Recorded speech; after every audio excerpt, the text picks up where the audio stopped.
Part 2, Chapter 1. So he lay a very long while. Now and then he seemed to wake up, and at such moments he noticed that it was far into the night, but it did not occur to him to get up. At last he noticed that it was beginning to get light. He was lying on his back, still dazed from his recent oblivion. Fearful, despairing cries rose shrilly from the street, sounds which he heard every night, indeed, under his window after 2 o'clock. They woke him up now. "Ah, the drunken men are coming out of the taverns," he thought. "It's past 2 o'clock." And at once he leaped up, as though someone had pulled him from the sofa. "What? Past 2 o'clock?" He sat down on the sofa, and instantly recollected everything. All at once, in one flash, he recollected everything. For the first moment he thought he was going mad. A dreadful chill came over him, but the chill was from the fever that had begun long before in his sleep. Now he was suddenly taken with violent shivering, so that his teeth chattered and all his limbs were shaking. He opened the door and began listening. Everything in the house was asleep.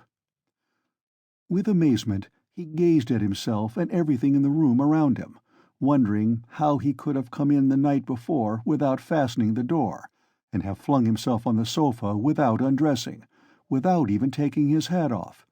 It had fallen off and was lying on the floor near his pillow. If anyone had come in, what would he have thought?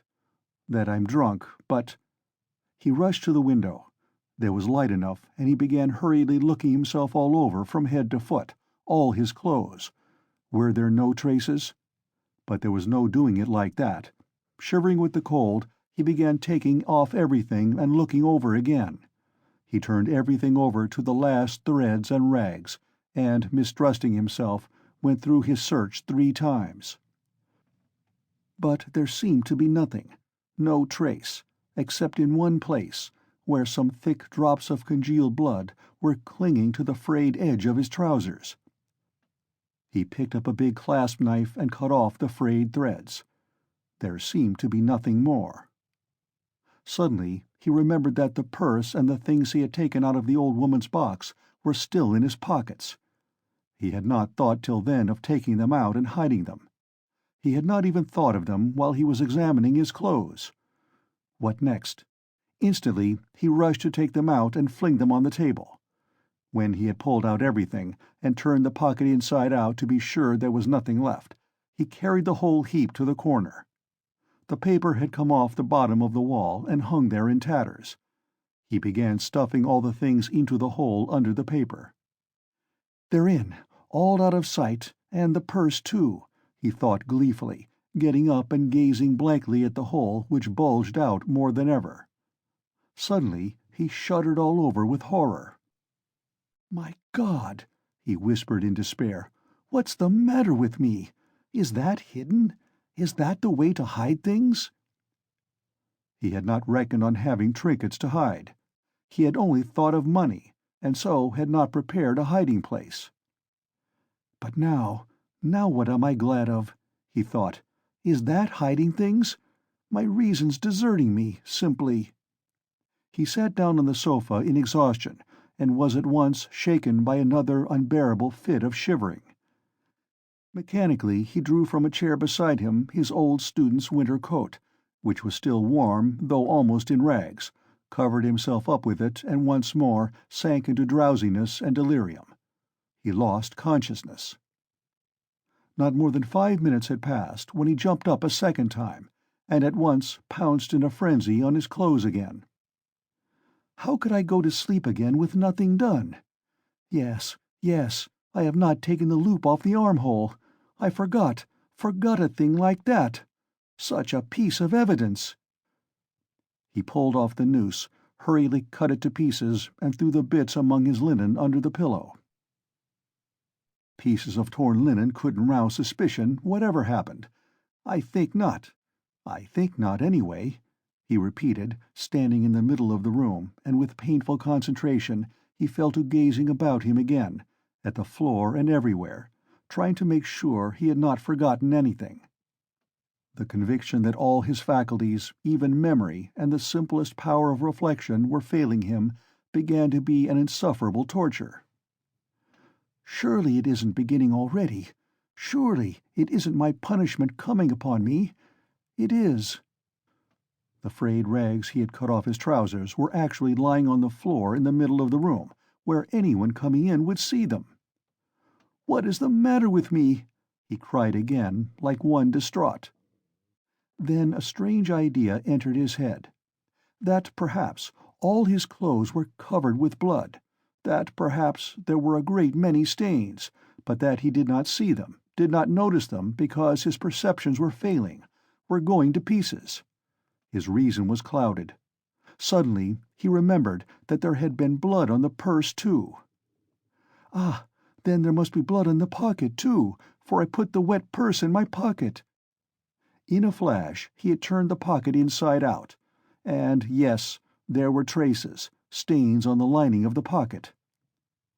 So my reason has not quite deserted me, so I still have some sense and memory, since I guessed it of myself, he thought triumphantly, with a deep sigh of relief. It's simply the weakness of fever, a moment's delirium. And he tore the whole lining out of the left pocket of his trousers.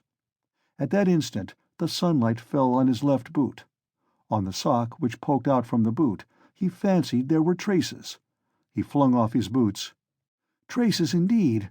The tip of the sock was soaked with blood! He must have unwarily stepped into that pool.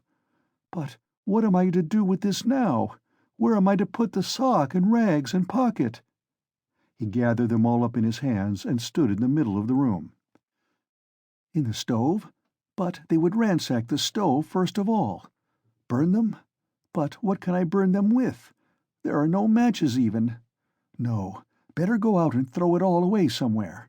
Yes, better throw it away, he repeated, sitting down on the sofa again. And at once, this minute, without lingering. But his head sank on the pillow instead. Again the unbearable icy shivering came over him. Again he drew his coat over him. And for a long while, for some hours, he was haunted by the impulse to go off somewhere at once, this moment, and fling it all away, so that it may be out of sight and done with, at once, at once. Several times he tried to rise from the sofa, but could not. He was thoroughly waked up at last by a violent knocking at his door. "Open, do! Are you dead or alive? He keeps sleeping here," shouted Nastasya, banging with her fist on the door. "For whole days together he's snoring here like a dog he is, too. Open, I tell you! It's past 10. "Maybe he's not at home," said a man's voice. "Ha, that's the porter's voice. What does he want?" He jumped up and sat on the sofa. The beating of his heart was a positive pain. "Then who can have latched the door?" retorted Nastasya. "He's taken to bolting himself in. As if he were worth stealing. Open, you stupid! Wake up!" What do they want? Why the porter? All's discovered. Resist or open? Come what may. He half rose, stooped forward, and unlatched the door. His room was so small that he could undo the latch without leaving the bed. Yes, the porter and Nastasya were standing there. Nastasya stared at him in a strange way. He glanced with defiant and desperate air at the porter, who, without a word, held out a grey folded paper sealed with bottle wax. "A notice from the office," he announced, as he gave him the paper. "From what office?" "A summons to the police office, of course. You know which office." "To the police? What for?" "How can I tell? You're sent for, so you go." The man looked at him attentively, looked round the room, and turned to go away. "He's downright ill," observed Nastasya, not taking her eyes off him. The porter turned his head for a moment. "He's been in a fever since yesterday," she added. Raskolnikov made no response and held the paper in his hands, without opening it. "Don't you get up, then," Nastasya went on compassionately, seeing that he was letting his feet down from the sofa. "You're ill, so don't go. There's no such hurry." What have you got there?" He looked. In his right hand he held the shreds he had cut from his trousers, the sock and the rags of the pocket. So he had been asleep with them in his hand. Afterwards, reflecting upon it, he remembered that half waking up in his fever, he had grasped all this tightly in his hand and so fallen asleep again. "Look at the rags he's collected, and sleeps with them, as though he has got hold of a treasure." And Nastasia went off into her hysterical giggle. Instantly he thrust them all under his greatcoat, and fixed his eyes intently upon her.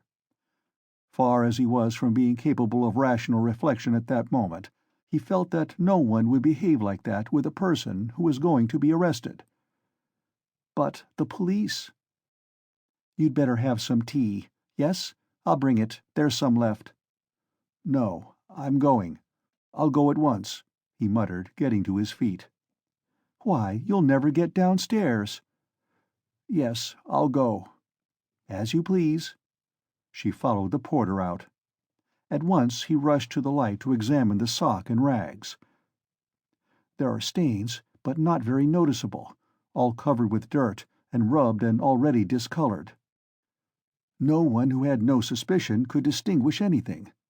Nastasia, from a distance, could not have noticed, thank God. Then with a tremor he broke the seal of the notice and began reading. He was a long while reading, before he understood. It was an ordinary summons from the district police station to appear that day at 9:30 at the office of the district superintendent. "But when has such a thing happened? I never have anything to do with the police. And why just today?" he thought in agonizing bewilderment. "Good God, only get it over soon." He was flinging himself on his knees to pray, but broke into laughter, not at the idea of prayer, but at himself. He began hurriedly dressing. "If I'm lost, I am lost. I don't care. Shall I put the sock on?" he suddenly wondered. "It will get dustier still, and the traces will be gone." But no sooner had he put it on than he pulled it off again in loathing and horror. He pulled it off, but reflecting that he had no other socks, he picked it up and put it on again. And again he laughed. "That's all conventional. That's all relative, merely a way of looking at it," he thought in a flash, but only on the top surface of his mind, while he was shuddering all over. "There, I've got it on. I finished by getting it on."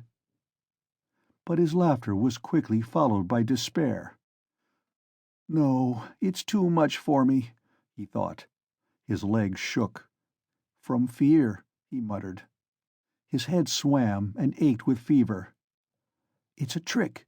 They want to decoy me there and confound me over everything," he mused as he went out onto the stairs. "The worst of it is I'm almost light-headed. I may blurt out something stupid." On the stairs he remembered that he was leaving all the things just as they were in the hole in the wall. "And very likely it's on purpose to search when I'm out," he thought, and stopped short. But he was possessed by such despair, such cynicism of misery, if one might so call it, that with a wave of his hand he went on. "Only to get it over." In the street the heat was insufferable again. Not a drop of rain had fallen all those days. Again dust, bricks and mortar. Again the stench from the shops and pothouses. Again the drunken men, the Finnish peddlers and half-broken-down cabs. The sun shone straight in his eyes, so that it hurt him to look out of them, and he felt his head going round, as a man in fever is apt to feel when he comes out into the street on a bright sunny day. When he reached the turning into the street, in an agony of trepidation he looked down it, at the house, and at once averted his eyes. "If they question me, perhaps I'll simply tell," he thought, as he drew near the police station.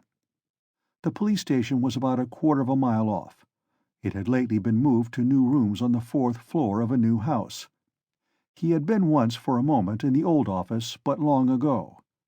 Turning in at the gateway, he saw on the right a flight of stairs which a peasant was mounting with a book in his hand. A house porter, no doubt. So then the office is here. And he began ascending the stairs on the chance. He did not want to ask questions of anyone. "I'll go in, fall on my knees, and confess everything," he thought as he reached the 4th floor. The staircase was steep, narrow, and all sloppy with dirty water. The kitchens of the flats opened onto the stairs and stood open almost the whole day. So there was a fearful smell and heat.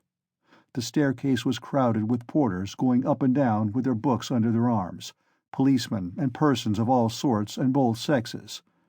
The door of the office, too, stood wide open. Peasants stood waiting within. There, too, the heat was stifling, and there was a sickening smell of fresh paint and stale oil from the newly decorated rooms. After a little while he decided to move forward into the next room. All the rooms were small and low-pitched. A fearful impatience drew him on and on. No one paid attention to him. In the second room some clerks sat writing, dressed hardly better than he was, and rather a queer-looking set. He went up to one of them. "What is it?" He showed the notice he had received. "You are a student?" the man asked, glancing at the notice. "Yes, formerly a student." The clerk looked at him, but without the slightest interest. He was a particularly unkempt person, with the look of a fixed idea in his eye. There would be no getting anything out of him, because he has no interest in anything, thought Raskolnikov.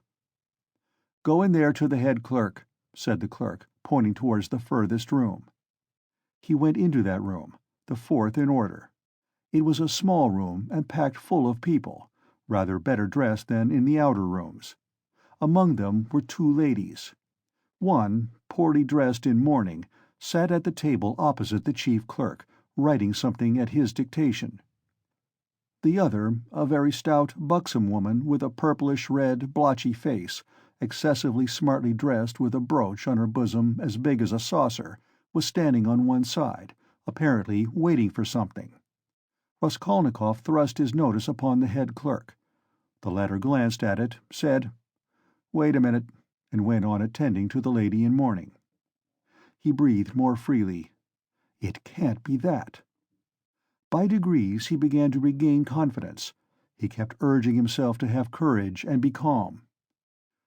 "Some foolishness, some trifling carelessness, and I may betray myself. It's a pity there's no air here," he added. "It's stifling. It makes one's head dizzier than ever, and one's mind, too." He was conscious of a terrible inner turmoil. He was afraid of losing his self-control. He tried to catch at something and fix his mind on it, something quite irrelevant, but he could not succeed in this at all. Yet the head clerk greatly interested him. He kept hoping to see through him and guess something from his face. He was a very young man, about 22, with a dark, mobile face that looked older than his years. He was fashionably dressed and foppish, with his hair parted in the middle, well combed and pomaded, and wore a number of rings on his well-scrubbed fingers, and a gold chain on his waistcoat.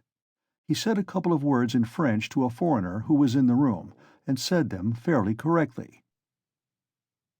"Louise Ivanovna, you can sit down," he said casually to the gaily dressed, purple-faced lady, who was still standing as though not venturing to sit down, though there was a chair beside her. "Ich danke," said the latter, and softly, with a rustle of silk, she sank into the chair.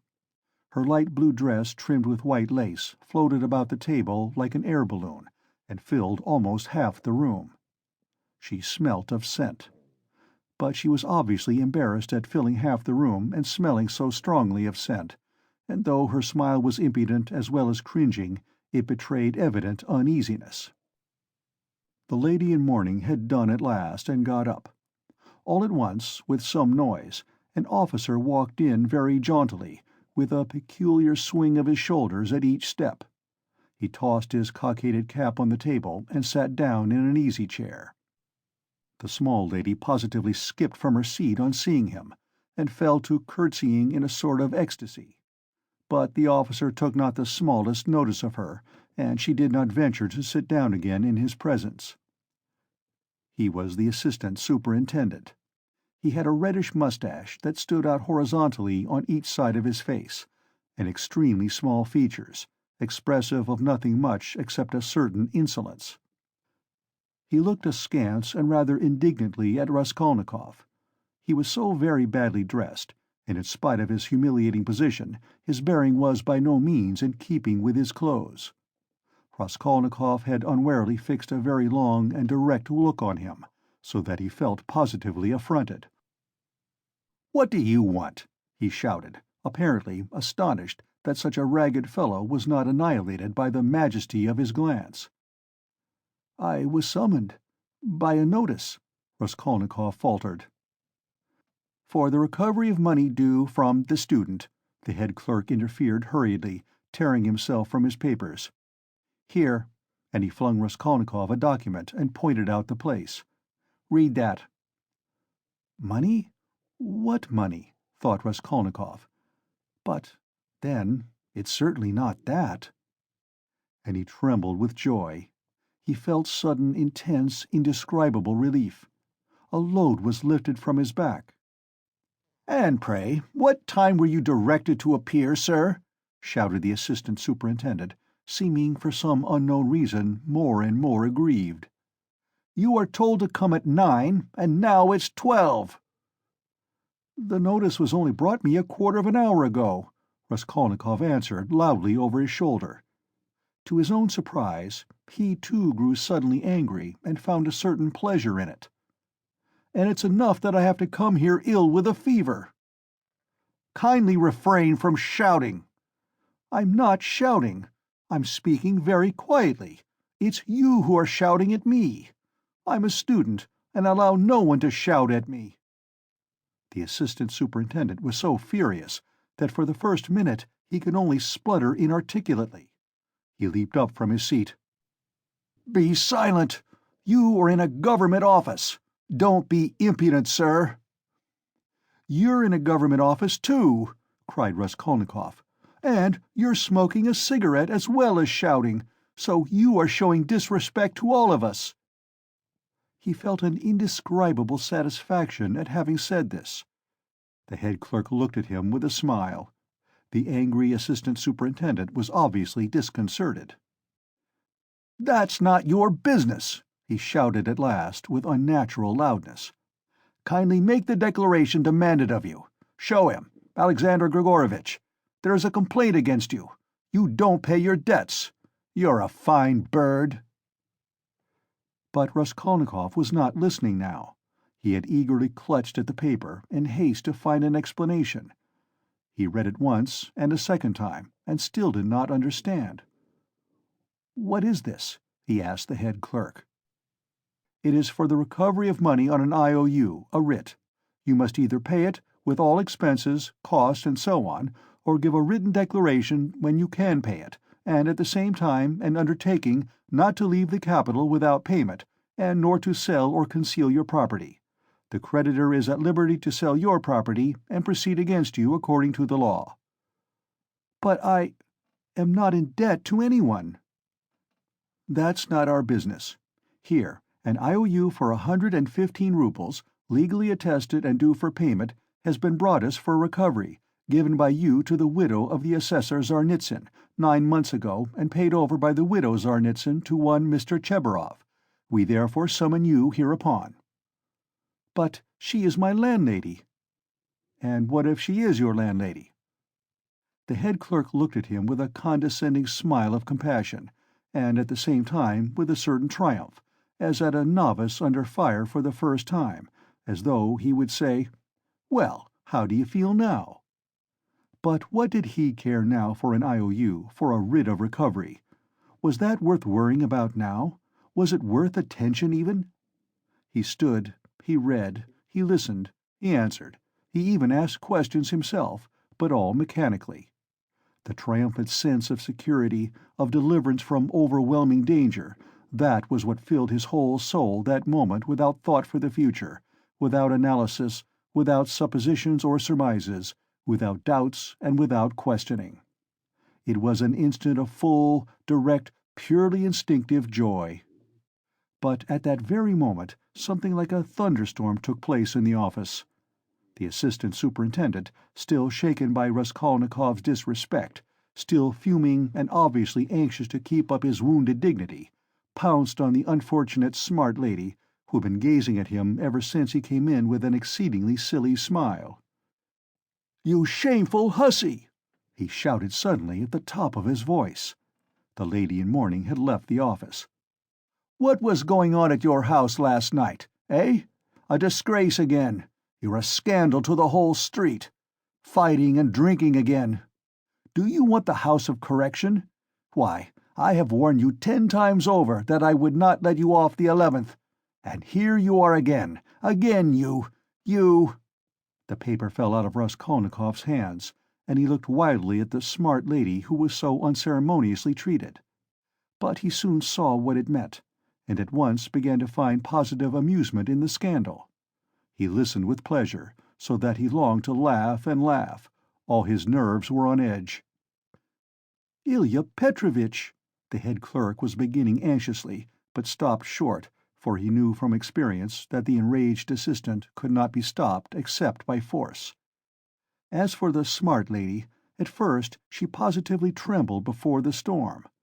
But, strange to say, the more numerous and violent the terms of abuse became, the more amiable she looked, and the more seductive the smile she lavished on the terrible assistant. She moved uneasily and curtsied incessantly, waiting impatiently for a chance of putting in her word, and at last she found it. "There was no sort of noise or fighting in my house, Mr. Captain," she pattered all at once, like peas dropping, speaking Russian confidently, though with a strong German accent. "And no sort of scandal, and His Honor came drunk, and it's the whole truth I am telling, Mr. Captain, and I am not to blame. Mine is an honorable house, Mr. Captain, and honorable behavior, Mr. Captain, and I always dislike any scandal myself. But he came quite tipsy, and asked for 3 bottles again, and then he lifted up one leg and began playing the pianoforte with one foot, and that is not at all right in an honorable house, and he ganz broke the piano, and it was very bad manners indeed, and I said so. And he took up a bottle and began hitting everyone with it. And then I called the porter, and Karl came, and he took Karl and hit him in the eye, and he hit Henriette in the eye too, and gave me 5 slaps on the cheek. And it was so ungentlemanly in an honorable house, Mr. Captain, and I screamed. And he opened the window over the canal and stood in the window, squealing like a little pig. It was a disgrace. The idea of squealing like a little pig at the window into the street. Fie upon him! And Karl pulled him away from the window by his coat, and it is true, Mr. Captain, he tore sein rock. And then he shouted that man must pay him 15 rubles damages. And I did pay him, Mr. Captain, 5 rubles for sein rock. And he is an ungentlemanly visitor and caused all the scandal. I will show you up, he said, for I can write to all the papers about you. Then he was an author? Yes, Mr. Captain, and what an ungentlemanly visitor in an honorable house. Now then, enough. I have told you already. Ilya Petrovitch, the head clerk repeated significantly. The assistant glanced rapidly at him. The head clerk slightly shook his head. So, I tell you this, most respectable Louise Ivanova, and I tell it you for the last time, the assistant went on. If there is a scandal in your honorable house once again, I will put you yourself in the lock-up, as it is called in polite society. Do you hear? So, a literary man, an author, took 5 rubles for his coat-tail in an honorable house. A nice set, these authors. And he cast a contemptuous glance at Raskolnikov. There was a scandal the other day in a restaurant, too. An author had eaten his dinner and would not pay. "I'll write a satire on you," says he. And there was another of them on a steamer last week used the most disgraceful language to the respectable family of a civil councillor, his wife and daughter. And there was one of them turned out of a confectioner's shop the other day. They are all like that, authors, literary men, students, town criers. Phew! You get along. I shall look in upon you myself one day. Then you had better be careful. Do you hear?" With hurried deference, Louise Ivanova fell to curtsying in all directions, and so curtsied herself to the door. But at the door she stumbled backwards against a good-looking officer with a fresh, open face and splendid, thick, fair whiskers. This was the superintendent of the district himself, Nikodim Fomitch. Louise Ivanova made haste to curtsy almost to the ground, and with mincing little steps she fluttered out of the office. "Again, thunder and lightning, a hurricane," said Nikodim Fomitch to Ilya Petrovitch in a civil and friendly tone. "You are aroused again. You are fuming again. I heard it on the stairs." "Well, what then?" Ilya Petrovitch drawled with gentlemanly nonchalance, and he walked with some papers to another table, with a jaunty swing of his shoulders at each step. "Here, if you will kindly look. An author, or a student, has been one at least, does not pay his debts, has given an IOU, won't clear out of his room, and complaints are constantly being lodged against him. And here he is pleased to make a protest against my smoking in his presence. He behaves like a cad himself, and just look at him, please. Here's the gentleman, and very attractive he is." "Poverty is not a vice, my friend, but we know you go off like powder. You can't bear a slight. I dare say you took offense at something and went too far yourself," continued Nikodim Fomitch, turning affably to Raskolnikov. "But you were wrong there. He is a capital fellow, I assure you, but explosive, explosive. He gets hot, fires up, boils over, and no stopping him. And then it's all over. And at the bottom he's a heart of gold. His nickname in the regiment was the Explosive Lieutenant." "And what a regiment it was, too!" cried Ilya Petrovitch, much gratified at this agreeable banter, though still sulky. Raskolnikov had a sudden desire to say something exceptionally pleasant to them all. "Excuse me, Captain," he began easily, suddenly addressing Nikodim Fomitch. "Will you enter in my position? I am ready to ask pardon if I have been ill-mannered. I am a poor student, sick and shattered was the word he used, by poverty. I am not studying, because I cannot keep myself now, but I shall get money. I have a mother and sister in the province of X.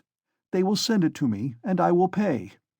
My landlady is a good-hearted woman, but she is so exasperated at my having lost my lessons, and not paying her for the last 4 months, that she does not even send up my dinner. And I don't understand this IOU at all. She is asking me to pay her on this IOU. How am I to pay her? Judge for yourselves."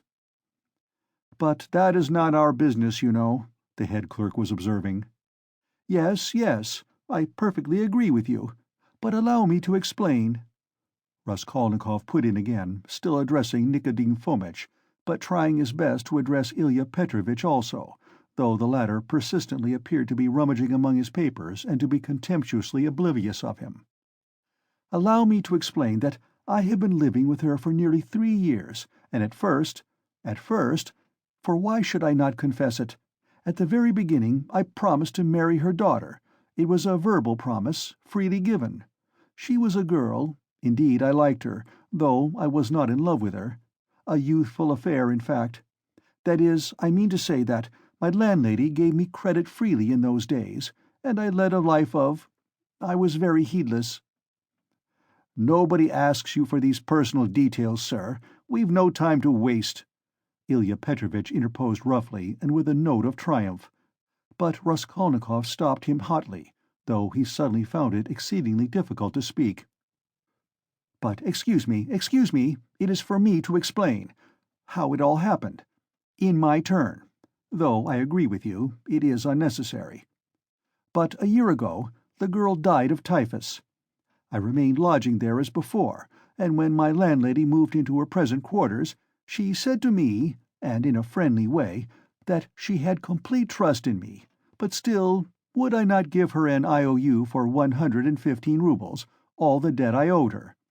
She said if only I gave her that, she would trust me again, as much as I liked, and that she would never, never, those were her own words, make use of that IOU till I could pay of myself. And now, when I have lost my lessons and have nothing to eat, She takes action against me. What am I to say to that?" "All these affecting details are no business of ours," Ilya Petrovitch interrupted rudely. "You must give a written undertaking, but as for your love affairs and all these tragic events, we have nothing to do with that." "Come now, you are harsh," muttered Nikodim Fomitch, sitting down at the table and also beginning to write. He looked a little ashamed. "Write," said the head clerk to Raskolnikov. "Write what?" the latter asked gruffly. "I will dictate to you." Raskolnikov fancied that the head clerk treated him more casually and contemptuously after his speech, but strange to say, he suddenly felt completely indifferent to anyone's opinion, and this revulsion took place in a flash, in one instant. If he had cared to think a little, he would have been amazed indeed that he could have talked to them like that a minute before, forcing his feelings upon them. And where had those feelings come from? Now, if the whole room had been filled, not with police officers, but with those nearest and dearest to him, he would not have found one human word for them, so empty was his heart. A gloomy sensation of agonizing, everlasting solitude and remoteness took conscious form in his soul. It was not the meanness of his sentimental effusions before Ilya Petrovitch, nor the meanness of the latter's triumph over him that had caused this sudden revulsion in his heart. Oh, what had he to do now with his own baseness, with all these petty vanities, officers, German women, debts, police offices? If he had been sentenced to be burnt at that moment, he would not have stirred, would hardly have heard the sentence to the end. Something was happening to him entirely new, sudden and unknown. It was not that he understood, but he felt clearly, with all the intensity of sensation, that he could never more appeal to these people in the police office with sentimental effusions like his recent outburst, or with anything whatever, and that if they had been his own brothers and sisters, and not police officers, it would have been utterly out of the question to appeal to them in any circumstance of life. He had never experienced such a strange and awful sensation.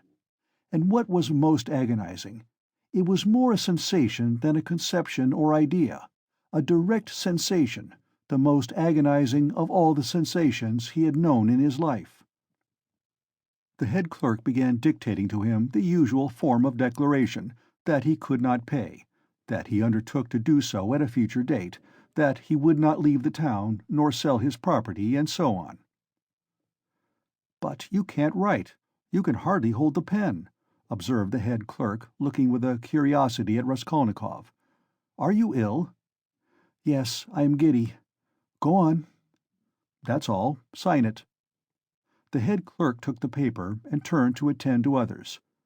Raskolnikov gave back the pen, but instead of getting up and going away, he put his elbows on the table and pressed his head in his hands. He felt as if a nail were being driven into his skull. A strange idea suddenly occurred to him, to get up at once, to go to Nikodim Fomitch and tell him everything that had happened yesterday, and then to go with him to his lodgings and to show him the things in the hole in the corner. The impulse was so strong that he got up from his seat to carry it out. "Hadn't I better think a minute?" flashed through his mind. "No, better cast off the burden without thinking." But all at once he stood still, rooted to the spot. Nikodim Fomitch was talking eagerly with Ilya Petrovitch, and the words reached him. "It's impossible. They'll both be released. To begin with, the whole story contradicts itself. Why should they have called the porter, if it had been their doing? To inform against themselves? Or as a blind? No, that would be too cunning. Besides, Pestryakov, the student, was seen at the gate by both the porters and a woman as he went in. He was walking with 3 friends, who left him only at the gate, and he asked the porters to direct him in the presence of the friends. Now, would he have asked his way if he had been going with such an object? As for Coke, he spent half an hour at the silversmith's below, before he went up to the old woman and left him at exactly 7:45. Now just consider. But, excuse me, how do you explain this contradiction? They state themselves that they knocked and the door was locked. Yet, 3 minutes later, when they went up with the porter, it turned out the door was unfastened. That's just it. The murderer must have been there and bolted himself in, and they'd have caught him for certainty if Coke had not been an ass and gone to look for the porter too. He must have seized the interval to get downstairs and slip by them somehow. Cope keeps crossing himself and saying, if I had been there, he would have jumped out and killed me with his axe. He is going to have a Thanksgiving service. Ha ha! And no one saw the murderer? They might well not see him. The house is a regular Noah's Ark, said the head clerk, who was listening. It's clear, quite clear, Nikodim Fomitch repeated warmly. No, it's anything but clear, Ilya Petrovitch maintained. Raskolnikov picked up his hat and walked towards the door, but he did not reach it. When he recovered consciousness, he found himself sitting in a chair, supported by someone on the right side, while someone else was standing on the left, holding a yellowish glass filled with yellow water, and Nikodim Fomitch standing before him, looking intently at him. He got up from the chair. "What's this? Are you ill?" Nikodim Fomitch asked, rather sharply. "He could hardly hold his pen when he was signing," said the head clerk, settling back in his place and taking up his work again. "Have you been ill long?" cried Ilya Petrovitch from his place, where he, too, was looking through papers. He had, of course, come to look at the sick man when he fainted, but retired at once when he recovered. "Since yesterday," muttered Raskolnikov in reply. "Did you go out yesterday?" "Yes." "Though you were ill?" "Yes." "At what time?" "About 7. "And where did you go, may I ask?" "Along the street." Short and clear. Raskolnikov, white as a handkerchief, had answered sharply, jerkily, without dropping his black, feverish eyes before Ilya Petrovitch's stare. "He can scarcely stand upright. And you—" Nikodim Fomitch was beginning. "No matter," Ilya Petrovitch pronounced rather peculiarly. Nikodim Fomitch would have made some further protest, but glancing at the head clerk, who was looking very hard at him, he did not speak. There was a sudden silence. It was strange. "Very well, then," concluded Ilya Petrovitch. "We will not detain you." Raskolnikov went out. He caught the sound of eager conversation on his departure, and above the rest rose the questioning voice of Nikodim Fomitch. In the street his faintness passed off completely. "A search. There will be a search at once," he repeated to himself, hurrying home. "The brutes. They suspect." His former terror mastered him completely again. End of Part 2, Chapter 1. Part 2, Chapter 2. And what if there has been a search already? What if I find them in my room? But here was his room. Nothing and no one in it. No one had peeped in. Even Nastasia had not touched it. But heavens, how could he have left all those things in the hole? He rushed to the corner, slipped his hand under the paper, pulled the things out and lined his pockets with them. There were 8 articles in all.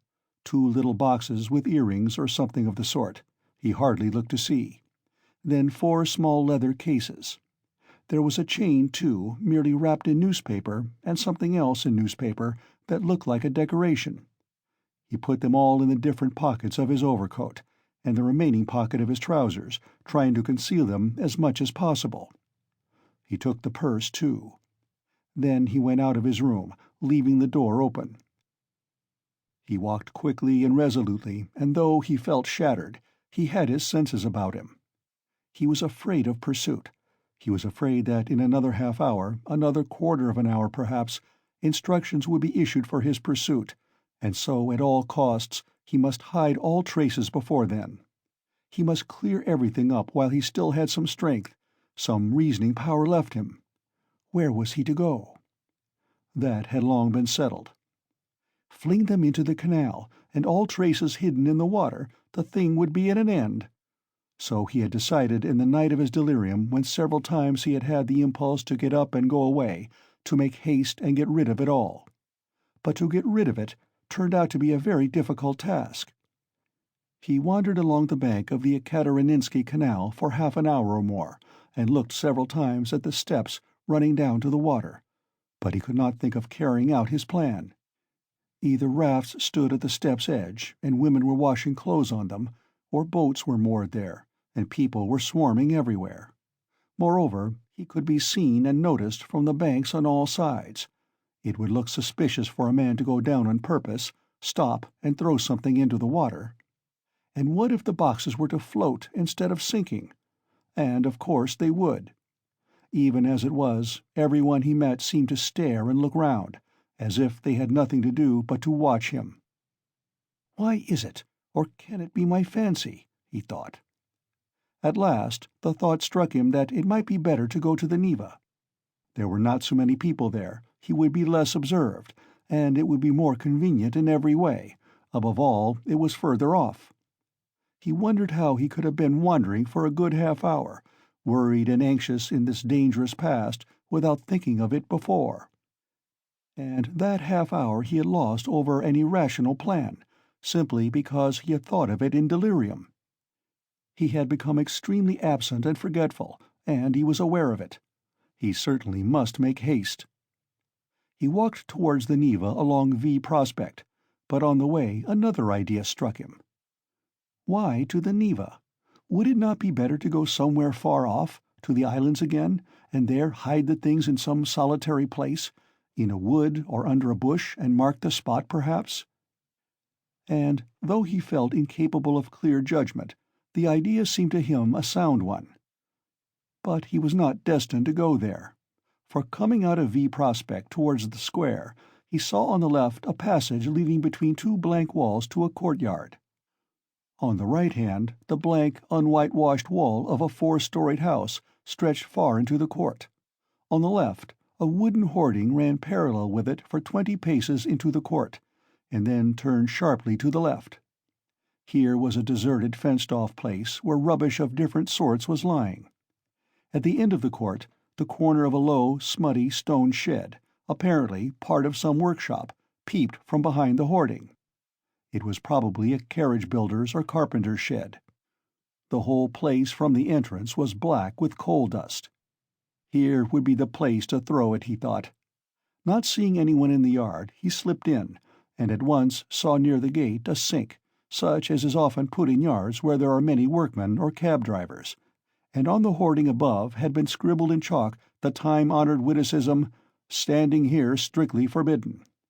This was all the better, for there would be nothing suspicious about his going in. Here I could throw it all in a heap and get away.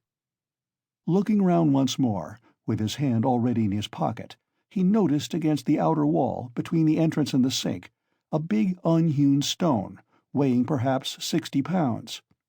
The other side of the wall was a street. He could hear passers-by, always numerous in that part, but he could not be seen from the entrance, unless someone came in from the street, which might well happen indeed, so there was need of haste. He bent down over the stone, seized the top of it firmly in both hands, and using all his strength turned it over.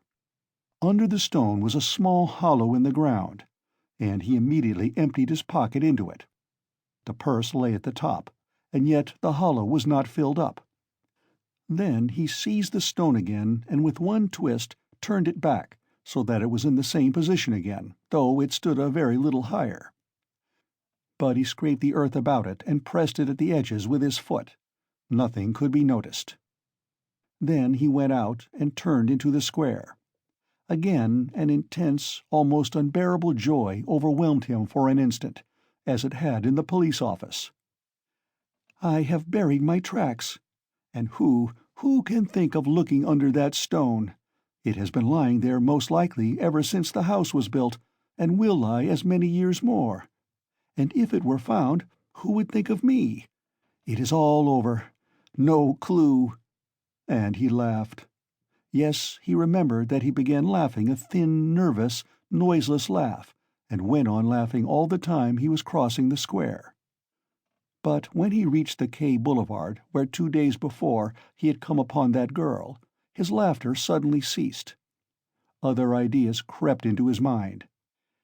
He felt all at once that it would be loathsome to pass that seat on which after the girl was gone he had sat and pondered, and that it would be hateful, too, to meet that whiskered policeman to whom he had given the 20 kopecks.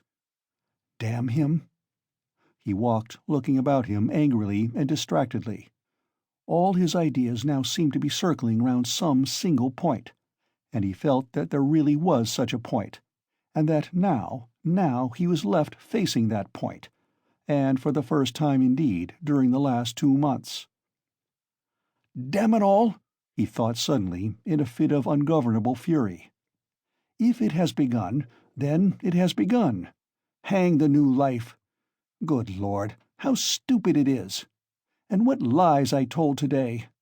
How despicably I fawned upon that wretched Ilya Petrovitch! But that is all folly. What do I care for them all, and my fawning upon them?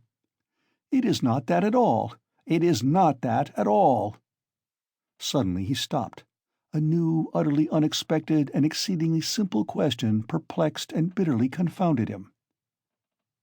If it all has really been done deliberately and not idiotically, if I really had a certain and definite object, how is it I did not even glance into the purse and don't know what I had there, for which I have undergone these agonies, and have deliberately undertaken this base, filthy, degrading business? And here I wanted at once to throw into the water the purse together with all the things which I had not seen either. How's that? Yes, that was so. That was all so. Yet he had known it all before, and it was not a new question for him, even when it was decided in the night without hesitation and consideration, as though so it must be, as though it could not possibly be otherwise. Yes, he had known it all, and understood it all. It surely had been all settled even yesterday at the moment when he was bending over the box and pulling the jewel cases out of it. Yes, so it was. "It is because I am very ill," he decided grimly at last. "I have been worrying and fretting myself, and I don't know what I am doing. Yesterday, and the day before yesterday, and all this time I have been worrying myself. I shall get well, and I shall not worry. But what if I don't get well at all? Good God, how sick I am of it all!" He walked on without resting. He had a terrible longing for some distraction, but he did not know what to do, what to attempt. A new, overwhelming sensation was gaining more and more mastery over him every moment. This was an immeasurable, almost physical repulsion for everything surrounding him, an obstinate, malignant feeling of hatred. All who met him were loathsome to him. He loathed their faces, their movements, their gestures. If anyone had addressed him, he felt that he might have spat at him or bitten him. He stopped suddenly on coming out on the bank of the little Neva near the bridge to Vasilyevsky Ostrov. "Why, he lives here, in that house," he thought. "Why, I have not come to Razumian of my own accord. Here it's the same thing over again. Very interesting to know, though. Have I come on purpose, or have I simply walked here by chance? Never mind, I said the day before yesterday that I would go and see him the day after. Well, and so I will. Besides, I really cannot go further now." He went up to Razumian's room on the 5th floor. The latter was at home in his garret, busily writing at the moment, and he opened the door himself. It was 4 months since they had seen each other. Razumian was sitting in a ragged dressing-gown, with slippers on his bare feet, unkempt, unshaven, and unwashed. His face showed surprise. "Is it you?" he cried. He looked his comrade up and down. Then, after a brief pause, he whistled. "As hard up as all that. Why, brother, you've cut me out," he added, looking at Raskolnikov's rags. "Come, sit down. You are tired, I'll be bound." And when he had sunk down on the American leather sofa, which was in even worse condition than his own, Razumian saw at once that his visitor was ill. "Why, you are seriously ill, do you know that?" He began feeling his pulse. Raskolnikov pulled away his hand. "Never mind," he said. "I have come for this. I have no lessons. I wanted but I don't really want lessons." "But I say, you are delirious, you know," Razumihin observed, watching him carefully. "No, I am not." Raskolnikov got up from the sofa. As he had mounted the stairs to Razumihin's, he had not realized that he would be meeting his friend face to face. Now, in a flash, he knew that what he was least of all disposed for at that moment was to be face to face with anyone in the wide world. His spleen rose within him. He almost choked with rage at himself as soon as he crossed Razumihin's threshold. "Goodbye," he said abruptly, and walked to the door. "Stop, stop, you queer fish!" "I don't want to," said the other, again pulling away his hand. "Then why the devil have you come? Are you mad or what? Why, this is almost insulting. I won't let you go like that." "Well then, I came to you because I know no one but you who could help. To begin, because you are kinder than anyone, cleverer, I mean, and can judge. And now I see that I want nothing. Do you hear? Nothing at all. No one's services, no one's sympathy. I am by myself, alone. Come, that's enough. Leave me alone." "Stay a minute, you sweep. You are a perfect madman. As you like, for all I care. I have no lessons, do you see, and I don't care about that. But there's a bookseller, Heruvimov, and he takes the place of a lesson. I would not exchange him for 5 lessons. He's doing publishing of a kind, and issuing natural science manuals, and what a circulation they have! The very titles are worth the money. You always maintained that I was a fool, but, by Jove, my boy, there are greater fools than I am.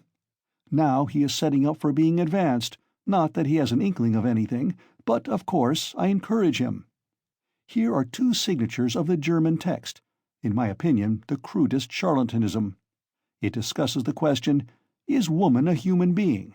And, of course, triumphantly proves that she is. Heruvimov is going to bring out this work as a contribution to the woman question. I am translating it. He will expand these 2.5 signatures into 6. We shall make up a gorgeous title half a page long and bring it out at half a ruble. It will do. He pays me 6 rubles the signature. It works out to about 15 rubles for the job, and I've had 6 already in advance. When we have finished this, we are going to begin a translation about whales, and then some of the dullest scandals out of the second part of Les Confessions we have marked for translation. Somebody has told Heruvimov that Rousseau was a kind of Radishev. You may be sure I don't contradict him, hang him. Well, would you like to do the second signature of Is Woman a Human Being? If you would, take the German and pens and paper, all those are provided, and take 3 rubles, for as I have had 6 rubles in advance on the whole thing, 3 rubles come to you for your share. And when you have finished the signature, there will be another 3 rubles for you. And please don't think I'm doing you a service. Quite the contrary. As soon as you came in, I saw how you could help me. To begin with, I am weak in spelling, and secondly, I am sometimes utterly adrift in German, so that I make it up as I go along for the most part. The only comfort is that it's bound to be a change for the better. Though, who can tell, maybe it's sometimes for the worse. Will you take it?" Raskolnikov took the German sheets in silence, took the 3 rubles, and without a word went out. Razumihin gazed after him in astonishment.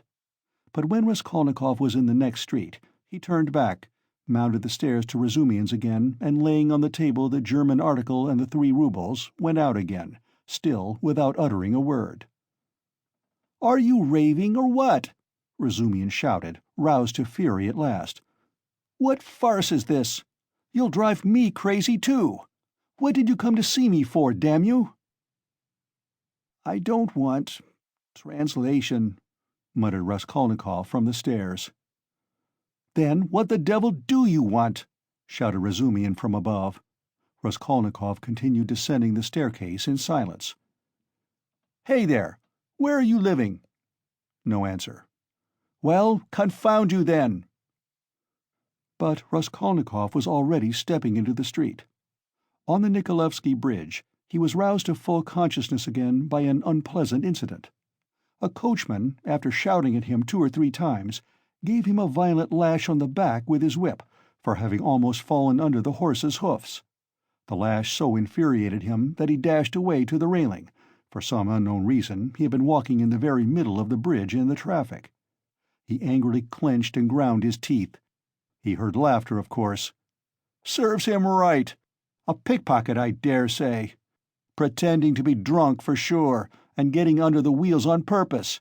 And you have to answer for him. It's a regular profession, that's what it is." But while he stood at the railing, still looking angry and bewildered after the retreating carriage, and rubbing his back, he suddenly felt someone thrust money into his hand. He looked.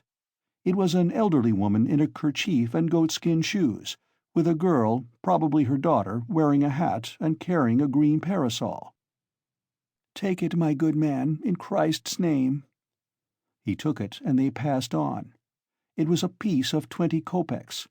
From his dress and appearance they might well have taken him for a beggar asking alms in the streets, and the gift of 20 kopecks he doubtless owed to the blow, which made them feel sorry for him. He closed his hand on the 20 kopecks, walked on for 10 paces, and turned, facing the Neva, looking towards the palace. The sky was without a cloud, and the water was almost bright blue, which is so rare in the Neva. The cupola of the cathedral, which is seen at its best from the bridge about 20 paces from the chapel, glittered in the sunlight, and in the pure air every ornament on it could be clearly distinguished. The pain from the lash went off, and Raskolnikov forgot about it. One uneasy and not quite definite idea occupied him now completely. He stood still, and gazed long and intently into the distance. This spot was especially familiar to him. When he was attending the university, he had hundreds of times, generally on his way home, stood still on this spot, gazed at this truly magnificent spectacle, and almost always marveled at a vague and mysterious emotion it roused in him. It left him strangely cold. This gorgeous picture was for him blank and lifeless. He wondered every time at his somber and enigmatic impression, and, mistrusting himself, put off finding the explanation of it. He vividly recalled those old doubts and perplexities, and it seemed to him that it was no mere chance that he recalled them now. It struck him as strange and grotesque that he should have stopped at the same spot as before, as though he actually imagined he could think the same thoughts, be interested in the same theories and pictures that had interested him so short a time ago.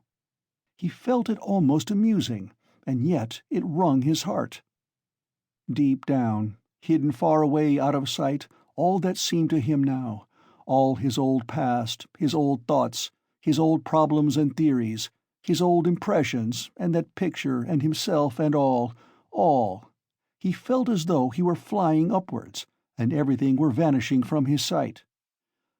Making an unconscious movement with his hand, he suddenly became aware of the piece of money in his fist. He opened his hand, stared at the coin, and with a sweep of his arm flung it into the water. Then he turned and went home. It seemed to him he had cut himself off from everyone and from everything at that moment. Evening was coming on when he reached home, so that he must have been walking about 6 hours. How and where he came back he did not remember. Undressing and quivering like an overdriven horse, he lay down on the sofa, drew his greatcoat over him, and at once sank into oblivion. It was dusk when he was waked up by a fearful scream. Good God, what a scream! Such unnatural sounds, such howling, wailing, grinding, tears, blows and curses he had never heard. He could never have imagined such brutality, such frenzy. In terror he sat up in bed, almost swooning with agony. But the fighting, wailing and cursing grew louder and louder. And then, to his intense amazement, he caught the voice of his landlady. She was howling, shrieking and wailing, rapidly, hurriedly, incoherently, so that he could not make out what she was talking about. She was beseeching, no doubt, not to be beaten, for she was being mercilessly beaten on the stairs. The voice of her assailant was so horrible, from spite and rage, that it was almost a croak. But he too was saying something, and just as quickly and indistinctly, hurrying and spluttering. All at once Raskolnikov trembled. He recognized the voice. It was the voice of Ilya Petrovitch. Ilya Petrovitch here and beating the landlady. He is kicking her, banging her head against the steps. That's clear, that can be told from the sounds, from the cries and the thuds. How is it? Is the world topsy-turvy? He could hear people running in crowds from all the stories and all the staircases. He heard voices, exclamations, knocking, doors banging. But why? Why, and how could it be? He repeated, thinking seriously that he had gone mad. But no, he heard too distinctly. And they would come to him then next. For, no doubt, it's all about that, about yesterday. Good God! He would have fastened his door with the latch, but he could not lift his hand. Besides, it would be useless. Terror gripped his heart like ice, tortured him and numbed him.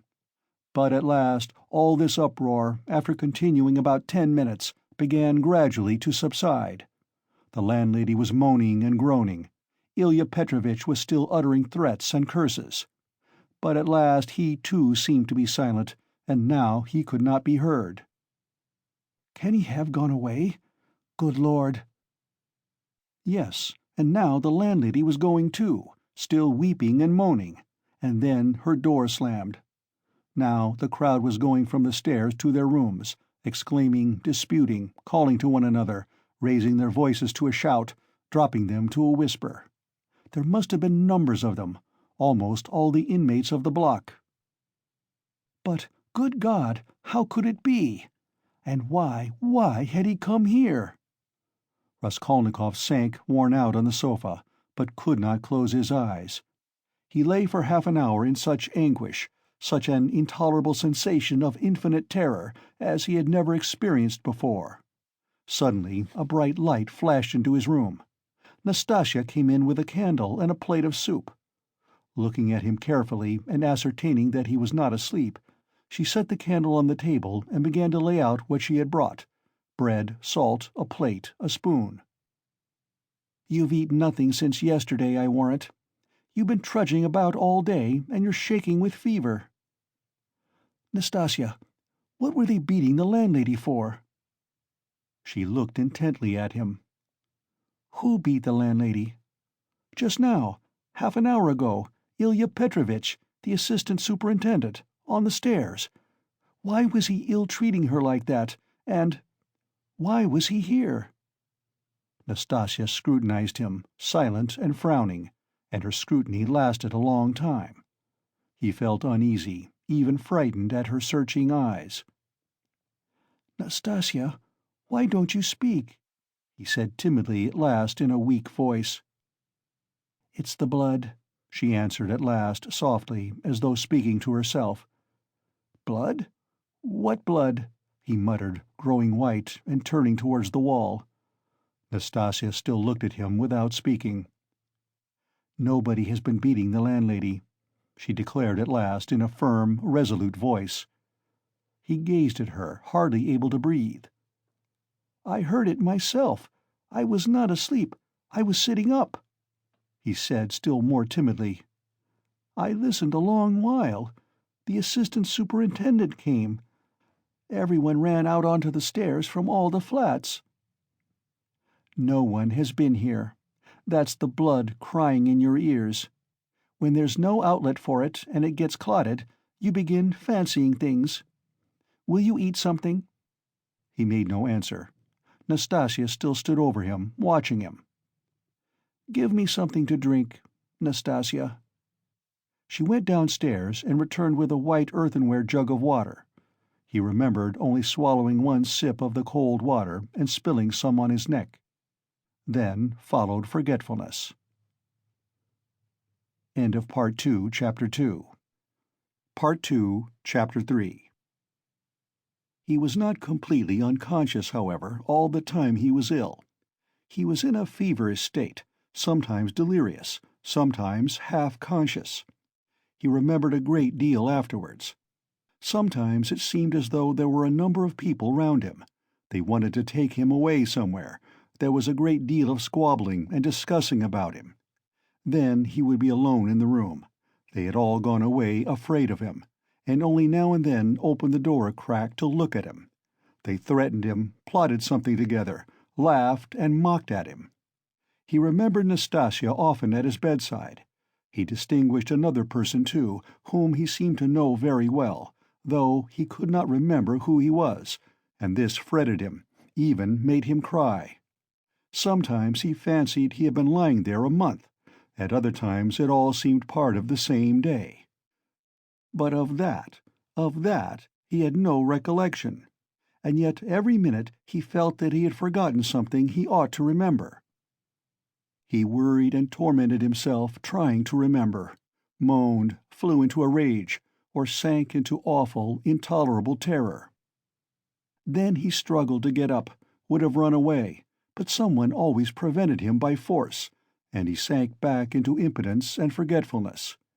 At last he returned to complete consciousness. It happened at 10 o'clock in the morning. On fine days the sun shone into the room at that hour, throwing a streak of light on the right wall and the corner near the door. Nastasia was standing beside him with another person, a complete stranger, who was looking at him very inquisitively. He was a young man with a beard, wearing a full, short-waisted coat, and looked like a messenger. The landlady was peeping in at the half-open door. Raskolnikov sat up. "Who is this, Nastasia?" he asked, pointing to the young man.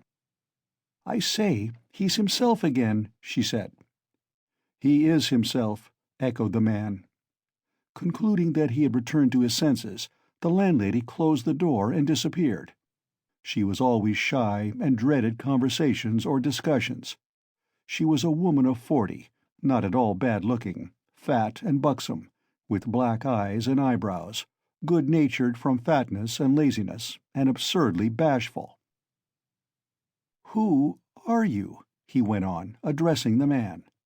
But at that moment the door was flung open, and, stooping a little, as he was so tall, Razumihin came in. "What a cabin it is!" he cried. "I am always knocking my head. You call this a lodging? So, you're conscious, brother? I just heard the news from Pashenka." "He has just come to," said Nastasia. "Just come to," echoed the man again, with a smile. "And who are you?" Razumihin asked, suddenly addressing him. "My name is Vrazumihin, at your service. Not Razumihin, as I am always called, but Vrazumihin, a student and a gentleman. And he is my friend. And who are you?" "I am the messenger from our office, from the merchant Shepelev, and I've come on business." "Please sit down." Razumihin seated himself on the other side of the table. "It's a good thing you've come too, brother," he went on to Raskolnikov. "For the last 4 days you have scarcely eaten or drunk anything. We had to give you tea in spoonfuls. I brought Zosimov to see you twice. You remember Zosimov? He examined you carefully and said at once it was nothing serious. Something seemed to have gone to your head. Some nervous nonsense, the result of bad feeling. He says you have not had enough beer and radish, but it's nothing much. It will pass, and you will be all right.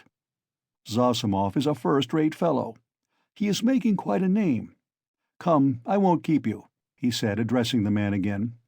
"Will you explain what you want? You must know, Rodya, that this is the second time they have sent from the office. But it was another man last time, and I talked to him. Who was it came before?" "That was the day before yesterday, I venture to say, if you please, sir. That was Alexei Semyonovitch. He is in our office too." "He was more intelligent than you, don't you think so?" "Yes, indeed, sir. He is of more weight than I am." "Quite so. Go on." "At your mamma's request, through Afanasy Ivanovitch Varushin, of whom I presume you have heard more than once, a remittance is sent to you from our office," the man began, addressing Raskolnikov. "If you are in an intelligible condition, I've 35 roubles to remit to you, as Semyon Semyonovitch has received from Afanasy Ivanovitch at your mamma's request instructions to that effect, as on previous occasions. Do you know him, sir?" "Yes, I remember. Varushin. Raskolnikov said dreamily. "You hear, he knows Varusian," cried Razumihin. "He is in an intelligible condition. And I see you are an intelligent man, too. Well, it's always pleasant to hear words of wisdom." "That's the gentleman Varusian, Afanasy Ivanovitch. And at the request of your mamma, who has sent you a remittance once before in the same manner through him, he did not refuse this time also, and sent instructions to Semyon Semyonovitch some days since to hand you 35 roubles in the hope of better to come." "That hoping for better to come is the best thing you've said, though your mamma is not bad either. Come then, what do you say? Is he fully conscious, eh?" "That's all right, if only he can sign this little paper." "He can scrawl his name. Have you got the book?" "Yes, here's the book." "Give it to me. Here, Rodya, sit up, I'll hold you. Take the pen and scribble Raskolnikov for him. For just now, brother, money is sweeter to us than treacle." "I don't want it," said Raskolnikov, pushing away the pen. "Not want it?" "I won't sign it." "How the devil can you do without signing it?" "I don't want the money." "Don't want the money? Come, brother, that's nonsense, I bear witness. Don't trouble, please, it's only that he is on his travels again. But that's pretty common with him at all times, though. You are a man of judgment, and we will take him in hand, that is, more simply, take his hand and he will sign it. Here." "But I can come another time." "No, no. Why should we trouble you? You are a man of judgment." "Now, Rodya, don't keep your visitor. You see he is waiting." And he made ready to hold Raskolnikov's hand in earnest. "Stop, I'll do it alone," said the latter, taking the pen and signing his name. The messenger took out the money and went away. "Bravo! And now, brother, are you hungry?" "Yes," answered Raskolnikov. "Is there any soup?" "Some of yesterday's," answered Nastasya, who was still standing there. "With potatoes and rice in it?" "Yes." "I know it by heart. Bring soup and give us some tea." "Very well." Raskolnikov looked at all this with profound astonishment and a dull, unreasoning terror. He made up his mind to keep quiet and see what would happen. "I believe I am not wandering. I believe it's reality," he thought. In a couple of minutes Nastasya returned with the soup, and announced that the tea would be ready directly. With the soup she brought 2 spoons, 2 plates, salt, pepper, mustard for the beef, and so on. The table was set as it had not been for a long time. The cloth was clean. "It would not be amiss, Nastasya, if Praskovya Pavlovna were to send up a couple of bottles of beer. We could empty them." "Well, you are a cool hand," muttered Nastasya, and she departed to carry out his orders. Raskolnikov still gazed wildly with strained attention. Meanwhile Razumihin sat down on the sofa beside him, as clumsily as a bear, put his left arm round Raskolnikov's head, although he was able to sit up, and with his right hand gave him a spoonful of soup, blowing on it that it might not burn him. But the soup was only just warm. Raskolnikov swallowed 1 spoonful greedily, then a second, then a third. But after giving him a few more spoonfuls of soup, Razumihin suddenly stopped and said that he must ask Zosimov whether he ought to have more. Nastasya came in with 2 bottles of beer. "And will you have tea?" "Yes." "Cut along, Nastasya, and bring some tea, for tea we may venture on without the faculty. But here is the beer." He moved back to his chair, pulled the soup and meat in front of him, and began eating as though he had not touched food for 3 days. "I must tell you, Rodya, I dine like this here every day now," he mumbled with his mouth full of beef. "And it's all Pashenka, you dear little landlady, who sees to that. She loves to do anything for me. I don't ask for it, but of course I don't object. And here's Nastasya with the tea. She's a quick girl. Nastasya, my dear, won't you have some beer?" "Get along with your nonsense." "A cup of tea, then?" "A cup of tea, maybe." "Pour it out. Stay, I'll pour it out myself. Sit down."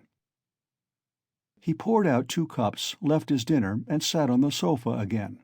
As before, he put his left arm round the sick man's head, raised him up and gave him tea in spoonfuls, again blowing each spoonful steadily and earnestly, as though this process was the principal and most effective means towards his friend's recovery.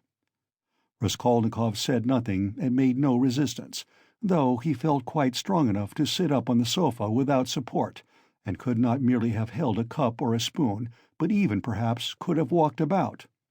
But from some queer, almost animal cunning, he conceived the idea of hiding his strength and lying low for a time, pretending, if necessary, not to be yet in full possession of his faculties, and meanwhile listening to find out what was going on. Yet he could not overcome his sense of repugnance.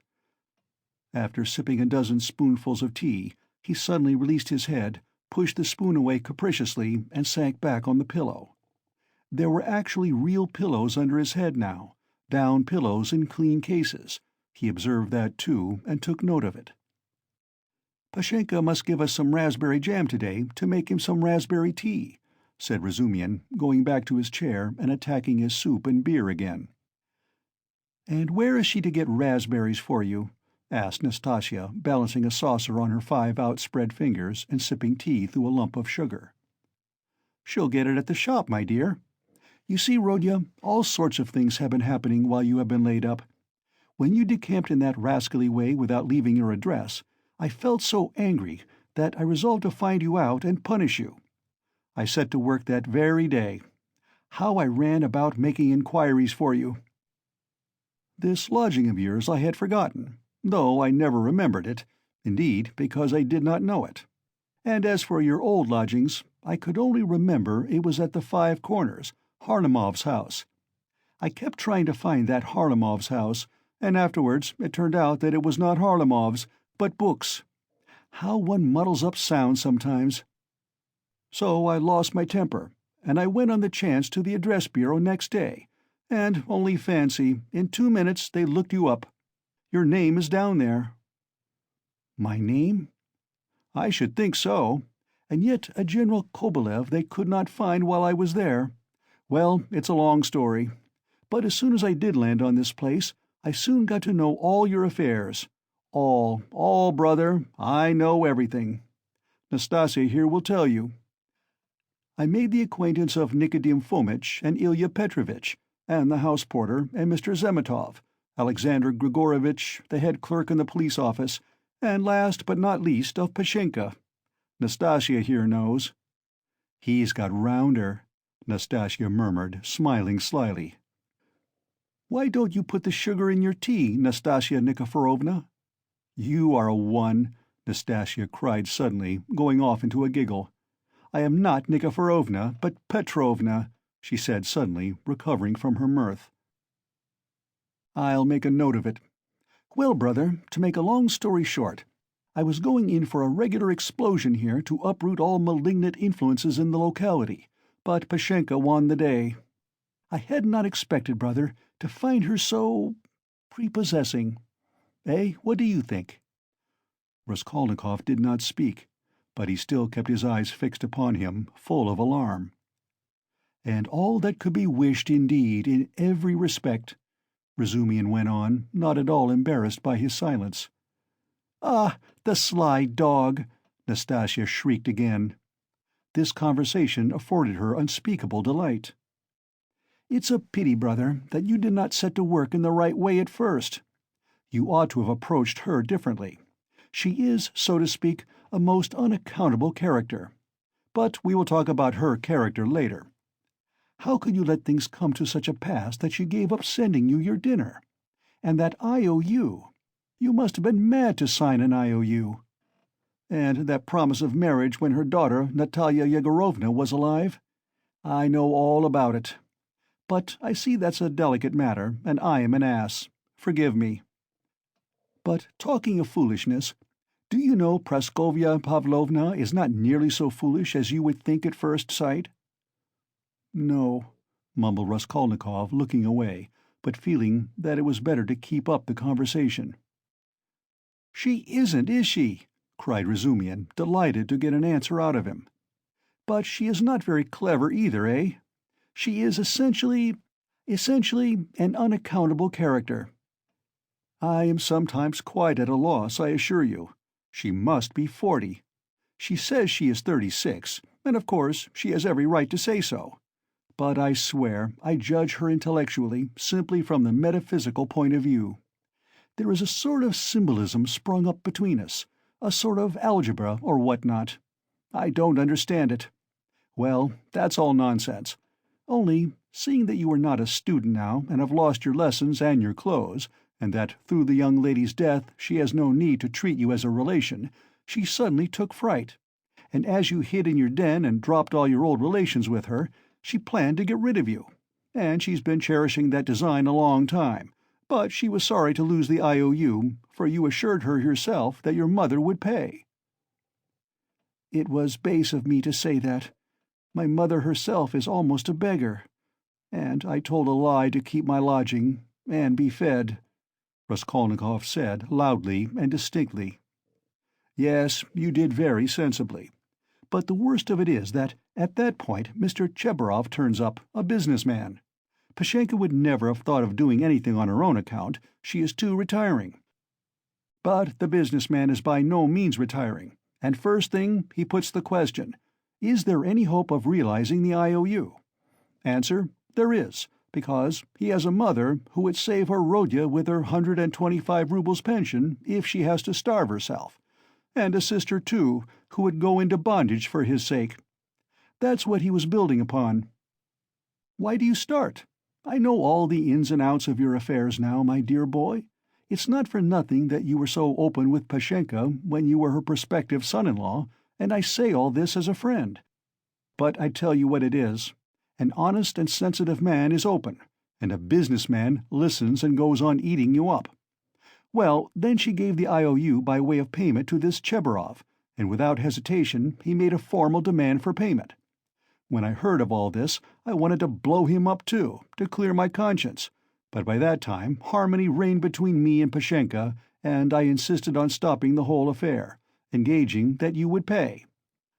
I went security for you, brother. Do you understand?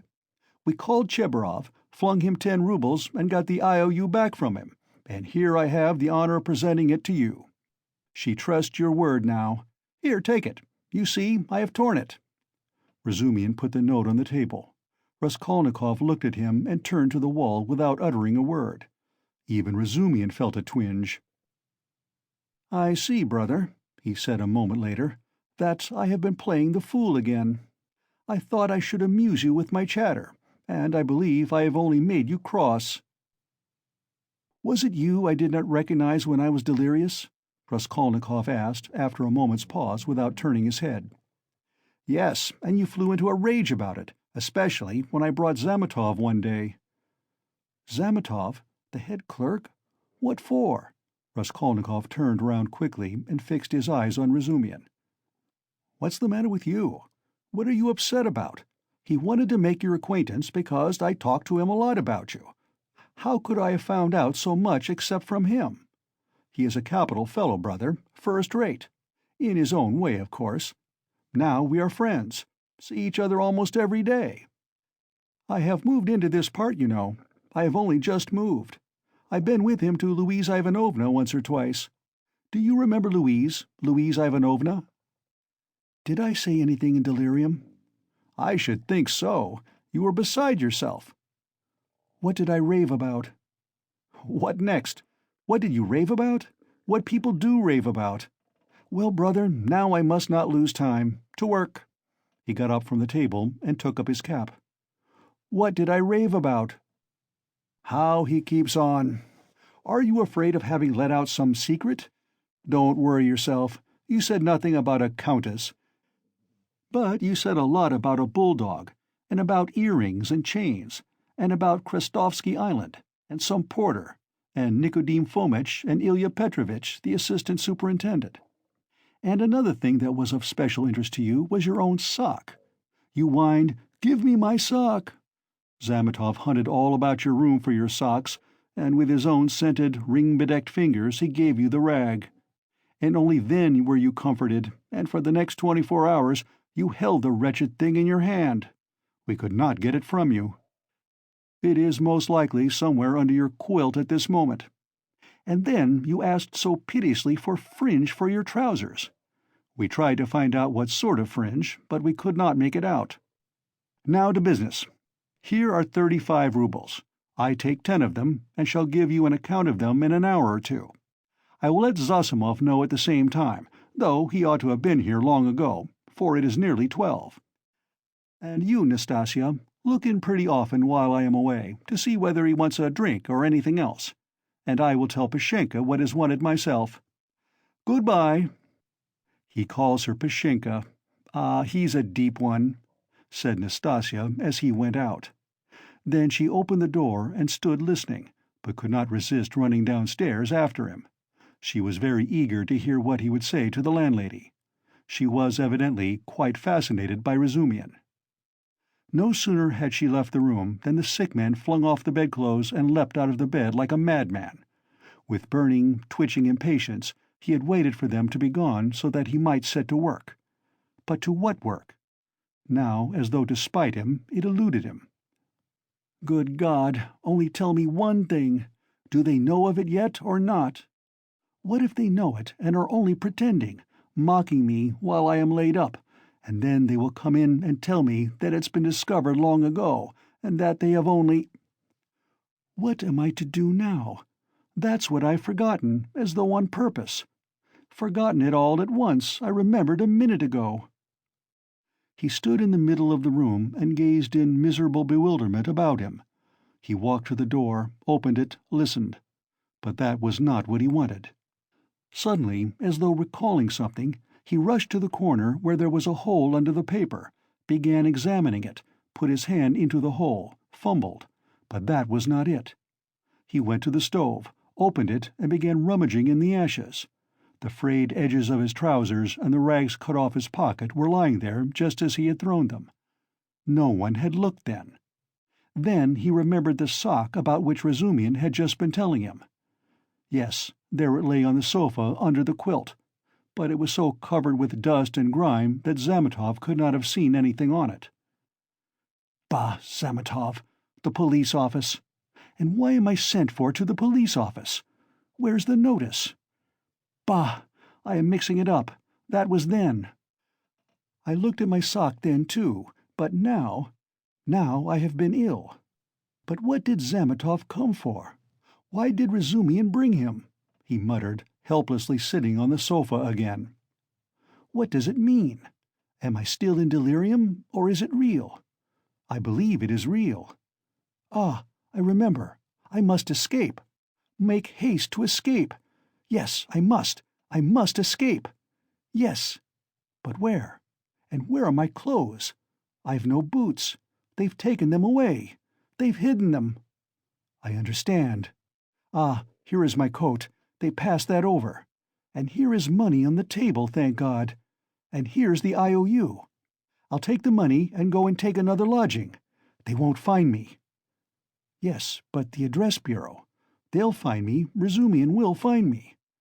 Better escape altogether, far away, to America, and let them do their worst. And take the IOU. It would be of use there. What else shall I take? They think I am ill. They don't know that I can walk. Ha, ha, ha! I could see by their eyes that they don't know all about it. If only I could get downstairs. And what if they have set a watch there, policeman? What's this tea? Ah, and here is beer left, half a bottle, cold. He snatched up the bottle, which still contained a glassful of beer, and gulped it down with a relish, as though quenching a flame in his breast. But in another minute the beer had gone to his head, and a faint and even pleasant shiver ran down his spine. He lay down and pulled a quilt over him. His sick and incoherent thoughts grew more and more disconnected, and soon a light, pleasant drowsiness came upon him. With a sense of comfort, he nestled his head into the pillow, wrapped more closely about him the soft, wadded quilt which had replaced the old ragged greatcoat, sighed softly, and sank into a deep, sound, refreshing sleep. He woke up, hearing someone come in. He opened his eyes and saw Razumihin standing in the doorway, uncertain whether to come in or not. Raskolnikov sat up quickly on the sofa and gazed at him, as though trying to recall something. "Ah, you are not asleep. Here I am. "Nastasia, bring in the parcel!" Razumian shouted down the stairs. "You shall have the account directly." "What time is it?" asked Raskolnikov, looking round uneasily. "Yes, you had a fine sleep, brother. It's almost evening. It will be 6 o'clock directly. You have slept more than 6 hours." "Good heavens, have I?" "And why not? It will do you good. What's the hurry? A tryst, is it? We've all the time before us. I've been waiting for the last 3 hours for you. I've been up twice and found you asleep. I've called on Zosimov twice. Not at home, only fancy. But no matter, he will turn up. And I've been out on my own business too. You know, I've been moving today, moving with my uncle. I have an uncle living with me now. But that's no matter. To business. Give me the parcel, Nastasia. We will open it directly. And how do you feel now, brother?" "I am quite well. I am not ill. Razumian, have you been here long?" "I tell you, I've been waiting for the last 3 hours." "No, before." "How do you mean? How long have you been coming here?" "Why, I told you all about it this morning. Don't you remember?" Raskolnikov pondered. The morning seemed like a dream to him. He could not remember alone, and looked inquiringly at Razumian. Said the latter. "He has forgotten. I fancied then that you were not quite yourself. Now you are better for your sleep. You really look much better. First rate. Well, to business. Look here, my dear boy." He began untying the bundle, which evidently interested him. "Believe me, brother, this is something specially near my heart. For we must make a man of you. Let's begin from the top. Do you see this cap?" he said, taking out of the bundle a fairly good, though cheap and ordinary cap. "Let me try it on." "Presently, afterwards," said Raskolnikov, waving it off pettishly. "Come, Rodya, my boy, don't oppose it. Afterwards will be too late. And I shan't sleep all night, for I bought it by guess, without measure." "Just right," he cried triumphantly, fitting it on. "Just your size." A proper head covering is the first thing in dress, and a recommendation in its own way. Tolstyakov, a friend of mine, is always obliged to take off his pudding basin when he goes into any public place where other people wear their hats or caps. People think he does it from slavish politeness, but it's simply because he is ashamed of his bird's nest. He is such a boastful fellow. Look, Nastasia, here are 2 specimens of headgear. This Palmerston," he took from the corner Raskolnikov's old, battered hat, which for some unknown reason he called a Palmerston. "Or this jewel. Guess the price, Rodya. What do you suppose I paid for it, Nastasia?" he said, turning to her, seeing that Raskolnikov did not speak. 20 kopecks, no more, I dare say," answered Nastasia. 20 kopecks, silly!" he cried, offended. "Why, nowadays you would cost more than that. 80 kopecks. And that only because it has been worn. And it's bought on condition that, when it's worn out, they will give you another next year. Yes, on my word." "Well, now let us pass to the United States of America, as they called them at school. I assure you I am proud of these breeches," and he exhibited to Raskolnikov a pair of light summer trousers of grey woolen material. "No holes, no spots, and quite respectable, although a little worn. And a waistcoat to match, quite in the fashion. And it's being worn really as an improvement. It's softer, smoother. You see, Rodya, to my thinking, the great thing for getting on in the world is always to keep to the seasons. If you don't insist on having asparagus in January, you keep your money in your purse, and it's the same with this purchase. It's summer now, so I've been buying summer things. Warmer materials will be wanted for autumn, so you'll have to throw these away in any case, especially as they will be done for by then from their own lack of coherence, if not your higher standard of luxury. Come, price them. What do you say? 2 rubles 25 kopecks. And remember the condition. If you wear these out, you will have another suit for nothing. They only do business on that system at Fadiev's. If you've bought a thing once, you are satisfied for life, for you will never go there again of your own free will. Now for the boots. What do you say? You see that they are a bit worn, but they'll last a couple of months, for it's foreign work and foreign leather. The secretary of the English embassy sold them last week. He had only worn them 6 days, but he was very short of cash. Price, 1.50 rubles. A bargain?" "But perhaps they won't fit," observed Nastasia. "Not fit? Just look!" And he pulled out of his pocket Raskolnikov's old broken boot, stiffly coated with dry mud. "I did not go empty-handed. They took the size from this monster. We all did our best. And as to your linen, your landlady has seen to that. Here, to begin with, are 3 shirts, hempen but with a fashionable front. Well, now then, 80 kopecks the cap, 2 rubles 25 kopecks the suit. Together, 3 rubles 5 kopecks, 1.50 rubles for the boots, for you see they are very good, and that makes 4 rubles 55 kopecks, 5 rubles for the underclothes. They were bought in the low, which makes exactly 9 rubles 55 kopecks. 55 kopecks change in coppers. Will you take it? And so, Rodya, you are set up with a complete new rig-out, for your overcoat will serve, and even has a style of its own. That comes from getting one's clothes from Sharmer's. As for your socks and other things, I leave them to you. We've 25 rubles left. And as for Pashenka and paying for your lodging, don't you worry. I tell you, she'll trust you for anything. And now, brother, let me change your linen, for I dare say you will throw off your illness with your shirt." "Let me be. I don't want to." Raskolnikov waved him off. He had listened with disgust to Razumian's efforts to be playful about his purchases. "Come, brother, don't tell me I've been trudging around for nothing," Razumian insisted. "Nastasia, don't be bashful, but help me. That's it." And in spite of Raskolnikov's resistance, he changed his linen. The latter sank back on the pillows and for a minute or two said nothing. "It will be long before I get rid of them," he thought. "What money was all that bought with?" he asked at last, gazing at the wall. "Money?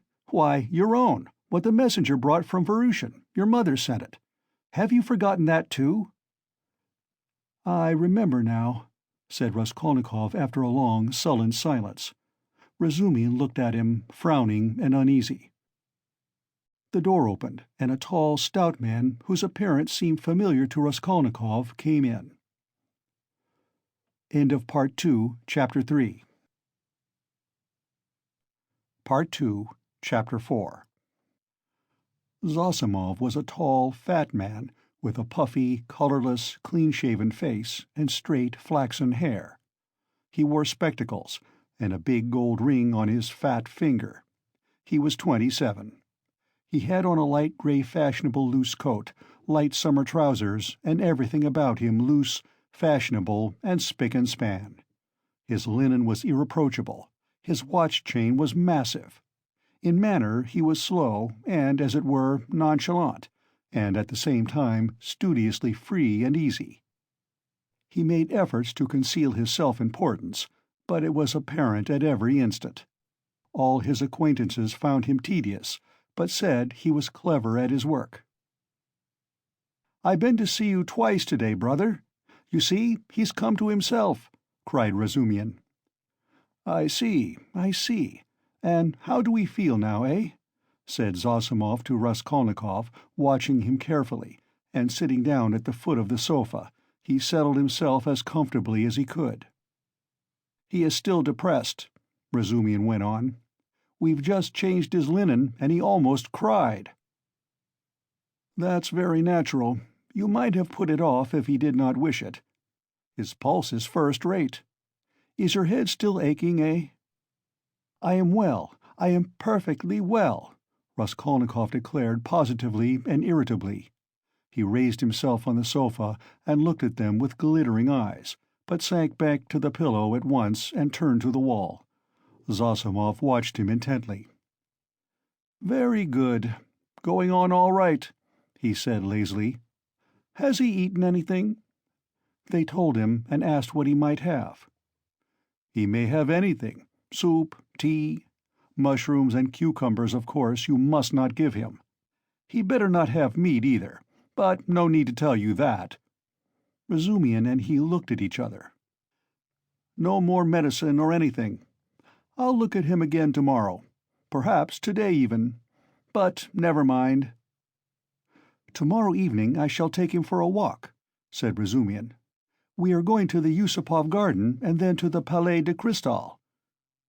"I would not disturb him tomorrow at all, but I don't know. A little maybe, but we'll see." "Ach, what a nuisance! I've got a housewarming party tonight. It's only a step from here. Couldn't he come? He could lie on the sofa." "You are coming," Razumian said to Zossimov. "Don't forget, you promised." "All right, only rather later. What are you going to do?" "Oh, nothing. Tea, vodka, herrings. There will be a pie. Just our friends." "And who?" "All neighbors here, almost all new friends, except my old uncle, and he is new too. He only arrived in Petersburg yesterday to see to some business of his. We meet once in 5 years." "What is he?" "He's been stagnating all his life as a district postmaster. Gets a little pension. He is 65. Not worth talking about. But I am fond of him. Porfiry Petrovitch, the head of the investigation department here. But you know him." "Is he a relation of yours too?" "A very distant one. But why are you scowling? Because you quarreled once, won't you come then?" "I don't care a damn for him." "So much the better. Well, there will be some students, a teacher, a government clerk, a musician, an officer, and Zametov." "Do tell me, please, what you or he," Zossimov nodded at Raskolnikov, "can have in common with this Zametov." "Oh, you particular gentleman! Principles. You are worked by principles, as it were, by springs. You won't venture to turn round on your own account. If a man is a nice fellow, that's the only principle I go upon. Zametov is a delightful person." "Though he does take bribes." "Well, he does, and what of it? I don't care if he does take bribes," Razumian cried with unnatural irritability. "I don't praise him for taking bribes. I only say he is a nice man in his own way. But if one looks at men in all ways, are there many good ones left? Why, I am sure I shouldn't be worth a baked onion myself, perhaps with you thrown in." "That's too little. I'd give 2 for you." "And I wouldn't give more than 1 for you. No more of your jokes. Zametov is no more than a boy. I can pull his hair, and one must draw him, not repel him. You'll never improve a man by repelling him, especially a boy. One has to be twice as careful with a boy. Oh, you progressive dullards, you don't understand. You harm yourselves running another man down. But if you want to know, we really have something in common." "I should like to know what." "Why, it's all about a house painter. We're getting him out of a mess. Though, indeed, there's nothing to fear now. The matter is absolutely self-evident. We only put on steam." "A painter?" "Why, haven't I told you about it? I only told you the beginning then about the murder of the old pawnbroker woman. Well, the painter is mixed up in it." "Oh, I heard about that murder before and was rather interested in it. Partly, for one reason, I read about it in the papers too." "Lizaveta was murdered too," Nastasya blurted out, suddenly addressing Raskolnikov. She remained in the room all the time, standing by the door listening. "Lizaveta," murmured Raskolnikov hardly audibly. "Lizaveta, who sold old clothes. Didn't you know her? She used to come here. She mended a shirt for you, too." Raskolnikov turned to the wall where in the dirty yellow paper he picked out one clumsy, white flower with brown lines on it and began examining how many petals there were in it, how many scallops in the petals, and how many lines on them. He felt his arms and legs as lifeless as though they had been cut off. He did not attempt to move, but stared obstinately at the flower. "But what about the painter?" Zossimov interrupted Nastasya's chatter with marked displeasure. She sighed and was silent. "Why, he was accused of the murder," Razumian went on hotly. "Was there evidence against him, then?" "Evidence indeed! Evidence that was no evidence, and that's what we have to prove. It was just as they pitched on those fellows Koch and Pestrikov at first. Phoo! How stupidly it's all done. It makes one sick, though it's not one's business. Pestrikov may be coming tonight. By the way, Rodya, you've heard about the business already. It happened before you were ill, the day before you fainted at the police office while they were talking about it." Zosimov looked curiously at Raskolnikov. He did not stir. "But I say, Razumian, I wonder at you. What a busybody you are," Zosimov observed. "Maybe I am, but we will get him off anyway," shouted Razumian, bringing his fist down on the table. "What's the most offensive is not their lying. One can always forgive lying. Lying is a delightful thing, for it leads to the truth. What is offensive is that they lie and worship their own lying. I respect Porfiry, but what threw them out at first? The door was locked, and when they came back with the porter it was open. So it followed that Koch and Pestrikov were the murderers. That was their logic." "But don't excite yourself. They simply detained them. They could not help that. And by the way, I've met with that man Koch. He used to buy unredeemed pledges from the old woman, eh?" "Yes, he is a swindler. He buys up bad debts, too. He makes a profession of it. But enough of him. Do you know what makes me angry? It's their sickening, rotten, petrified routine. And this case might be the means of introducing a new method. One can show from the psychological data alone how to get on the track of the real man. We have the facts, they say. But facts are not everything. At least half the business lies in how you interpret them." "Can you interpret them, then?" "Anyway, one can't hold one's tongue when one has a feeling, a tangible feeling, that one might be a help, if only— do you know the details of the case?" "I am waiting to hear about the painter." "Oh, yes. Well, here's the story. Early on the third day after the murder, when they were still dandling Koch and Pestrikov, though they accounted for every step they took and it was plain as a pikestaff, an unexpected fact turned up. A peasant called Dushkin, who keeps a dram shop facing the house, brought to the police office a jeweler's case containing some gold earrings, and told him a long rigmarole. The day before yesterday, just after 8 o'clock, mark the day and the hour, a journeyman house-painter, Nikolai, who had been in to see me already that day, brought me this box of gold earrings and stones, and asked me to give him 2 rubles for them. When I asked him where he got them, he said that he picked them up in the street. I did not ask him anything more. I am telling you Dushkin's story. I gave him a note, a ruble that is, for I thought if he did not pawn it with me, he would with another. It would all come to the same thing. He'd spent it on drink, so the thing had better be with me. The further you hide it, the quicker you will find it, and if anything turns up, if I hear any rumors, I'll take it to the police. Of course, that's all taradiddle. He lies like a horse, for I know this Dushkin. He is a pawnbroker and a receiver of stolen goods, and he did not cheat Nikolai out of a 30-ruble trinket in order to give it to the police. He was simply afraid. But no matter. To return to Dushkin's story. I've known this peasant Nikolai Dementiev from a child. He comes from the same province and district of Zaraïsk. We are both Ryazan men. And though Nikolai is not a drunkard, he drinks, and I knew he had a job in that house, painting work with Dmitri, who comes from the same village too. As soon as he got the ruble, he changed it, had a couple of glasses, took his change and went out. But I did not see Dmitri with him then.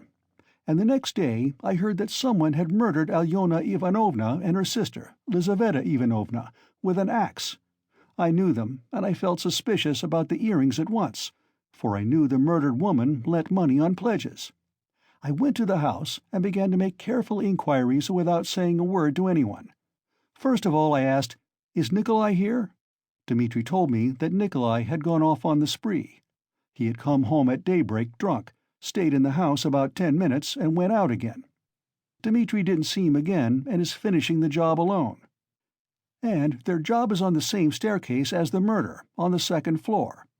When I heard all that, I did not say a word to anyone. That's Dushkin's tale. But I found out what I could about the murder and went home feeling as suspicious as ever. And at 8 o'clock this morning, that was the 3rd day, you understand, I saw Nikolai coming in, Not sober, though not to say very drunk. He could understand what was said to him. He sat down on the bench and did not speak. There was only one stranger in the bar, and a man I knew asleep on a bench, and our 2 boys. "Have you seen Dmitri?" said I. "No, I haven't," said he. "And you've not been here either?" "Not since the day before yesterday," said he. "And where did you sleep last night?" "In Pesky, with the Kolomensky men." "And where did you get those earrings?" I asked. "I found them on the street." And the way he said it was a bit queer. He did not look at me. "Did you hear what happened that very evening, at that very hour, on that same staircase?" said I. "No," said he, "I had not heard." And all the while he was listening, his eyes were staring out of his head, and he turned as white as chalk. I told him all about it, and he took his hat and began getting up. I wanted to keep him. "Wait a bit, Nikolai," said I. "Won't you have a drink?" And I signed to the boy to hold the door, and I came out from behind the bar. But he darted out and down the street to the turning at a run. I have not seen him since. Then my doubts were at an end. It was his doing, as clear as could be. "I should think so," said Zosimov. "Wait, hear the end. Of course they sought high and low for Nikolai. They detained Dushkin and searched his house. Dmitri too was arrested. The Kolomensky men also were turned inside out. And the day before yesterday they arrested Nikolai in a tavern at the end of town. He had gone there, taken the silver cross off his neck, and asked for a dram for it. They gave it to him. A few minutes afterwards, the woman went to the cowshed, and through a crack in the wall she saw in the stable adjoining he had made a noose of his sash from the beam, stood on a block of wood, and was trying to put his neck in the noose. The woman screeched her hardest. People ran in. 'So that's what you are up to.' 'Take me,' he says, 'to such and such a police officer. I'll confess everything.' Well, they took him to that police station, that is here, with a suitable escort. So they asked him this and that, how old he is, 22, and so on. At the question, 'When you were working with Dmitri, did you see anyone on the staircase at such and such a time?' Answer, 'To be sure, folks may have gone up and down, but I did not notice them.' 'And didn't you hear anything, any noise, and so on?' 'We heard nothing special.' 'And did you hear, Nikolai, that on the same day widow so-and-so and her sister were murdered and robbed?' 'I never knew a thing about it. The first I heard of it was from Afanasy Pavlovitch the day before yesterday.' 'And where did you find the earrings?' 'I found them on the pavement.' 'Why didn't you go to work with Dmitri the other day?' 'Because I was drinking.' 'And where were you drinking?' 'Oh, in such and such a place.' 'Why did you run away from Dushkin's?' 'Because I was awfully frightened.' 'What were you frightened of?' 'That I should be accused.' 'How could you be frightened if you felt free from guilt?'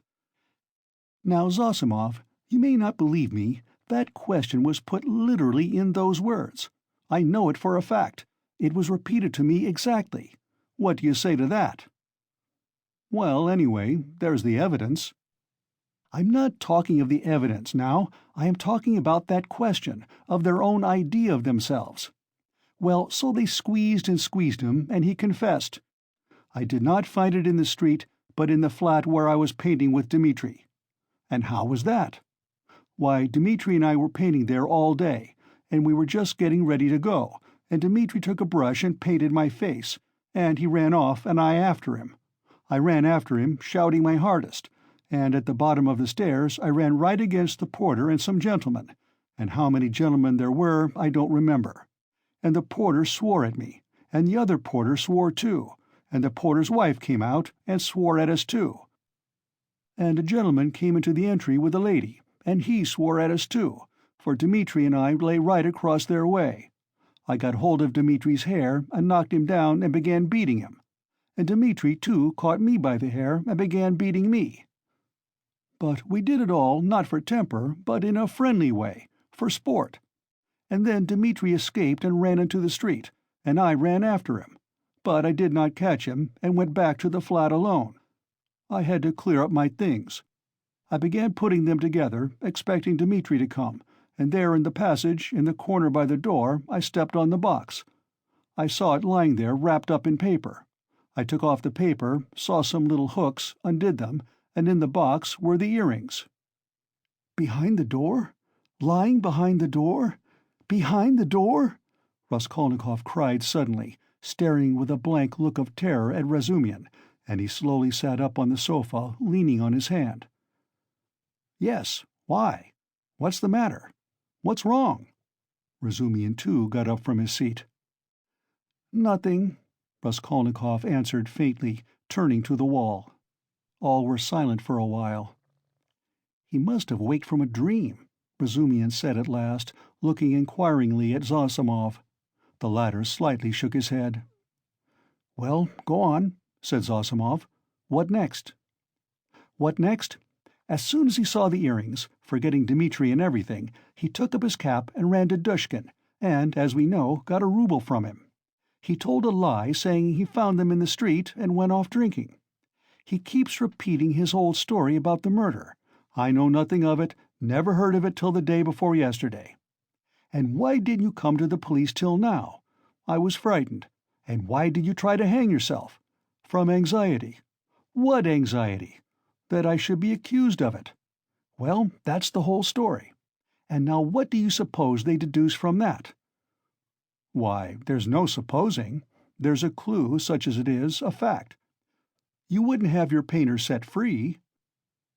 "Now they've simply taken him for the murderer. They haven't a shadow of doubt." "That's nonsense. You are excited. But what about the earrings? You must admit that, if on the very same day and hour earrings from the old woman's box have come into Nikolai's hands, they must have come there somehow. That's a good deal in such a case." "How did they get there? How did they get there?" cried Razumihin.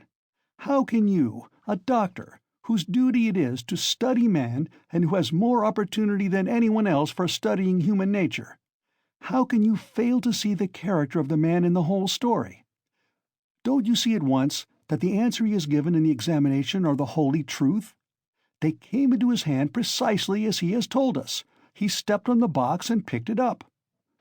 "The holy truth. But didn't he own himself that he told a lie at first?" "Listen to me. Listen attentively. The porter, and Koch, and Pestryakov, and the other porter, and the wife of the first porter, and the woman who was sitting in the porter's lodge, and the man Krukov, who had just got out of a cab at that minute and went in at the entry with a lady on his arm, that is 8 or 10 witnesses agree that Nikolai had Dmitri on the ground, was lying on him beating him, while Dmitri hung on to his hair, beating him too. They lay right across the way, blocking the thoroughfare. They were sworn at on all sides, while they, like children, the very words of the witnesses, were falling over one another, squealing, fighting, and laughing with the funniest faces, and chasing one another like children, they ran into the street. Now take careful note. The bodies upstairs were warm, you understand, warm when they found them. If they, or Nikolai alone, had murdered them and broken open the boxes, or simply taken part in the robbery, allow me to ask you one question. Do their state of mind, their squeals and giggles and childish scuffling at the gate, fit in with axes, bloodshed, fiendish cunning, robbery? They just killed them, not 5 or 10 minutes before, for the bodies were still warm, and at once, leaving the flat open, knowing that people would go there at once, flinging away their booty, they rolled about like children, laughing and attracting general attention. And there are a dozen witnesses to swear to that. Of course, it is strange. It's impossible, indeed, but— No, brother, no buts.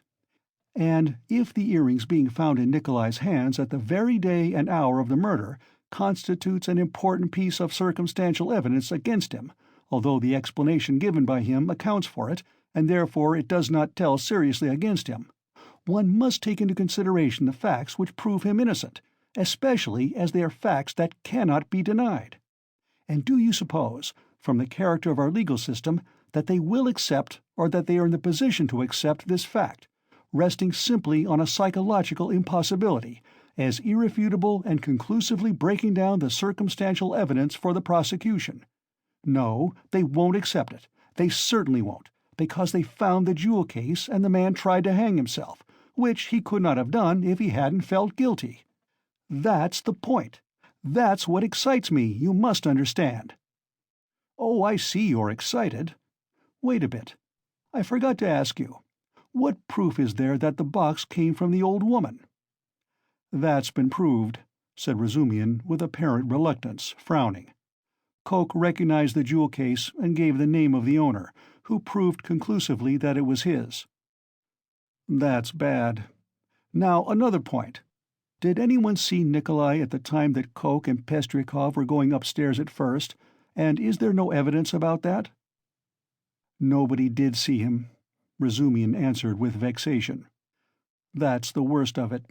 Even Coke and Pestrikov did not notice them on their way upstairs, though, indeed, their evidence could not have been worth much. They said they saw the flat was open and that there must be work going on in it, but they took no special notice and could not remember whether there actually were men at work in it." So the only evidence for the defense is that they were beating one another and laughing. That constitutes a strong presumption, but how do you explain the facts yourself?" "How do I explain them? What is there to explain? It's clear. At any rate, the direction in which explanation is to be sought is clear, and the jewel case points to it. The real murderer dropped those earrings. The murderer was upstairs, locked in, when Coke and Pestrikov knocked at the door. Coke, like an ass, did not stay at the door, so the murderer popped out and ran down too, for he had no other way of escape.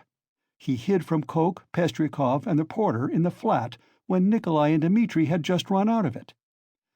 He stopped there while the porter and the others were going upstairs, waited till they were out of hearing, and then went calmly downstairs at the very minute when Dmitri and Nikolai ran out into the street and there was no one in the entry. Possibly he was seen, but not noticed. There are lots of people going in and out. He must have dropped the earrings out of his pocket when he stood behind the door, and did not notice he dropped them, because he had other things to think of. The jewel case is a conclusive proof that he did stand there. That's how I explain it." "Too clever. No, my boy, you're too clever. That beats everything." "But why? Why?" "Why? Because everything fits too well. It's too melodramatic." "Ah!" Razumian was exclaiming, but at that moment the door opened, and a personage came in who was a stranger to all present. End of Part 2, Chapter 4. Part 2, Chapter 5. This gentleman was no longer young, of a stiff and portly appearance, and a cautious and sour countenance. He began by stopping short in the doorway, staring about him with offensive and undisguised astonishment, as though asking himself what sort of place he had come to. Mistrustfully, and with an affectation of being alarmed and almost affronted, he scanned Raskolnikov's low and narrow cabin. With the same amazement he stared at Raskolnikov, who lay undressed, disheveled, unwashed, on his miserable dirty sofa, looking fixedly at him. Then, with the same deliberation, he scrutinized the uncouth, unkempt figure and unshaven face of Razumian, who looked him boldly and inquiringly in the face without rising from his seat. A constrained silence lasted for a couple of minutes, and then, as might be expected, some scene-shifting took place. Reflecting, probably from certain fairly unmistakable signs, that he would get nothing in this cabin by attempting to overawe them, the gentleman softened somewhat, and civilly, though with some severity, emphasizing every syllable of his question, addressed Zosimov. "Rodion Romanovich Raskolnikov, a student, or formerly a student?" Zosimov made a slight movement, and would have answered, had not Razumian anticipated him. "He is lying on the sofa. What do you want?" This familiar "what do you want" seemed to cut the ground from the feet of the pompous gentleman. He was turning to Razumian, but checked himself in time and turned to Zosimov again. "This is Raskolnikov," mumbled Zosimov, nodding towards him. Then he gave a prolonged yawn, opening his mouth as wide as possible. Then he lazily put his hand into his waistcoat pocket, pulled out a huge gold watch in a round hunter's case, opened it, looked at it, and as slowly and lazily proceeded to put it back. Raskolnikov himself lay without speaking, on his back, gazing persistently, though without understanding, at the stranger. Now that his face was turned away from the strange flower on the paper, it was extremely pale and wore a look of anguish, as though he had just undergone an agonizing operation, or just been taken from the rack. But the newcomer gradually began to arouse his attention, then his wonder, then suspicion, and even alarm. When Zosimov said, "This is Raskolnikov," he jumped up quickly, sat on the sofa, and with an almost defiant, but weak and breaking voice, articulated, "Yes, I am Raskolnikov. What do you want?" The visitor scrutinized him and pronounced impressively, "Pyotr Petrovitch Luzhin.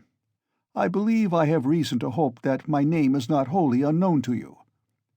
But Raskolnikov, who had expected something quite different, gazed blankly and dreamily at him, making no reply, as though he heard the name of Pyotr Petrovitch for the first time. "Is it possible that you can up to the present have received no information?" asked Pyotr Petrovitch, somewhat disconcerted. In reply, Raskolnikov sank languidly back on the pillow, put his hands behind his head, and gazed at the ceiling. A look of dismay came into Luzhin's face. Zosimov and Razumian stared at him more inquisitively than ever, and at last he showed unmistakable signs of embarrassment. "I had presumed and calculated," he faltered, "that a letter posted more than 10 days, if not a fortnight ago—" "I say, why are you standing in the doorway?" Razumian interrupted suddenly. "If you've something to say, sit down. Nastasia and you are so crowded. Nastasia, make room. Here's a chair. Thread your way in." He moved his chair back from the table, made a little space between the table and his knees, and waited in a rather cramped position for the visitor to thread his way in. The minute was so chosen that it was impossible to refuse, and the visitor squeezed his way through, hurrying and stumbling. Reaching the chair, he sat down, looking suspiciously at Razumian. "No need to be nervous," the latter blurted out. "Rodya has been ill for the last 5 days and delirious for 3, but now he is recovering and has got an appetite. This is his doctor, who has just had a look at him. I am a comrade of Rodya's, like him, formerly a student, and now I am nursing him. So don't you take any notice of us, but go on with your business." "Thank you. But shall I not disturb the invalid by my presence and conversation?" Pyotr Petrovitch asked of Zosimov. "No," mumbled Zosimov. "You may amuse him." He yawned again. "He has been conscious a long time, since the morning," went on Razumian, whose familiarity seemed so much like unaffected good nature that Pyotr Petrovitch began to be more cheerful, partly, perhaps, because this shabby and impudent person had introduced himself as a student. "Your mamma," began Luzhin. Razumian cleared his throat loudly. Luzhin looked at him inquiringly. "That's all right. Go on." Luzhin shrugged his shoulders. "Your mamma had commenced a letter to you while I was sojourning in her neighborhood. On my arrival here, I purposely allowed a few days to elapse before coming to see you, in order that I might be fully assured that you were in full possession of the tidings. But now, to my astonishment—" I know," Raskolnikov cried suddenly with impatient vexation. "So you are the fiancé. I know, and that's enough." There was no doubt about Pyotr Petrovitch's being offended this time, but he said nothing. He made a violent effort to understand what it all meant. There was a moment's silence. Meanwhile Raskolnikov, who had turned a little towards him when he answered, began suddenly staring at him again with marked curiosity, as though he had not had a good look at him yet, or as though something new had struck him. He rose from his pillow on purpose to stare at him. There certainly was something peculiar in Pyotr Petrovitch's whole appearance, something which seemed to justify the title of fiancé so unceremoniously applied to him. In the first place, it was evident, far too much so indeed, that Pyotr Petrovitch had made eager use of his few days in the capital to get himself up and rig himself out in expectation of his betrothed, A perfectly innocent and permissible proceeding indeed. Even his own, perhaps too complacent, consciousness of the agreeable improvement in his appearance might have been forgiven in such circumstances, seeing that Pyotr Petrovitch had taken up the role of fiancé. All his clothes were fresh from the tailor's, and were all right, except for being too new and too distinctly appropriate. Even the stylish new round hat had the same significance. Pyotr Petrovitch treated it too respectfully and held it too carefully in his hands. The exquisite pair of lavender gloves, real Louvain, told the same tale, if only from the fact of his not wearing them, but carrying them in his hand for show. Light and youthful colors predominated in Pyotr Petrovitch's attire. He wore a charming summer jacket of a fawn shade, light thin trousers, a waistcoat of the same, new and fine linen, a cravat of the lightest cambric with pink stripes on it, and the best of it was, this all suited Pyotr Petrovitch. His very fresh and even handsome face looked younger than his 45 years at all times. His dark mutton-chop whiskers made an agreeable setting on both sides, growing thickly upon his shining, clean-shaven chin. Even his hair, touched here and there with grey, though it had been combed and curled at a hairdresser's, did not give him a stupid appearance, as curled hair usually does, by inevitably suggesting a German on his wedding day. If there really was something unpleasing and repulsive in his rather good-looking and imposing countenance, it was due to quite other causes. After scanning Mr. Luzhin unceremoniously, Raskolnikov smiled malignantly, sank back on the pillow, and stared at the ceiling as before. But Mr. Luzhin hardened his heart and seemed to determine to take no notice of their oddities. "I feel the greatest regret at finding you in this situation," he began, again breaking the silence with an effort. "If I had been aware of your illness, I should have come earlier. But you know what business is. I have, too, a very important legal affair in the Senate, not to mention other preoccupations which you may well conjecture. I am expecting your mamma and sister any minute." Raskolnikov made a movement and seemed about to speak. His face showed some excitement. Pyotr Petrovitch paused, waited, but as nothing followed, he went on.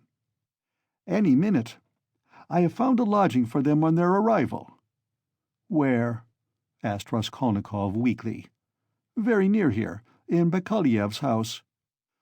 "That's in Voskresensky," put in Razumian. "There are 2 stories of rooms, let by a merchant called Yushin. I've been there." "Yes, rooms. A disgusting place, filthy, stinking, and what's more, of doubtful character. Things have happened there, and there are all sorts of queer people living there. And I went there about a scandalous business. It's cheap, though. I could not, of course, find out so much about it, for I am a stranger in Petersburg myself," Pyotr Petrovitch replied huffily. "However, the 2 rooms are exceedingly clean, and as it is for so short a time, I have already taken a permanent, that is, our future flat," he said, addressing Raskolnikov, "and I am having it done up. And meanwhile I am myself cramped for room in a lodging with my friend Andrei Semyonovitch Lebeziatnikov, in the flat of Madame Lebevezhel. It was he who told me of Bakaleyev's house, too." "Lebeziatnikov?" said Raskolnikov slowly, as if recalling something.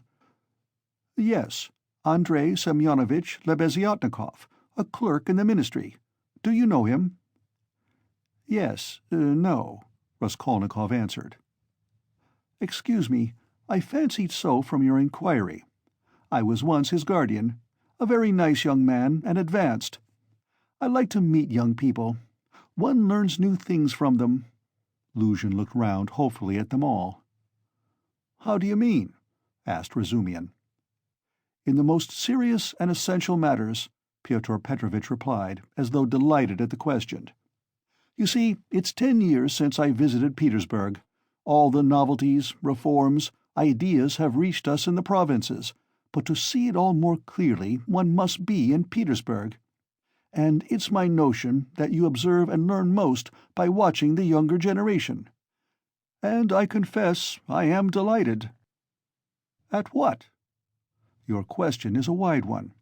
I may be mistaken, but I fancy I find clearer views, more, so to say, criticism, more practicality." "That's true," Zossimov let drop. "Nonsense! There's no practicality," Razumian flew at him. "Practicality is a difficult thing to find. It does not drop down from heaven. And for the last 200 years we have been divorced from all practical life. Ideas, if you like, are fermenting," he said to Pyotr Petrovitch. "And desire for good exists, though it's in a childish form, and honesty you may find, although there are crowds of brigands. Anyway, there's no practicality. Practicality goes well shod." "I don't agree with you," Pyotr Petrovitch replied, with evident enjoyment. "Of course, people do get carried away and make mistakes, but one must have indulgence. Those mistakes are merely evidence of enthusiasm for the cause, and of abnormal external environment. If little has been done, the time has been but short. Of means I will not speak. It's my personal view, if you care to know, that something has been accomplished already. New valuable ideas, new valuable works are circulating in the place of our old dreamy and romantic authors. Literature is taking a maturer form. Many injurious prejudices have been rooted up and turned into ridicule. In a word, we have cut ourselves off irrevocably from the past, and that, to my thinking, is a great thing." "He's learned it by heart to show off," Raskolnikov pronounced suddenly. "What?" asked Pyotr Petrovitch, not catching his words, but he received no reply. "That's all true," Zossimov hastened to interpose.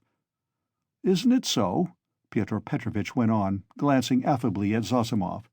"You must admit," he went on, addressing Razumian with a shade of triumph and superciliousness, he almost added, "young man," "that there is an advance, or as they say now, progress, in the name of science and economic truth." "A commonplace." "No, not a commonplace. Hitherto, for instance, if I were told, 'Love thy neighbour,' what came of it?" Pyotr Petrovitch went on, perhaps with excessive haste. "It came to my tearing my coat in half to share with my neighbour, and we both were left half naked. As a Russian proverb has it, 'Catch several hares and you won't catch one.' Science now tells us, 'Love yourself before all men, for everything in the world rests on self-interest. You love yourself and manage your own affairs properly, and your coat remains whole.' Economic truth adds that the better private affairs are organized in society, the more whole coats, so to say, the firmer are its foundations, and the better is the common welfare organized too. Therefore, in acquiring wealth solely and exclusively for myself, I am acquiring, so to speak, for all, and helping to bring to pass my neighbor's getting a little more than a torn coat, and that not from private, personal liberality, but as a consequence of the general advance. The idea is simple, but unhappily it has been a long time reaching us, being hindered by idealism and sentimentality, and yet it would seem to want very little wit to perceive it."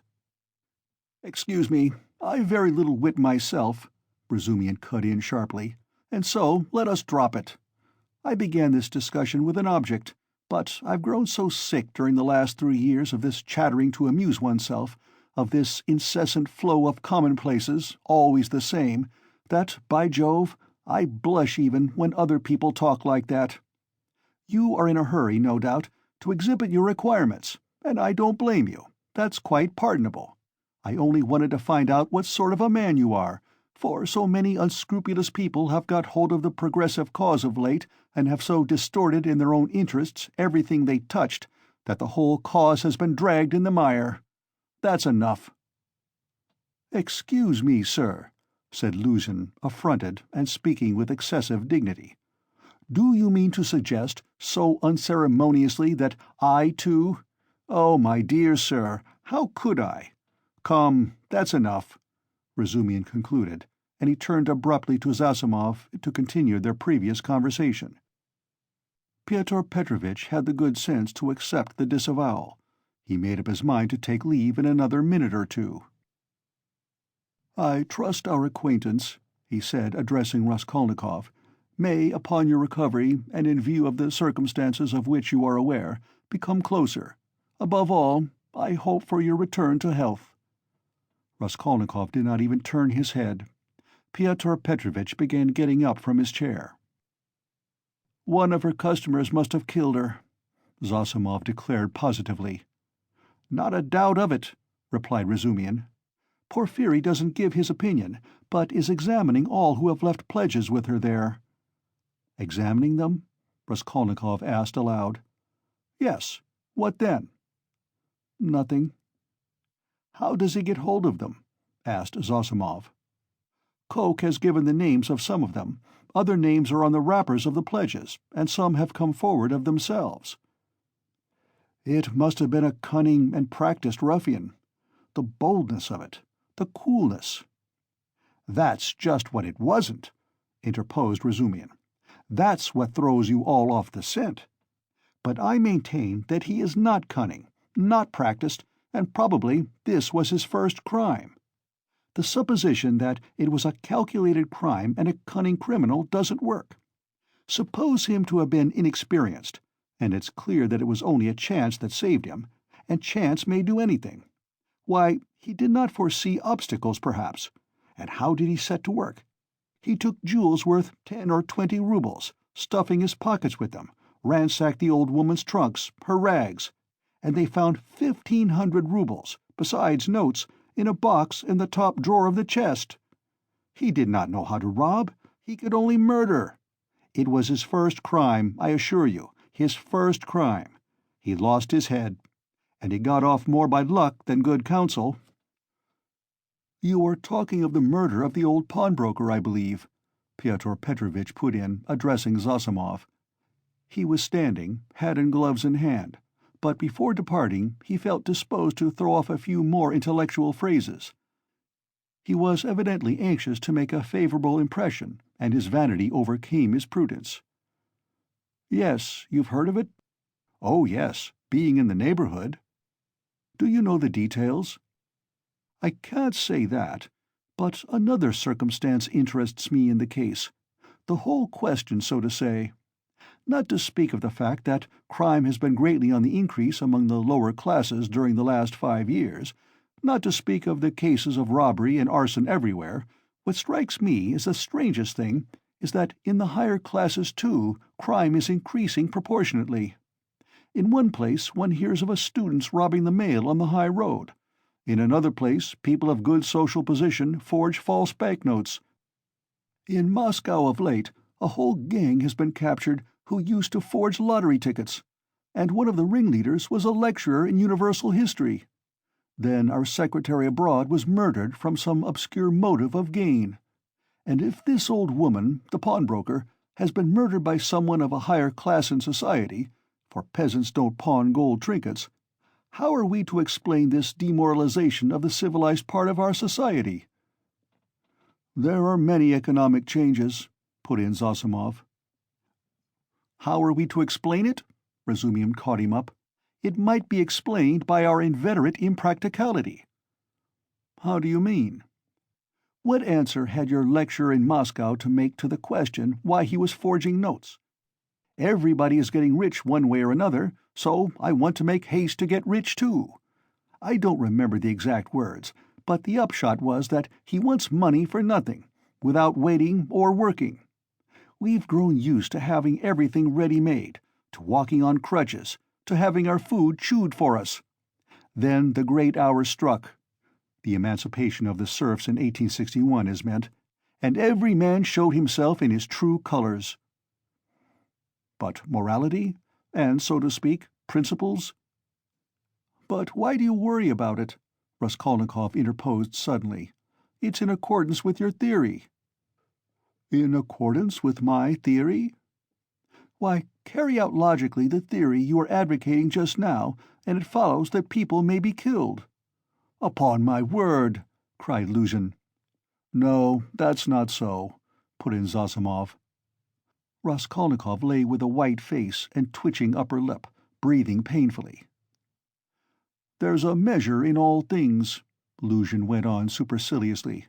"Economic ideas are not an incitement to murder, and one has but to suppose—" "And is it true," Raskolnikov interposed once more suddenly, again in a voice quivering with fury and delight in insulting him, "is it true that you told your fiancée, within an hour of her acceptance, that what pleased you most was that she was a beggar, because it was better to raise a wife from poverty, so that you may have complete control over her and reproach her with your being her benefactor?"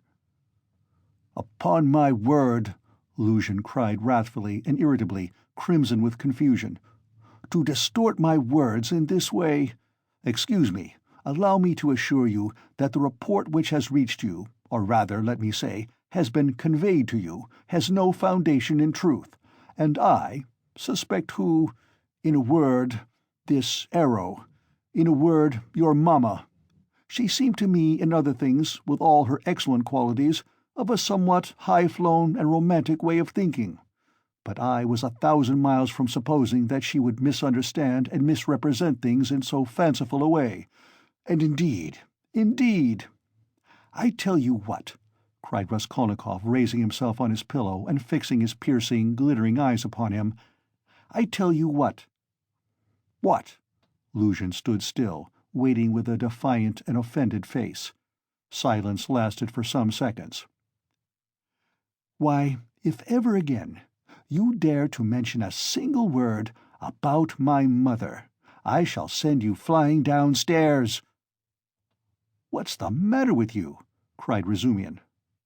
"So, that's how it is?" Luzhin turned pale and bit his lip. "Let me tell you, sir," he began deliberately, doing his utmost to restrain himself, but breathing hard.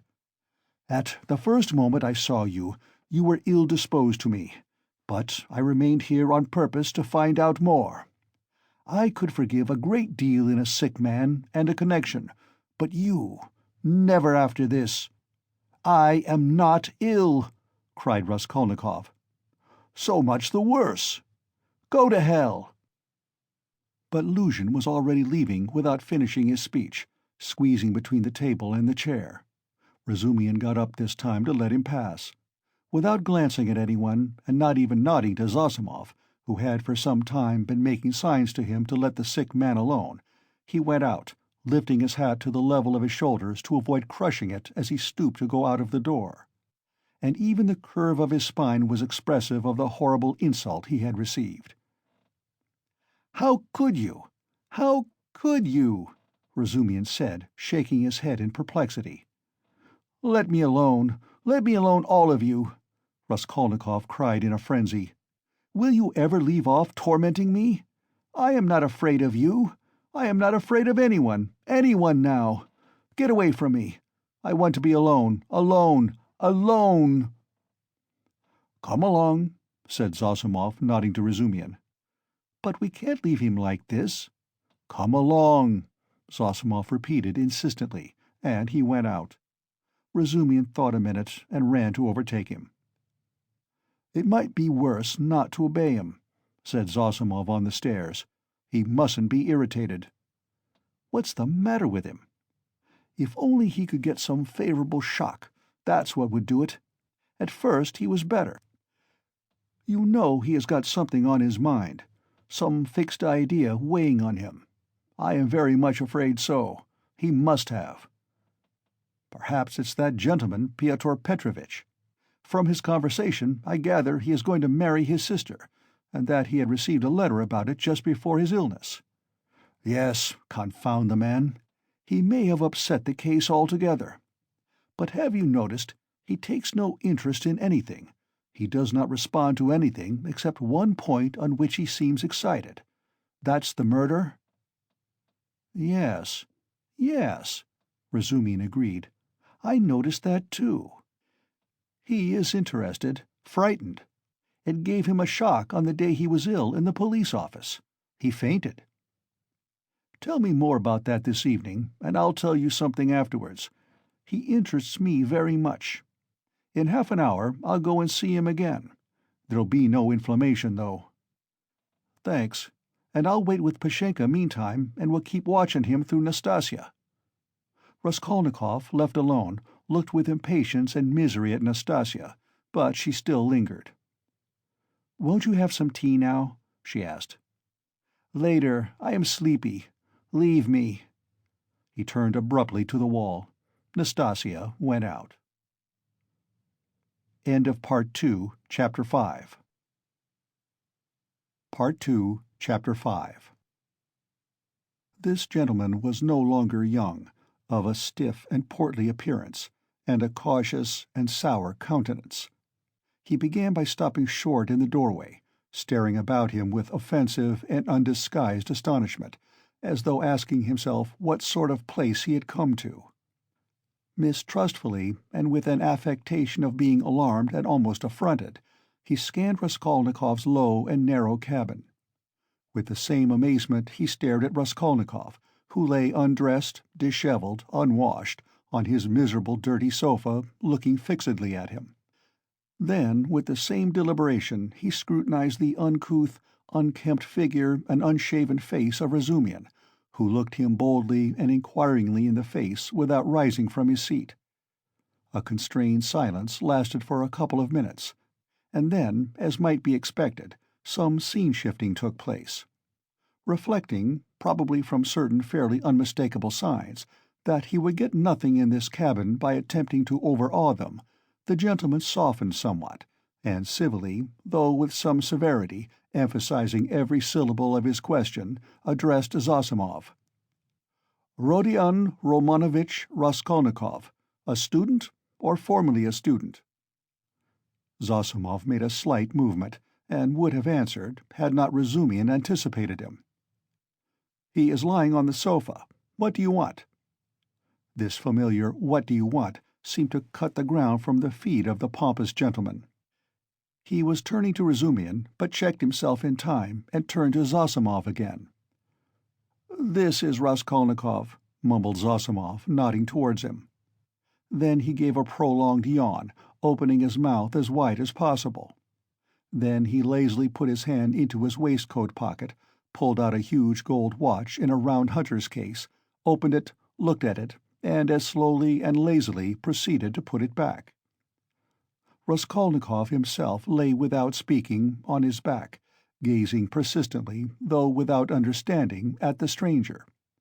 Now that his face was turned away from the strange flower on the paper, it was extremely pale and wore a look of anguish, as though he had just undergone an agonizing operation, or just been taken from the rack. But the newcomer gradually began to arouse his attention, then his wonder, then suspicion, and even alarm.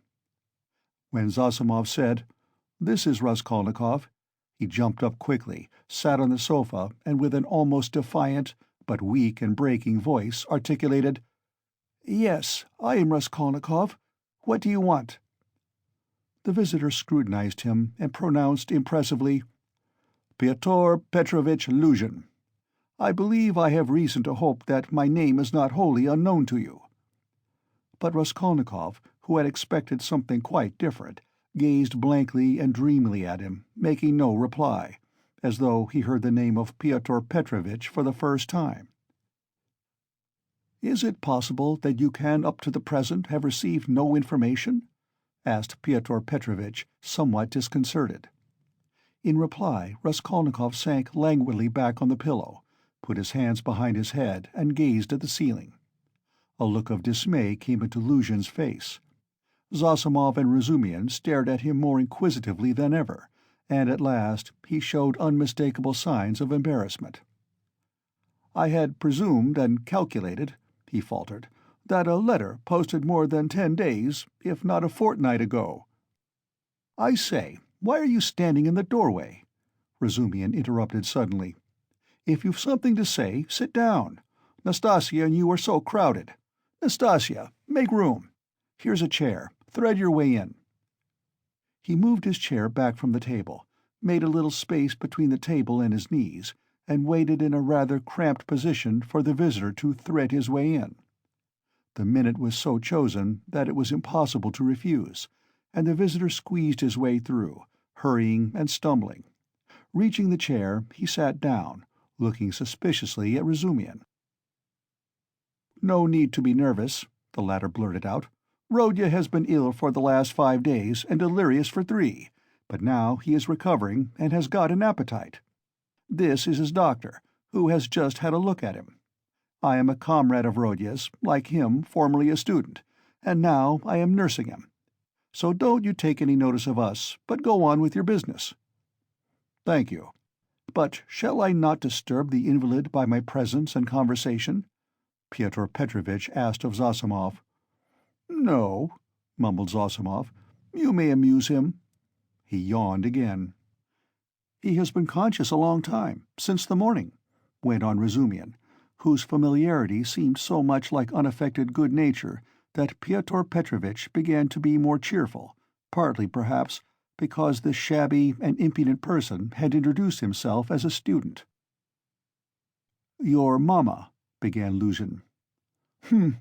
Razumihin cleared his throat loudly. Luzhin looked at him inquiringly. "That's all right. Go on." Luzhin shrugged his shoulders. "Your mamma had commenced a letter to you while I was sojourning in her neighborhood. On my arrival here, I purposely allowed a few days to elapse before coming to see you, in order that I might be fully assured that you were in full possession of the tidings.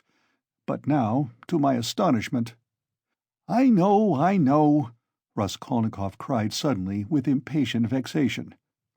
"So you are the fiancé. I know, and that's enough." There was no doubt about Pyotr Petrovitch's being offended this time, but he said nothing. He made a violent effort to understand what it all meant. There was a moment's silence.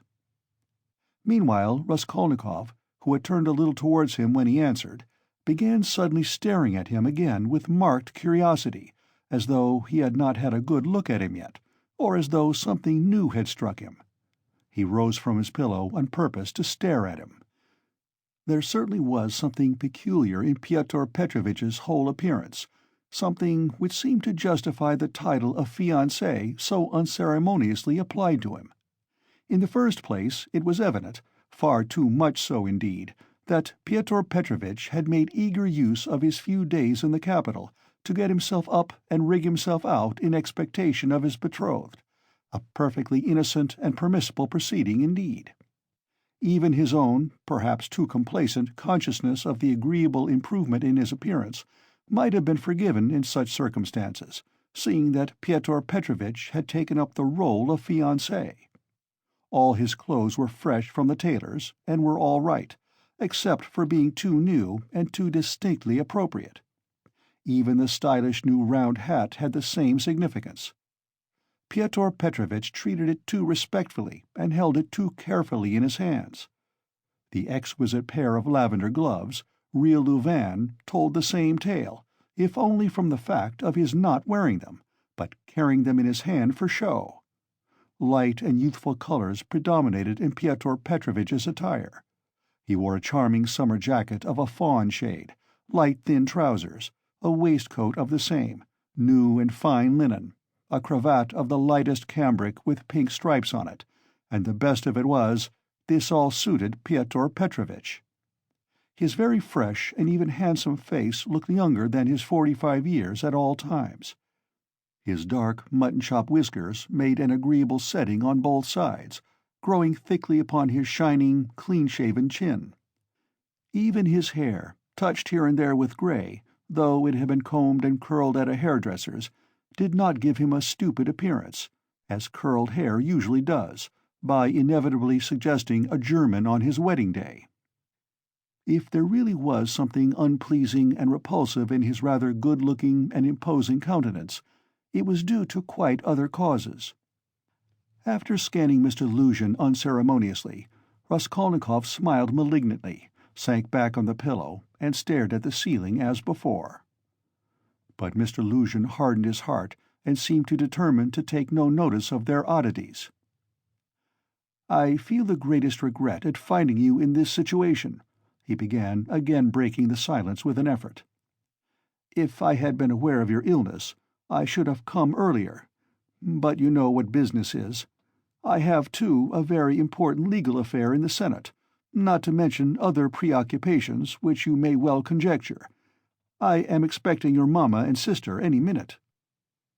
Raskolnikov made a movement and seemed about to speak. His face showed some excitement. Pyotr Petrovitch paused, waited, but as nothing followed, he went on. "Any minute. I have found a lodging for them on their arrival." "Where?" asked Raskolnikov weakly. "Very near here, in Bakaleyev's house." "That's in Voskresensky," put in Razumian. "There are 2 stories of rooms, let by a merchant called Yushin. I've been there." "Yes, rooms. A disgusting place, filthy, stinking, and what's more, of doubtful character. Things have happened there, and there are all sorts of queer people living there. And I went there about a scandalous business. It's cheap, though. I could not, of course, find out so much about it, for I am a stranger in Petersburg myself," Pyotr Petrovitch replied huffily. "However, the 2 rooms are exceedingly clean, and as it is for so short a time, I have already taken a permanent, that is, our future flat," he said, addressing Raskolnikov, "and I am having it done up. And meanwhile I am myself cramped for room in a lodging with my friend Andrei Semyonovitch Lebeziatnikov, in the flat of Madame Lebevezhel.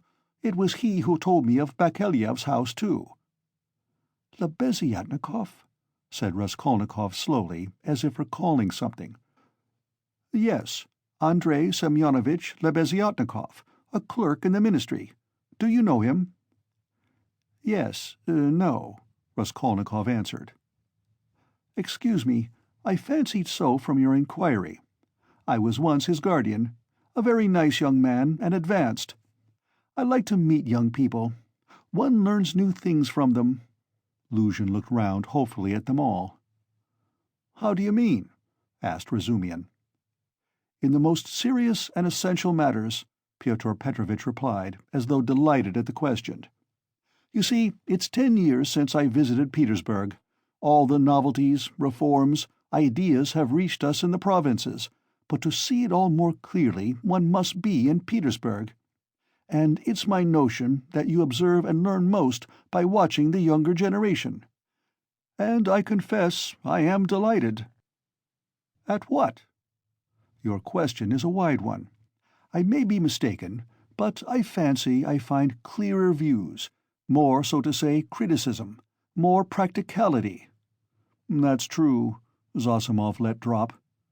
"Nonsense! There's no practicality," Razumian flew at him. "Practicality is a difficult thing to find. It does not drop down from heaven. And for the last 200 years we have been divorced from all practical life. Ideas, if you like, are fermenting," he said to Pyotr Petrovitch. "And desire for good exists, though it's in a childish form, and honesty you may find, although there are crowds of brigands. Anyway, there's no practicality. Practicality goes well shod." "I don't agree with you," Pyotr Petrovitch replied, with evident enjoyment. "Of course, people do get carried away and make mistakes, but one must have indulgence. Those mistakes are merely evidence of enthusiasm for the cause, and of abnormal external environment. If little has been done, the time has been but short. Of means I will not speak. It's my personal view, if you care to know, that something has been accomplished already. New valuable ideas, new valuable works are circulating in the place of our old dreamy and romantic authors. Literature is taking a maturer form. Many injurious prejudices have been rooted up and turned into ridicule. In a word, we have cut ourselves off irrevocably from the past, and that, to my thinking, is a great thing." "He's learned it by heart to show off," Raskolnikov pronounced suddenly. "What?" asked Pyotr Petrovitch, not catching his words, but he received no reply. "That's all true," Zosimov hastened to interpose.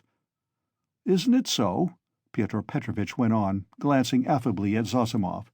"You must admit," he went on, addressing Razumian with a shade of triumph and superciliousness, he almost added, "young man," "that there is an advance, or as they say now, progress, in the name of science and economic truth." "A commonplace." "No, not a commonplace.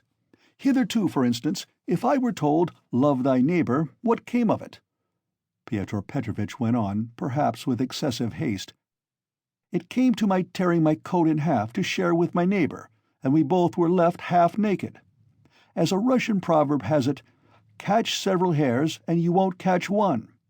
Science now tells us, love yourself before all men, for everything in the world rests on self-interest. You love yourself and manage your own affairs properly, and your coat remains whole. Economic truth adds that the better private affairs are organized in society, the more whole coats, so to say, the firmer are its foundations, and the better is the common welfare organized too. Therefore, in acquiring wealth solely and exclusively for myself, I am acquiring, so to speak, for all, and helping to bring to pass my neighbor's getting a little more than a torn coat, and that not from private, personal liberality, but as a consequence of the general advance. The idea is simple, but unhappily it has been a long time reaching us, being hindered by idealism and sentimentality, and yet it would seem to want very little wit to perceive it. "Excuse me, I've very little wit myself," Razumian cut in sharply, "and so let us drop it. I began this discussion with an object, but I've grown so sick during the last 3 years of this chattering to amuse oneself, of this incessant flow of commonplaces, always the same, that, by Jove, I blush even when other people talk like that. You are in a hurry, no doubt, to exhibit your requirements, and I don't blame you. That's quite pardonable. I only wanted to find out what sort of a man you are, for so many unscrupulous people have got hold of the progressive cause of late and have so distorted in their own interests everything they touched that the whole cause has been dragged in the mire. That's enough." "Excuse me, sir," said Luzhin, affronted and speaking with excessive dignity. "Do you mean to suggest, so unceremoniously, that I, too— Oh, my dear sir, how could I— Come, that's enough," Razumian concluded, and he turned abruptly to Zossimov to continue their previous conversation. Pyotr Petrovitch had the good sense to accept the disavowal. He made up his mind to take leave in another minute or two. "I trust our acquaintance," he said, addressing Raskolnikov, "may, upon your recovery, and in view of the circumstances of which you are aware, become closer. Above all, I hope for your return to health." Raskolnikov did not even turn his head. Pyotr Petrovitch began getting up from his chair. "One of her customers must have killed her," Zossimov declared positively. "Not a doubt of it," replied Razumian. "Porfiry doesn't give his opinion, but is examining all who have left pledges with her there." "Examining them?" Raskolnikov asked aloud. "Yes. What then?" "Nothing." "How does he get hold of them?" asked Zossimov. "Coke has given the names of some of them. Other names are on the wrappers of the pledges, and some have come forward of themselves." "It must have been a cunning and practiced ruffian. The boldness of it, the coolness—" "That's just what it wasn't," interposed Razumian. "That's what throws you all off the scent. But I maintain that he is not cunning, not practiced, and probably this was his first crime. The supposition that it was a calculated crime and a cunning criminal doesn't work. Suppose him to have been inexperienced, and it's clear that it was only a chance that saved him, and chance may do anything. Why, he did not foresee obstacles, perhaps. And how did he set to work? He took jewels worth 10 or 20 rubles, stuffing his pockets with them, ransacked the old woman's trunks, her rags, and they found 1,500 rubles, besides notes, in a box in the top drawer of the chest. He did not know how to rob, he could only murder. It was his first crime, I assure you, his first crime. He lost his head, and he got off more by luck than good counsel." "You were talking of the murder of the old pawnbroker, I believe," Pyotr Petrovitch put in, addressing Zossimov. He was standing, hat and gloves in hand, but before departing he felt disposed to throw off a few more intellectual phrases. He was evidently anxious to make a favorable impression, and his vanity overcame his prudence. "Yes, you've heard of it?" "Oh, yes, being in the neighborhood." "Do you know the details?"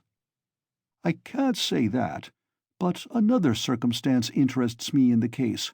The whole question, so to say.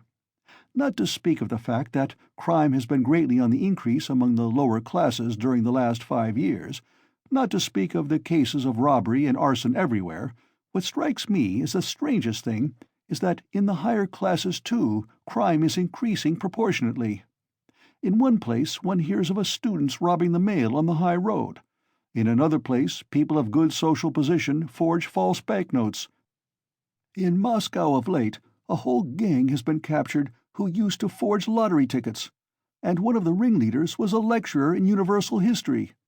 Then our secretary abroad was murdered from some obscure motive of gain. And if this old woman, the pawnbroker, has been murdered by someone of a higher class in society, for peasants don't pawn gold trinkets, how are we to explain this demoralization of the civilized part of our society? There are many economic changes, put in Zosimov. How are we to explain it? Razumian caught him up.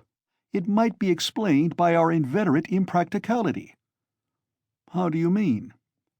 What answer had your lecturer in Moscow to make to the question why he was forging notes? Everybody is getting rich one way or another, so I want to make haste to get rich too. I don't remember the exact words, but the upshot was that he wants money for nothing, without waiting or working. We've grown used to having everything ready-made, to walking on crutches, to having our food chewed for us. Then the great hour struck. The emancipation of the serfs in 1861 is meant, and every man showed himself in his true colors. But morality, and, so to speak, principles? But why do you worry about it?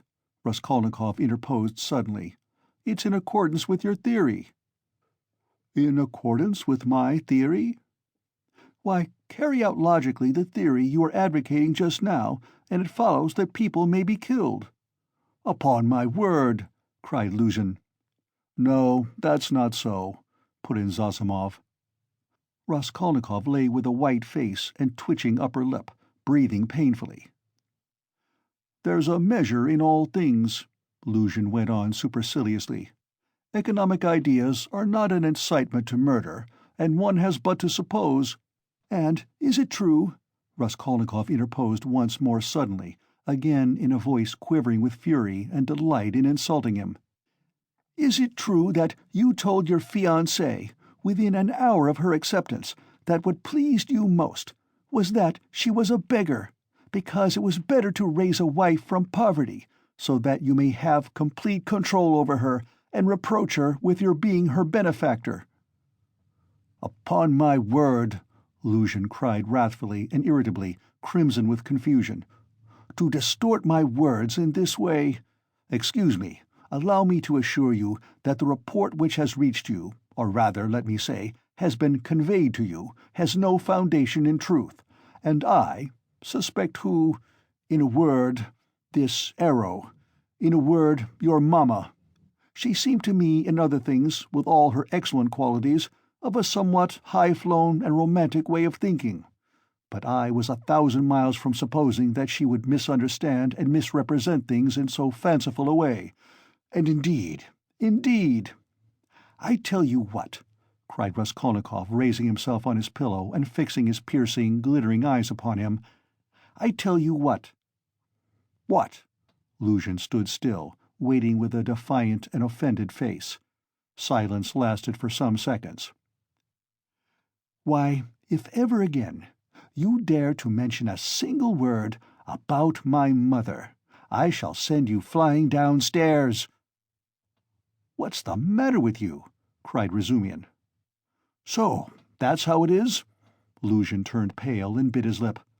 Let me tell you, sir, he began deliberately, doing his utmost to restrain himself, but breathing hard. At the first moment I saw you, you were ill-disposed to me, but I remained here on purpose to find out more. I could forgive a great deal in a sick man and a connection, but you— never after this.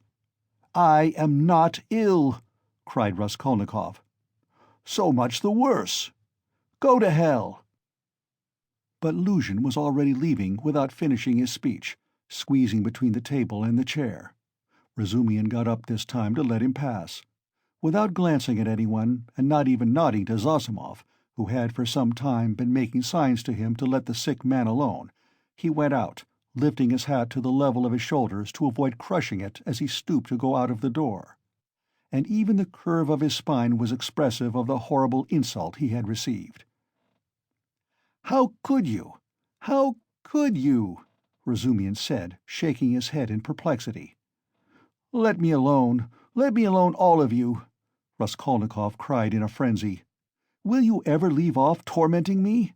I am not afraid of you. I am not afraid of anyone now. Get away from me. I want to be alone, alone, alone!" "Come along," said Zossimov, nodding to Razumihin. "But we can't leave him like this." "Come along," Zossimov repeated insistently, and he went out. Razumihin thought a minute and ran to overtake him.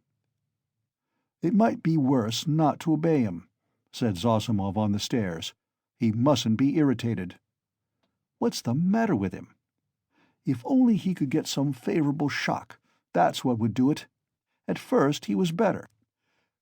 You know he has got something on his mind, some fixed idea weighing on him. I am very much afraid so. He must have. Perhaps it's that gentleman, Pyotr Petrovitch. From his conversation I gather he is going to marry his sister, and that he had received a letter about it just before his illness. Yes, confound the man. He may have upset the case altogether. But have you noticed, he takes no interest in anything. He does not respond to anything except one point on which he seems excited. That's the murder?"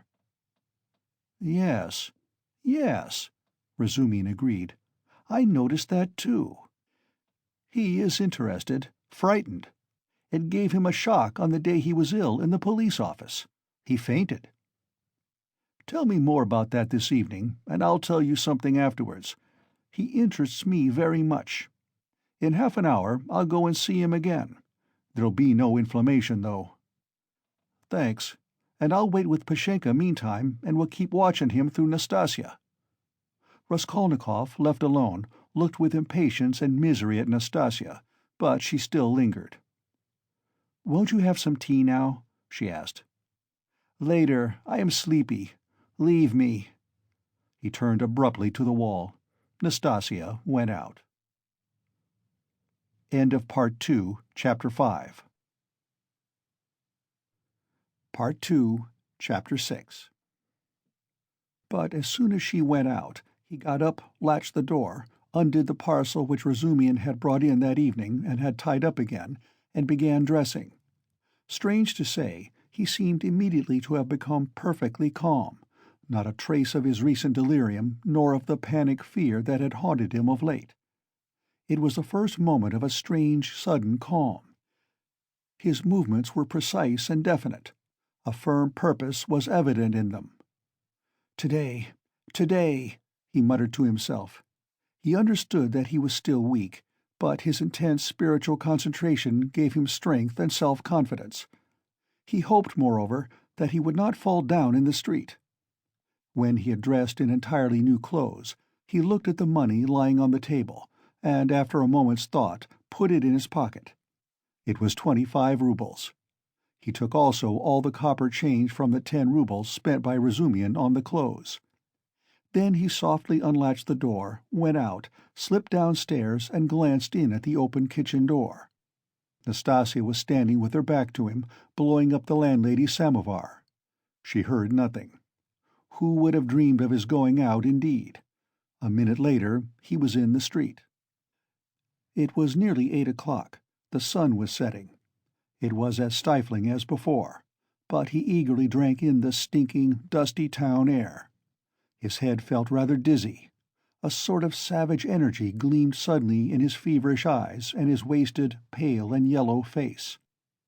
He did not know and did not think where he was going. He had one thought only: that all this must be ended today, once and for all, immediately, that he would not return home without it, because he would not go on living like that. How, with what, to make an end? He had not an idea about it. He did not even want to think of it. He drove away thought. Thought tortured him. All he knew, all he felt, was that everything must be changed one way or another, he repeated with desperate and immovable self-confidence and determination. From old habit, he took his usual walk in the direction of the Haymarket. A dark-haired young man with a barrel organ was standing in the road in front of a little general shop and was grinding out a very sentimental song. He was accompanying a girl of 15, who stood on the pavement in front of him. She was dressed up in a crinoline, a mantle, and a straw hat with a flame-colored feather in it, all very old and shabby. In a strong and rather agreeable voice, cracked and coarsened by street singing, she sang in hope of getting a copper from the shop. Raskolnikov joined 2 or 3 listeners, took out a 5-kopeck piece and put it in the girl's hand. She broke off abruptly on a sentimental high note, shouted sharply to the organ grinder, "Come on," and both moved on to the next shop. "Do you like street music?" said Raskolnikov, addressing a middle-aged man standing idly by him. The man looked at him, startled and wondering. "I love to hear singing to a street organ," said Raskolnikov, and his manner seemed strangely out of keeping with the subject. "I like it on cold, dark, damp autumn evenings. They must be damp, when all the passers-by have pale green, sickly faces, or better still, when the wet snow is falling straight down, when there's no wind, you know what I mean? And the street lamps shine through it." "I don't know. Excuse me," muttered the stranger, frightened by the question and Raskolnikov's strange manner, and he crossed over to the other side of the street. Raskolnikov walked straight on and came out at the corner of the Haymarket, where the huckster and his wife had talked with Lizaveta. But they were not there now. Recognizing the place, he stopped, looked round, and addressed a young fellow in a red shirt, who stood gaping before a corn-chandler's shop. "Isn't there a man who keeps a booth with his wife at this corner?" "All sorts of people keep booths here," answered the young man, glancing superciliously at Raskolnikov. "What's his name?" "What he was christened." "Aren't you a Zaraisky man, too? Which province?" The young man looked at Raskolnikov again. "It's not a province, Your Excellency, but a district. Graciously forgive me, Your Excellency." "Is that a tavern at the top there?" "Yes, it's an eating-house, and there's a billiard-room, and you'll find princesses there, too. La la!" Raskolnikov crossed the square. In that corner there was a dense crowd of peasants. He pushed his way into the thickest part of it, looking at the faces. He felt an unaccountable inclination to enter into conversation with people. But the peasants took no notice of him. They were all shouting in groups together. He stood and thought a little, and took a turning to the right in the direction of V. He had often crossed that little street which turns at an angle, leading from the market-place to Sadovy Street. Of late he had often felt drawn to wander about this district, when he felt depressed, that he might feel more so. Now he walked along, thinking of nothing. At that point there is a great block of buildings, entirely let out in dram-shops and eating-houses. Women were continually running in and out, bareheaded and in their indoor clothes. Here and there they gathered in groups on the pavement, especially about the entrances to various festive establishments in the lower stories. From one of these a loud din, sounds of singing, the tinkling of a guitar, and shouts of merriment floated into the street. A crowd of women were thronging round the door. Some were sitting on the steps, others on the pavement, others were standing talking. A drunken soldier, smoking a cigarette, was walking near them in the road, swearing. He seemed to be trying to find his way somewhere, but had forgotten where. One beggar was quarreling with another, and a man dead drunk was lying right across the road. Raskolnikov joined the throng of women, who were talking in husky voices. They were bareheaded and wore cotton dresses and goatskin shoes. There were women of 40, and some not more than 17. Almost all had blackened eyes. He felt strangely attracted by the singing and all the noise and uproar in the saloon below. Someone could be heard within dancing frantically, marking time with his heels to the sounds of the guitar and of a thin falsetto voice singing a jaunty air. He listened intently, gloomily and dreamily, bending down at the entrance and peeping inquisitively in from the pavement.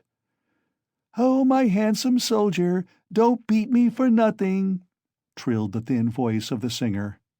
Raskolnikov felt a great desire to make out what he was singing, as though everything depended on that. "Shall I go in?" he thought. "They are laughing. From drink. Shall I get drunk?" "Won't you come in?" one of the women asked him.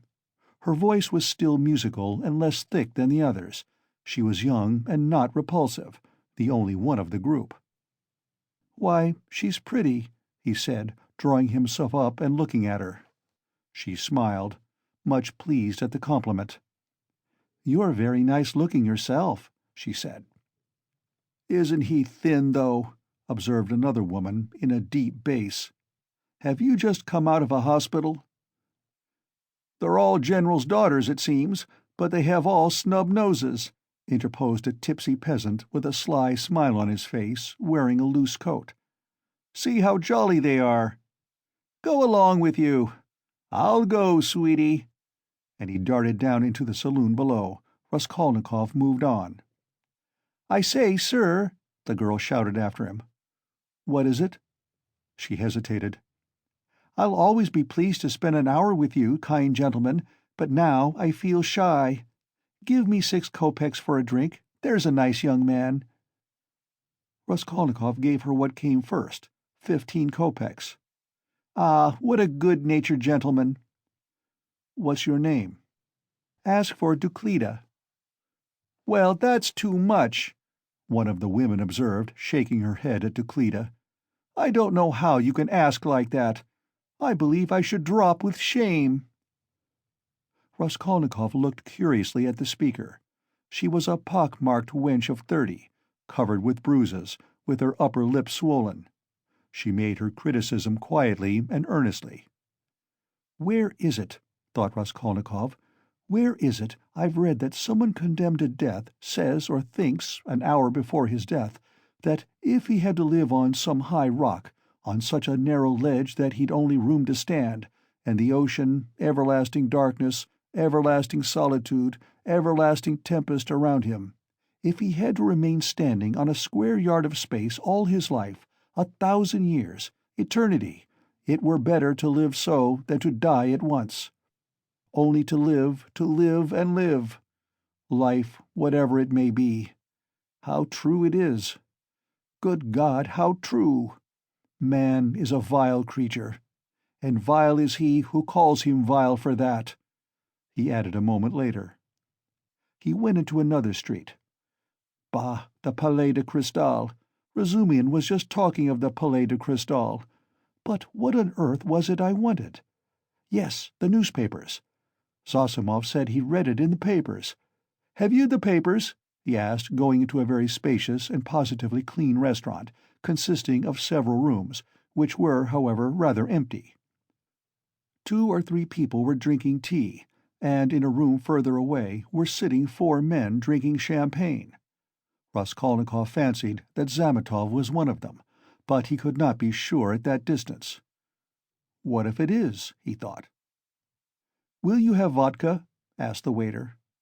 "Give me some tea and bring me the papers, the old ones for the last 5 days, and I'll give you something." "Yes, sir. Here's today's. No vodka?" The old newspapers and the tea were brought. Raskolnikov sat down and began to look through them. "Oh, damn! These are the items of intelligence. An accident on a staircase. Spontaneous combustion of a shopkeeper from alcohol. A fire in Pesky. A fire in the Petersburg quarter. Another fire in the Petersburg quarter. And another fire in the Petersburg quarter. Ah, here it is." He found at last what he was seeking and began to read it. The lines danced before his eyes, but he read it all and began eagerly seeking later editions in the following numbers.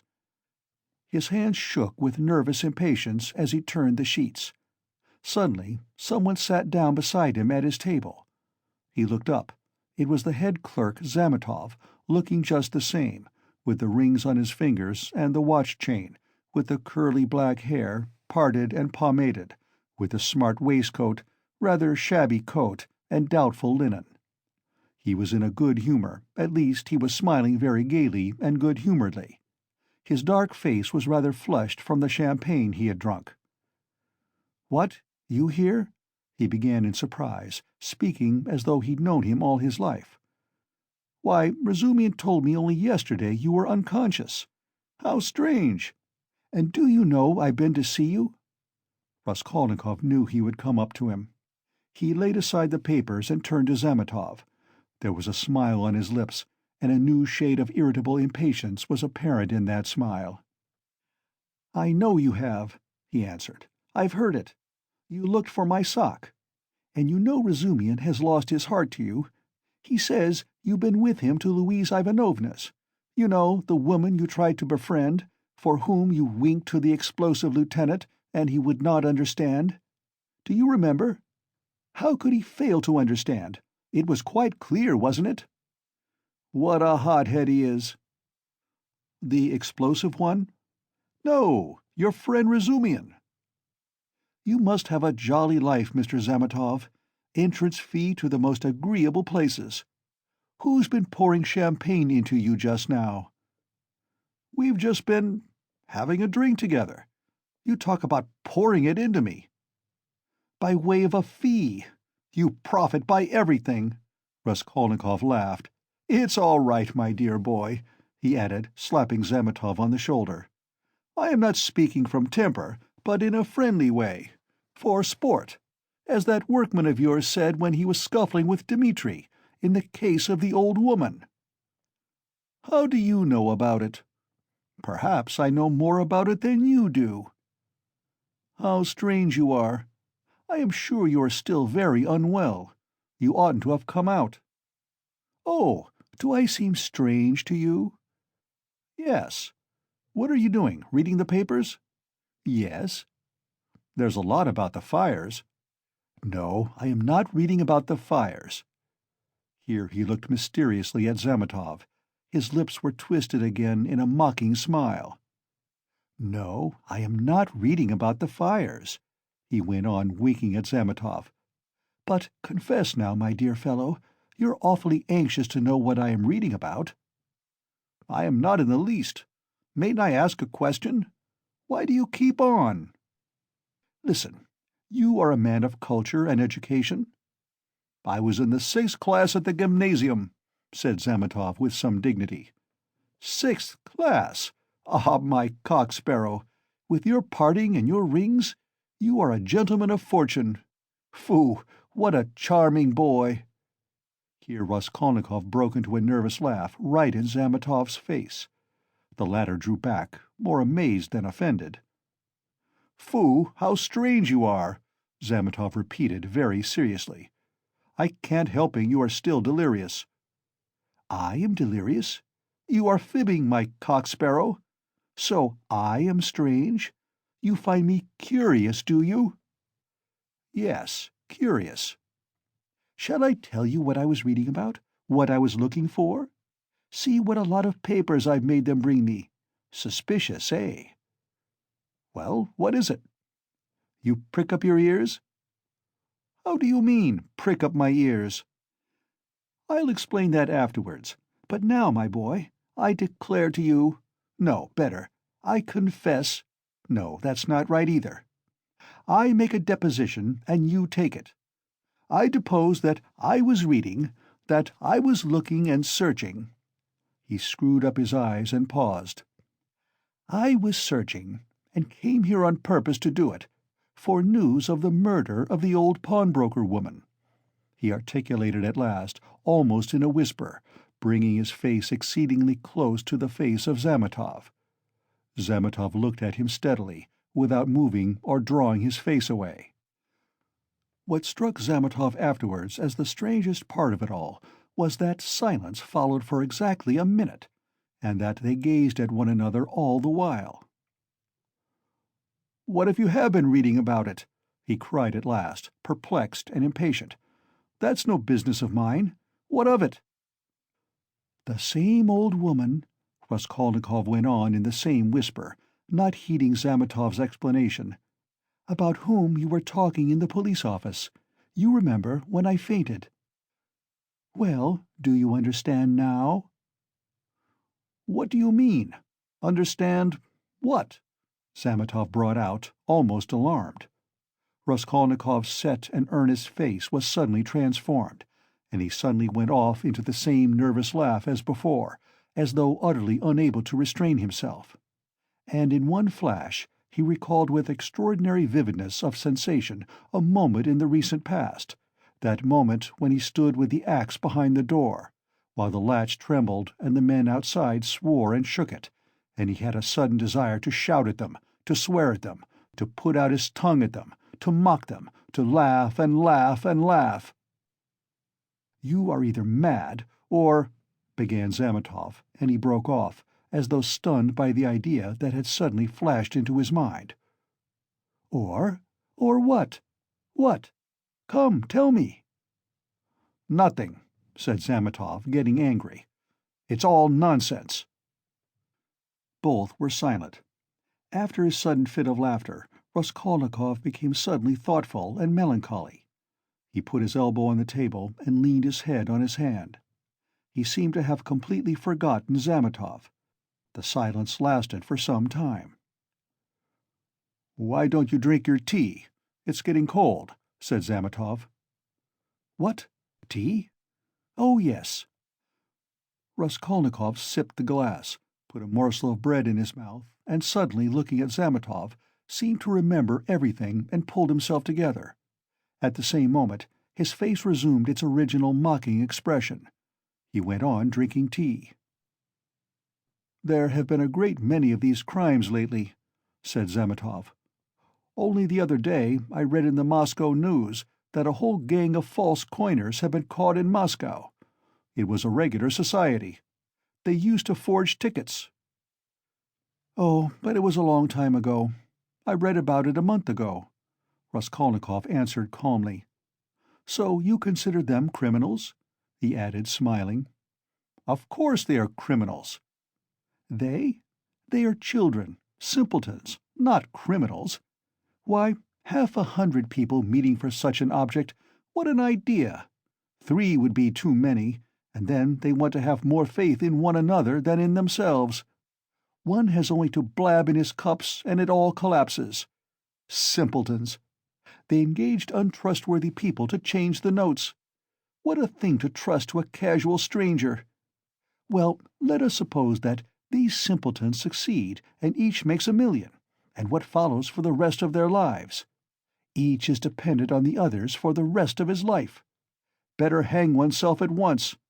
And they did not know how to change the notes either. The man who changed the notes took 5,000 roubles, and his hands trembled. He counted the first 4,000, but did not count the 5,000. He was in such a hurry to get the money into his pocket and ran away. Of course he roused suspicion. And the whole thing came to a crash through one fool. Is it possible?" "That his hands trembled?" observed Zametov. "Yes, that's quite possible. That, I feel quite sure, is possible. Sometimes one can't stand things." "Can't stand that?" "Why, could you stand it then? No, I couldn't. For the sake of 100 roubles to face such a terrible experience? To go with false notes into a bank where it's their business to spot that sort of thing? No, I should not have the face to do it. Would you?" Raskolnikov had an intense desire again to put his tongue out. Shivers kept running down his spine. "I should do it quite differently," Raskolnikov began. "This is how I would change the notes. I'd count the first 1,000 3 or 4 times backwards and forwards, looking at every note, and then I'd set to the second 1,000. I'd count that halfway through, and then hold some 50-rouble note to the light, then turn it, then hold it to the light again, to see whether it was a good one. 'I am afraid,' I would say, 'a relation of mine lost 25 roubles the other day through a false note,' and then I'd tell them the whole story. And after I began counting the third, 'No, excuse me,' I would say, 'I fancy I made a mistake in the 7th hundred in that second 1,000, I'm not sure.' And so I would give up the third 1,000 and go back to the second, and so on to the end. And when I had finished, I'd pick out one from the 5th and one from the 2,000, and take them again to the light and ask again, 'Change them, please,' and put the clerk into such a stew that he would not know how to get rid of me. When I'd finished and gone out, I'd come back. 'No, excuse me,' and ask for some explanation. That's how I'd do it." "Phoo! What terrible things you say," said Zametov, laughing. "But all that is only talk. I dare say when it came to deeds you'd make a slip. I believe that even a practiced, desperate man cannot always reckon on himself, much less you and I. To take an example near home, that old woman murdered in our district. The murderer seems to have been a desperate fellow. He risked everything in open daylight, was saved by a miracle. But his hands shook too. He did not succeed in robbing the place. He couldn't stand it. That was clear from the—" Raskolnikov seemed offended. "Clear? Why don't you catch him, then?" he cried, maliciously jibing at Zametov. "Well, they will catch him." "Who? You? Do you suppose you could catch him? You've a tough job. A great point for you is whether a man is spending money or not. If he had no money and suddenly begins spending, he must be the man, so that any child can mislead you." "The fact is they always do that, though," answered Zametov. "A man will commit a clever murder at the risk of his life, and then at once he goes drinking in a tavern. They are caught spending money. They are not all as cunning as you are. You wouldn't go to a tavern, of course." Raskolnikov frowned and looked steadily at Zametov. "You seem to enjoy the subject, and would like to know how I should behave in that case too?" he asked with displeasure. "I should like to," Zametov answered firmly and seriously. Somewhat too much earnestness began to appear in his words and looks. "Very much?" "Very much." "All right, then. This is how I should behave," Raskolnikov began, again bringing his face close to Zametov's, again staring at him and speaking in a whisper, so that the latter positively shuddered. "This is what I should have done. I should have taken the money and jewels. I should have walked out of there and have gone straight to some deserted place with fences round it, and scarcely anyone to be seen, some kitchen garden or place of that sort. I should have looked out beforehand some stone weighing 100 weight or more, which had been lying in the corner from the time the house was built. I would lift that stone, there was sure to be a hollow under it, and I would put the jewels and money in that hole.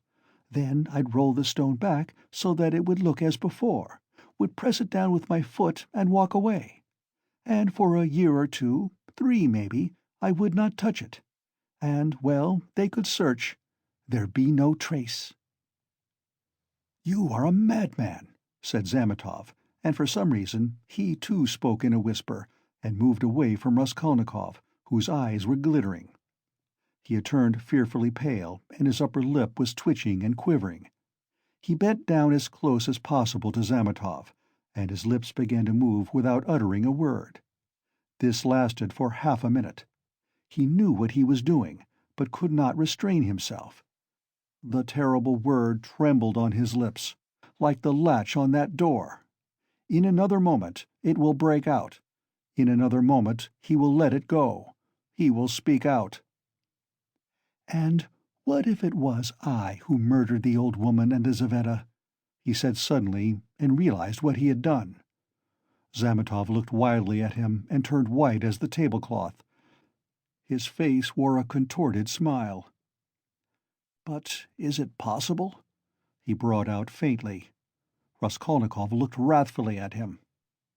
"Own up that you believed it. Yes, you did?" "Not a bit of it.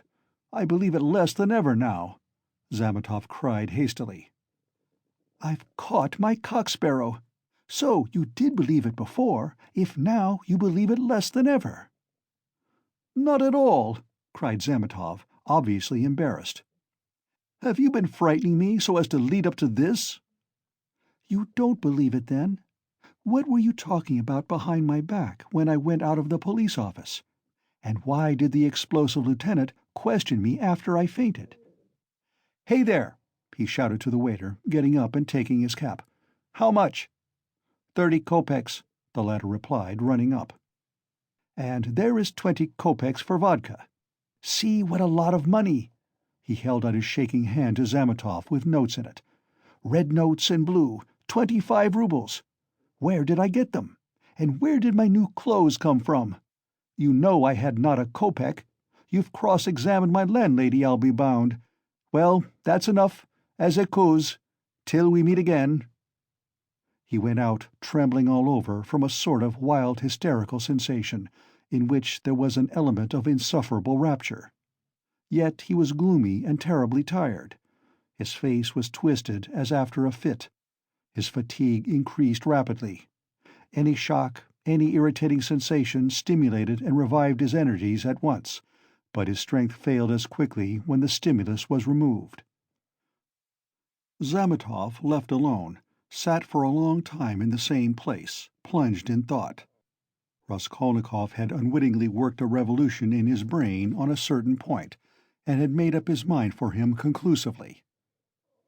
"Ilya Petrovitch is a blockhead," he decided.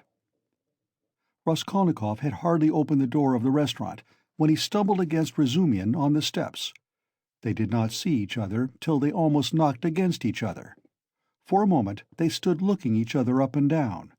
Razumian was greatly astounded. Then anger, real anger, gleamed fiercely in his eyes.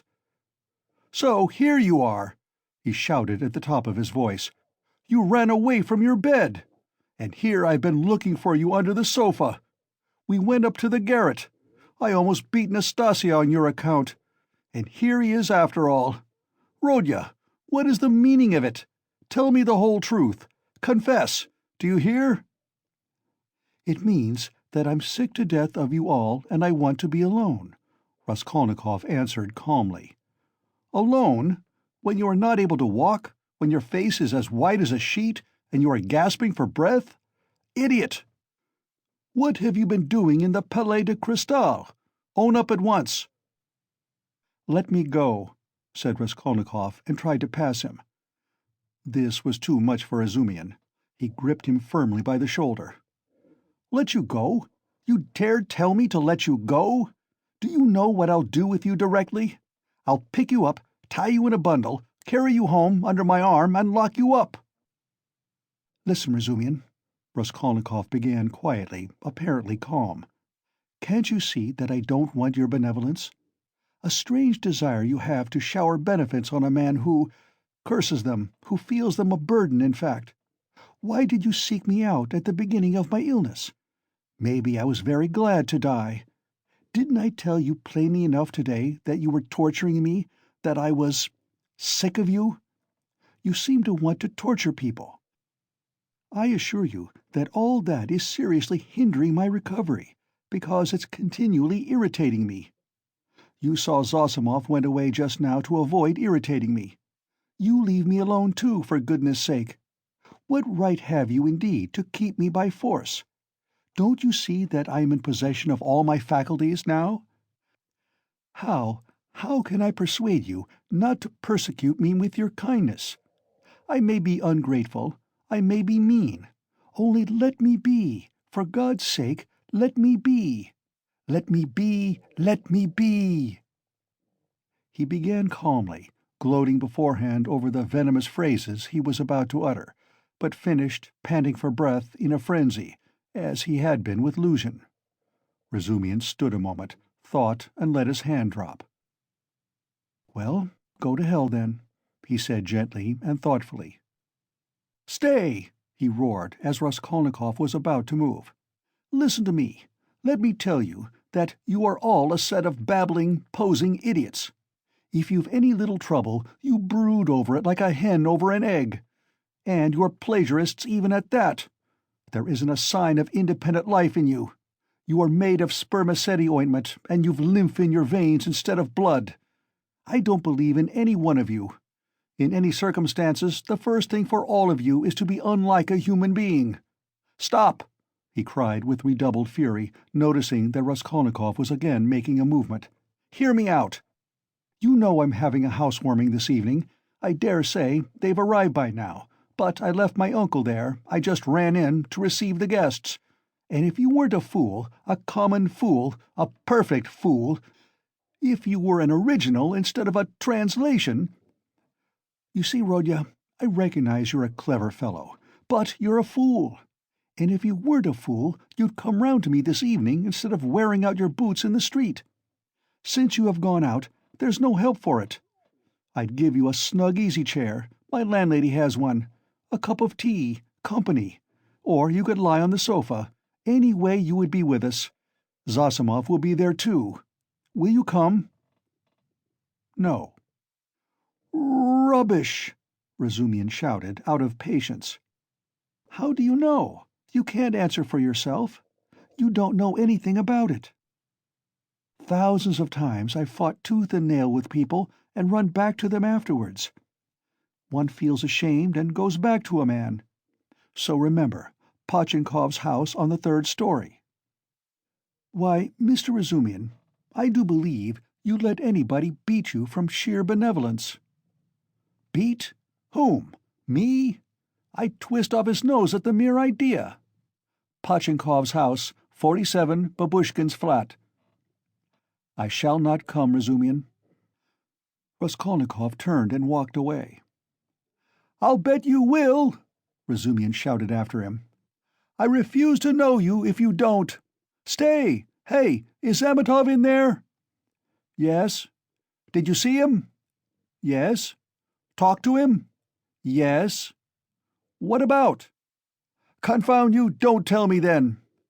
Pochinkov's house, 47 Babushkin's flat, remember." Raskolnikov walked on and turned the corner into Sadovy Street. Razumian looked after him thoughtfully.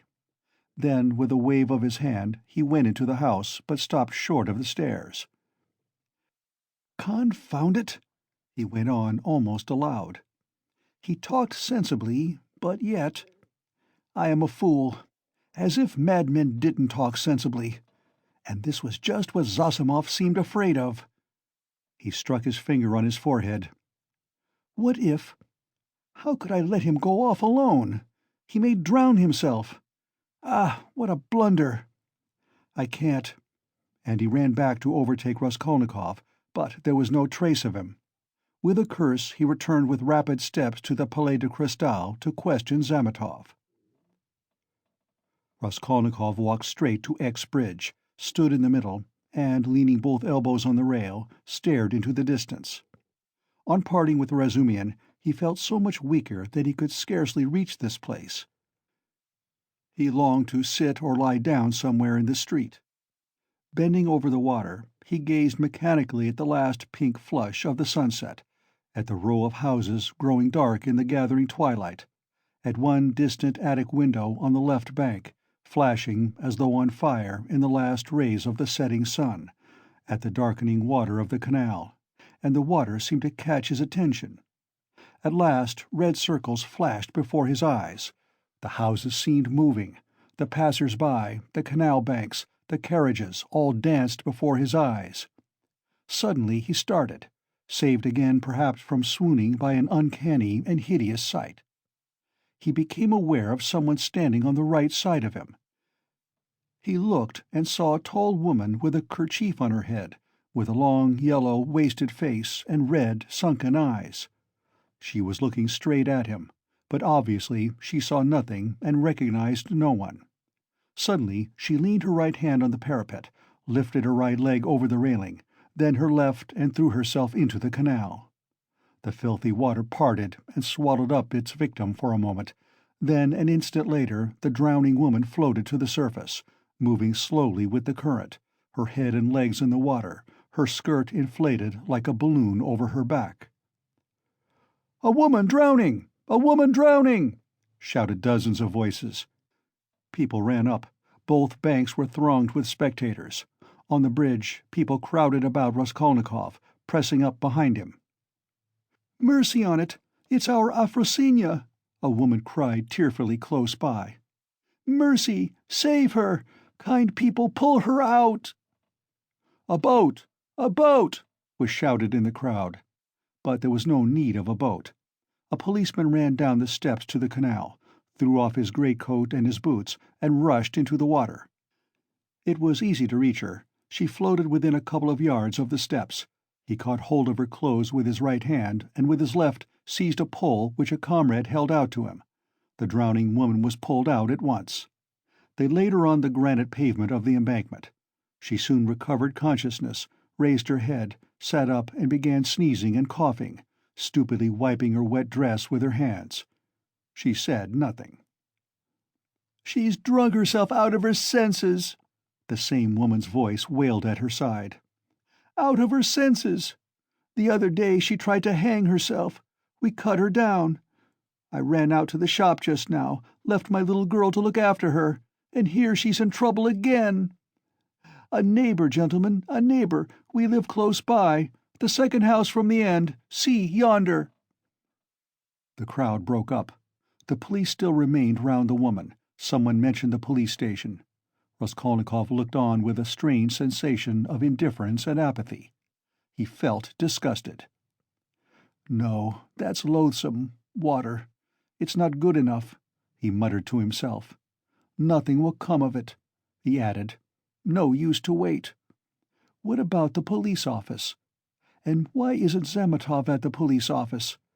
The police office is open till 10 o'clock. He turned his back to the railing and looked about him. "Very well, then," he said resolutely.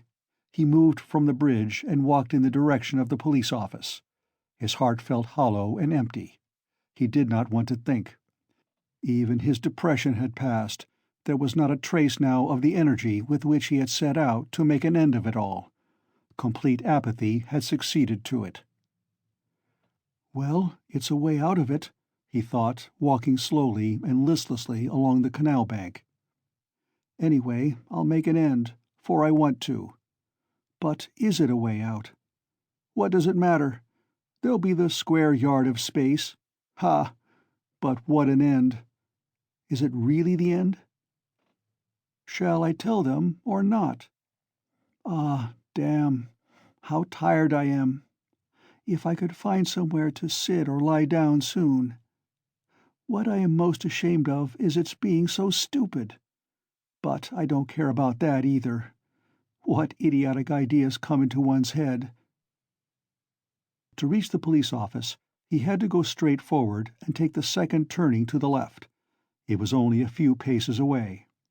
But at the first turning he stopped, and, after a minute's thought, turned into a side street and went 2 streets out of his way, possibly without any object, or possibly to delay a minute and gain time.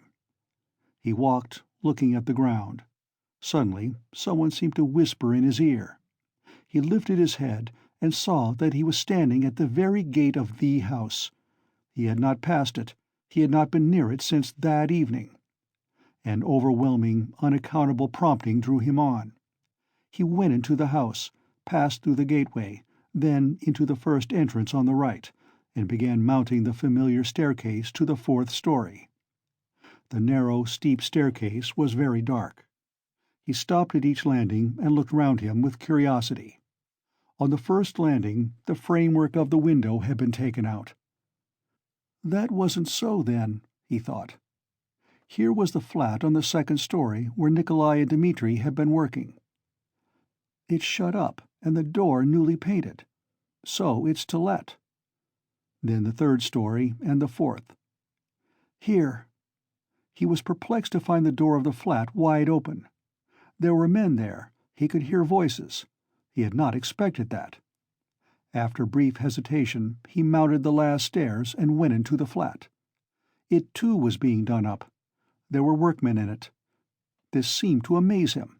He somehow fancied that he would find everything as he had left it, even perhaps the corpses in the same places on the floor. And now, bare walls, no furniture. It seemed strange. He walked to the window and sat down on the window-sill. There were 2 workmen, both young fellows, but one much younger than the other. They were papering the walls with a new white paper covered with lilac flowers, instead of the old, dirty yellow one. Raskolnikov, for some reason, felt horribly annoyed by this. He looked at the new paper with dislike, as though he felt sorry to have it all so changed. The workmen had obviously stayed beyond their time, and now they were hurriedly rolling up their paper and getting ready to go home. They took no notice of Raskolnikov's coming in. They were talking. Raskolnikov folded his arms and listened. "She comes to me in the morning," said the elder to the younger, "very early, all dressed up. 'Why are you preening and prinking?' says I. 'I am ready to do anything to please you, Tit Vassilitch.' That's a way of going on, and she dressed up like a regular fashion book." "And what is a fashion book?" the younger one asked. He obviously regarded the other as an authority. "A fashion book is a lot of pictures, colored, and they come to the tailors here every Saturday, by post from abroad, to show folks how to dress, the male sex as well as the female. They're pictures. The gentlemen are generally wearing fur coats, and for the ladies' fluffles, they're beyond anything you can fancy." "There's nothing you can't find in Petersburg," the younger cried enthusiastically. "Except father and mother, there's everything." "Except them, there's everything to be found, my boy," the elder declared sententiously. Raskolnikov got up and walked into the other room, where the strong-box, the bed, and the chest of drawers had been. The room seemed to him very tiny without furniture in it. The paper was the same. The paper in the corner showed where the case of icons had stood. He looked at it and went to the window. The elder workman looked at him askance. "What do you want?" he asked suddenly. Instead of answering, Raskolnikov went into the passage and pulled the bell. The same bell, the same cracked note. He rang it a second and a third time. He listened and remembered. The hideous and agonizingly fearful sensation he had felt then began to come back more and more vividly. He shuddered at every ring, and it gave him more and more satisfaction. "Well, what do you want? Who are you?" the workman shouted, going out to him. Raskolnikov went inside again. "I want to take a flat," he said. "I am looking round." "It's not the time to look at rooms at night, and you ought to come up with the porter." "The floors have been washed. Will they be painted?" Raskolnikov went on. "Is there no blood?" "What blood?" "Why, the old woman and her sister were murdered here. There was a perfect pool there." "But who are you?" the workman cried, uneasy. "Who am I?" "Yes." "You want to know? Come to the police station. I'll tell you." The workman looked at him in amazement. "It's time for us to go. We are late. Come along, Alyoshka. We must lock up," said the elder workman. "Very well, come along," said Raskolnikov indifferently, and, going out first, he went slowly downstairs. "Hey, porter!" he cried in the gateway. At the entrance several people were standing, staring at the passers-by. The two porters, a peasant woman, a man in a long coat, and a few others. Raskolnikov went straight up to them. "What do you want?" asked one of the porters. "Have you been to the police office?" "I've just been there. What do you want?" "Is it open?" "Of course." "Is the assistant there?" "He was there for a time. What do you want?" Raskolnikov made no reply, but stood beside them, lost in thought. "He's been to look at the flat," said the elder workman, coming forward. "Which flat?" "Where we are at work. 'Why have you washed away the blood?' says he. 'There has been a murder here,' says he, 'and I've come to take it.' And he began ringing at the bell, all but broke it. 'Come to the police station,' says he. 'I'll tell you everything there.' He wouldn't leave us." The porter looked at Raskolnikov, frowning and perplexed. "Who are you?" he shouted as impressively as he could. "I am Rodion Romanovitch Raskolnikov, formerly a student. I live in Shiel's house, not far from here, flat number 14. Ask the porter, he knows me." Raskolnikov said all this in a lazy, dreamy voice, not turning round but looking intently into the darkening street. "Why have you been to the flat?" "To look at it." "What is there to look at?" "Take him straight to the police station," the man in the long coat jerked in abruptly. Raskolnikov looked intently at him over his shoulder, and said in the same slow, lazy tones, Come along." "Yes, take him," the man went on more confidently. "Why was he going into that? What's in his mind, eh?" "He's not drunk, but God knows what's the matter with him," muttered the workman. "But what do you want?" the porter shouted again, beginning to get angry in earnest. "Why are you hanging about?" "You funked the police station, then?" said Raskolnikov jeeringly. "How funk it? Why are you hanging about?" "He's a rogue," shouted the peasant woman. "Why waste time talking to him?" cried the other porter, a huge peasant in a full open coat and with keys on his belt. "Get along! He is a rogue, and no mistake! Get along!" And seizing Raskolnikov by the shoulder, he flung him into the street. He lurched forward, but recovered his footing, looked at the spectators in silence, and walked away. "Strange man," observed the workman. "There are strange folks about nowadays," said the woman. "You should have taken him to the police station all the same," said the man in the long coat. "Better have nothing to do with him," decided the big porter. "A regular rogue. Just what he wants, you may be sure, but once you take him up, you won't get rid of him. We know the sort." "Shall I go there or not?" thought Raskolnikov, standing in the middle of the thoroughfare at the crossroads, and he looked about him as though expecting from someone a decisive word. But no sound came, all was dead and silent like the stones on which he walked, dead to him alone.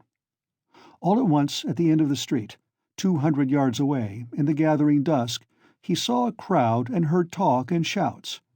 In the middle of the crowd stood a carriage. A light gleamed in the middle of the street. "What is it?" Raskolnikov turned to the right and went up to the crowd. He seemed to clutch at everything, and smiled coldly when he recognized it, for he had fully made up his mind to go to the police station and knew that it would all soon be over. End of Part 2, Chapter 6. Part 2, Chapter 7. An elegant carriage stood in the middle of the road, with a pair of spirited grey horses. There was no one in it, and the coachman had got off his box and stood by. The horses were being held by the bridle. A mass of people had gathered round, the police standing in front. One of them held a lighted lantern, which he was turning on something lying close to the wheels. Everyone was talking, shouting, exclaiming. The coachman seemed at a loss and kept repeating, "What a misfortune! Good Lord, what a misfortune!" Raskolnikov pushed his way in as far as he could, and succeeded at last in seeing the object of the commotion and interest. On the ground a man who had been run over lay apparently unconscious, and covered with blood. He was very badly dressed, but not like a workman. Blood was flowing from his head and face. His face was crushed, mutilated, and disfigured. He was evidently badly injured. "Merciful heaven!" wailed the coachman. "What more could I do? If I had been driving fast, or had not shouted to him, but I was going quietly, not in a hurry. Everyone could see I was going along just like everybody else. A drunken man can't walk straight, we all know. I saw him crossing the street, staggering and almost falling. I shouted again, and a second and a third time. Then I held the horses in, but he fell straight under their feet. Either he did it on purpose, or he was very tipsy. The horses are young and ready to take fright. They started. He screamed. That made them worse. That's how it happened." "That's just how it was," a voice in the crowd confirmed. "He shouted, that's true. He shouted 3 times," another voice declared. "3 times it was, we all heard it," shouted a third. But the coachman was not very much distressed and frightened. It was evident that the carriage belonged to a rich and important person who was awaiting it somewhere. The police, of course, were in no little anxiety to avoid upsetting his arrangements. All they had to do was to take the injured man to the police station and the hospital. No one knew his name. Meanwhile, Raskolnikov had squeezed in and stooped closer over him. The lantern suddenly lighted up the unfortunate man's face. He recognized him. "I know him! I know him!" he shouted, pushing to the front.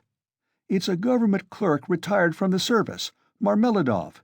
He lives close by in Kozel's house. Make haste for a doctor. I will pay, see?" He pulled money out of his pocket and showed it to the policeman. He was in violent agitation. The police were glad that they had found out who the man was. Raskolnikov gave his own name and address, and, as earnestly as if it had been his father, he besought the police to carry the unconscious Marmeladov to his lodging at once. "Just here, 3 houses away," he said eagerly. "The house belongs to Kozel, a rich German. He was going home, no doubt drunk. I know him. He is a drunkard. He has a family there, a wife, children. He has 1 daughter. It will take time to take him to the hospital, and there is sure to be a doctor in the house. I'll pay. At least, he will be looked after at home. They will help him at once. But he'll die before you get him to the hospital." He managed to slip something unseen into the policeman's hand. But the thing was straightforward and legitimate, and in any case, help was closer here. They raised the injured man. People volunteered to help. Kozel's house was 30 yards away. Raskolnikov walked behind, carefully holding Marmeladov's head and showing the way. This way. We must take him upstairs head foremost. Turn round. I'll pay. I'll make it worth your while," he muttered. Katerina Ivanovna had just begun, as she always did at every free moment, walking to and fro in her little room from window to stove and back again, with her arms folded across her chest, talking to herself and coughing. Of late she had begun to talk more than ever to her eldest girl, Polenka, a child of 10, who, though there was much she did not understand, understood very well that her mother needed her, and so always watched her with her big clever eyes and strove her utmost to appear to understand. This time Polenka was undressing her little brother, who had been unwell all day and was going to bed. The boy was waiting for her to take off his shirt, which had to be washed at night. He was sitting straight and motionless on a chair, with a silent, serious face, with his legs stretched out straight before him, heels together and toes turned out. He was listening to what his mother was saying to his sister, sitting perfectly still with pouting lips and wide open eyes, just as all good little boys have to sit when they are undressed to go to bed. A little girl, still younger, dressed literally in rags, stood at the screen, waiting for her turn. The door onto the stairs was open to relieve them a little from the clouds of tobacco smoke which floated in from the other rooms, and brought on long, terrible fits of coughing in the poor, consumptive woman.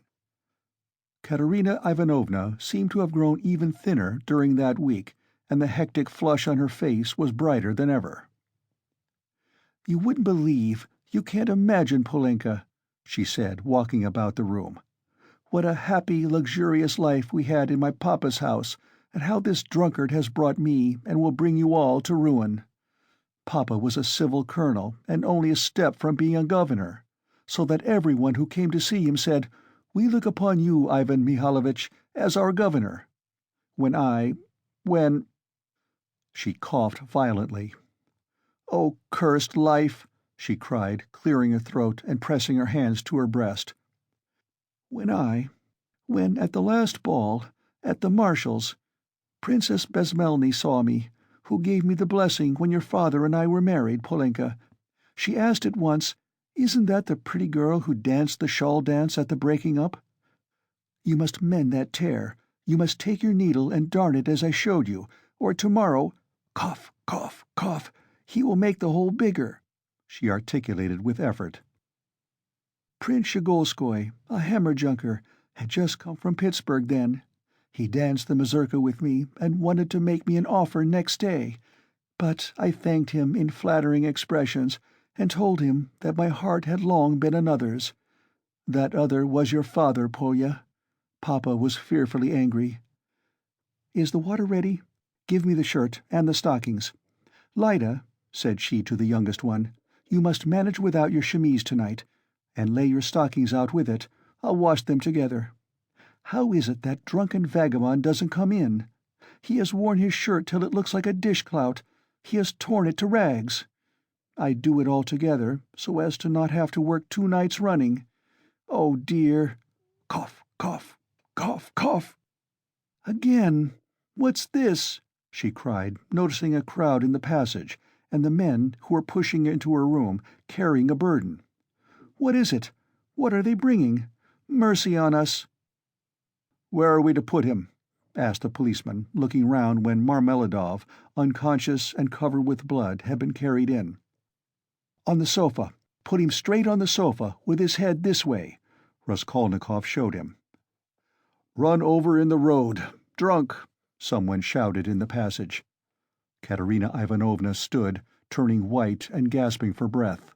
The children were terrified. Little Lida screamed, rushed to Polenka and clutched at her, trembling all over. Having laid Marmeladov down, Raskolnikov flew to Katerina Ivanovna. "For God's sake, be calm. Don't be frightened," he said, speaking quickly. "He was crossing the road and was run over by a carriage. Don't be frightened. He will come too. I told them to bring here. I've been here already, you remember? He will come too. I'll pay." "He's done it this time," Katerina Ivanovna cried despairingly, and she rushed to her husband.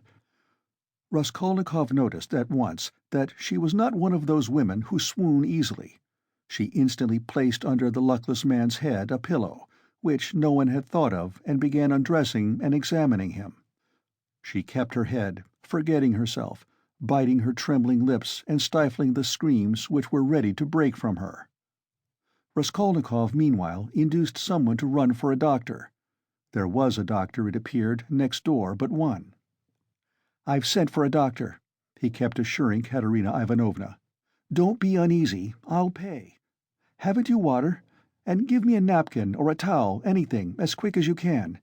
He is injured, but not killed, believe me. We shall see what the doctor says." Katerina Ivanovna ran to the window. There, on a broken chair in the corner, a large earthenware basin full of water had been stood, in readiness for washing her children's and husband's linen that night. This washing was done by Katerina Ivanovna at night at least twice a week, if not oftener. For the family had come to such a pass that they were practically without change of linen, and Katerina Ivanovna could not endure uncleanliness, and rather than see dirt in the house, she preferred to wear herself out at night, working beyond her strength when the rest were asleep, so as to get the wet linen hung on a line and dry by the morning. She took up the basin of water at Raskolnikov's request, but almost fell down with her burden. But the latter had already succeeded in finding a towel, wetted it, and began washing the blood off Marmeladov's face. Katerina Ivanovna stood by, breathing painfully and pressing her hands to her breast. She was in need of attention herself. Raskolnikov began to realize that he might have made a mistake in having the injured man brought here. The policeman, too, stood in hesitation. "Polenka!" cried Katerina Ivanovna. "Run to Sonia. Make haste. If you don't find her at home, leave word that her father has been run over and that she is to come here at once, when she comes in. Run, Polenka. There, put on the shawl." "Run your fastest!" cried the little boy on the chair suddenly, after which he relapsed into the same dumb rigidity, with round eyes, his heels thrust forward, and his toes spread out. Meanwhile, the room had become so full of people that you couldn't have dropped a pin. The policemen left, all except one, who remained for a time, trying to drive out the people who came in from the stairs. Almost all Madame Lippeveshel's lodgers had streamed in from the inner rooms of the flat. At first they were squeezed together in the doorway, but afterwards they overflowed into the room. Katerina Ivanovna flew into a fury. "You might let him die in peace, at least," she shouted at the crowd. "Is it a spectacle for you to gape at? With cigarettes? Cough, cough, cough. You might as well keep your hats on, and there is one in his hat. Get away. You should respect the dead, at least." Her cough choked her, but her reproaches were not without result. They evidently stood in some awe of Katerina Ivanovna. The lodgers, one after another, squeezed back into the doorway with that strange inner feeling of satisfaction which may be observed in the presence of a sudden accident, even in those nearest and dearest to the victim, from which no living man is exempt, even in spite of the sincerest sympathy and compassion. Voices outside were heard, however, speaking of the hospital, and saying that they'd no business to make a disturbance here. "No business to die!" cried Katerina Ivanovna, and she was rushing to the door to vent her wrath upon them, but in the doorway came face to face with Madame Lippevechel, who had only just heard of the accident and ran in to restore order. She was a particularly quarrelsome and irresponsible German. "Ah, my God!" she cried, clasping her hands. "Your husband drunken horses have trampled. To the hospital with him. I am the landlady." "Amelia Ludwigovna, I beg you to recollect what you are saying," Katerina Ivanovna began haughtily. She always took a haughty tone with the landlady, that she might remember her place, and even now could not deny herself this satisfaction. "Amelia Ludwigovna, I have you once before told you, to call me Amelia Ludwigovna you may not dare. I am Amelia Ivanovna." "You are not Amelia Ivanovna, but Amelia Ludwigovna, and as I am not one of your despicable flatterers, like Mr. Lebeziatnikov, who's laughing behind the door at this moment—" A laugh and a cry of "They are at it again!" was in fact audible at the door. "So I shall always call you Amelia Ludwigovna, though I fail to understand why you dislike that name. You can see for yourself what has happened to Semyon Saharovich. He is dying. I beg you to close that door at once and to admit no one. Let him at least die in peace. Or, I warn you, the Governor-General himself shall be informed of your conduct tomorrow. The prince knew me as a girl. He remembers Semyon Zaharovich well, and has often been a benefactor to him. Everyone knows that Semyon Zaharovich has many friends and protectors, whom he abandoned himself from an honorable pride, knowing his unhappy weakness. But now," she pointed to Raskolnikov, "a generous young man has come to our assistance, who has wealth and connections and whom Semyon Saharovich has known from a child. You may rest assured, Amelia Ludwigovna." All this was uttered with extreme rapidity, getting quicker and quicker, but a cough suddenly cut short Katerina Ivanovna's eloquence. At that instant the dying man recovered consciousness and uttered a groan. She ran to him. The injured man opened his eyes, and without recognition or understanding, gazed at Raskolnikov, who was bending over him. He drew deep, slow, painful breaths. Blood oozed at the corners of his mouth, and drops of perspiration came out on his forehead. Not recognizing Raskolnikov, he began looking round uneasily. Katerina Ivanovna looked at him with a sad but stern face, and tears trickled from her eyes. "My God! His whole chest is crushed. How he is bleeding!" she said in despair. "We must take off his clothes. Turn a little, Semyon Zaharovich, if you can," she cried to him. Marmeladov recognized her. "A priest," he articulated huskily. Katerina Ivanovna walked to the window, laid her head against the window frame, and exclaimed in despair, "Oh, cursed life!" "A priest," the dying man said again after a moment's silence. "They have gone for him," Katerina Ivanovna shouted to him. He obeyed her shout and was silent. With sad and timid eyes he looked for her. She returned and stood by his pillow. He seemed a little easier, but not for long. Soon his eyes rested on little Lida, his favorite, who was shaking in the corner, as though she were in a fit, and staring at him with her wondering, childish eyes. "Ah!"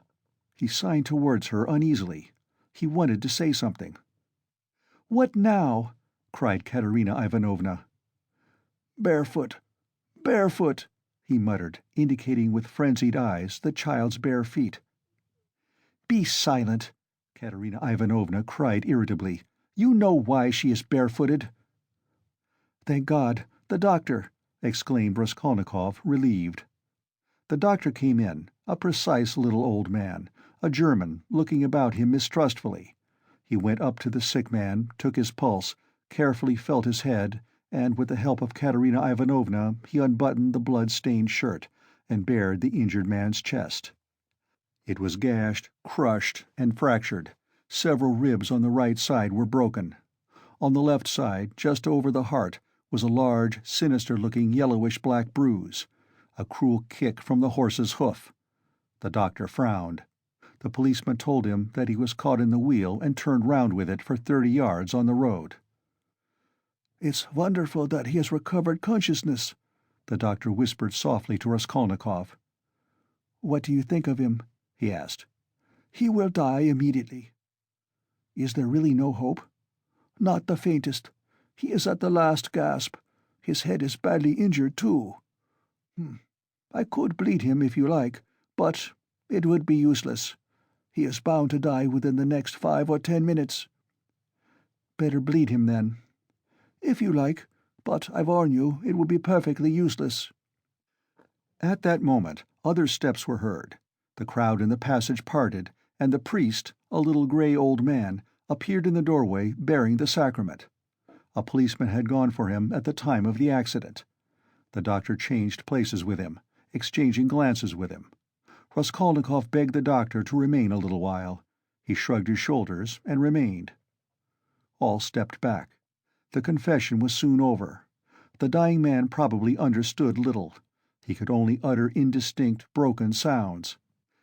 Katerina Ivanovna took little Lida, lifted the boy from the chair, knelt down in the corner by the stove, and made the children kneel in front of her. The little girl was still trembling, but the boy, kneeling on his little bare knees, lifted his hand rhythmically, crossing himself with precision, and bowed down, touching the floor with his forehead, which seemed to afford him especial satisfaction. Katerina Ivanovna bit her lips and held back her tears.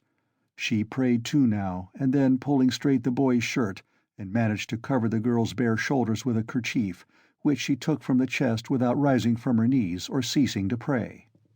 Meanwhile the door from the inner rooms was opened inquisitively again.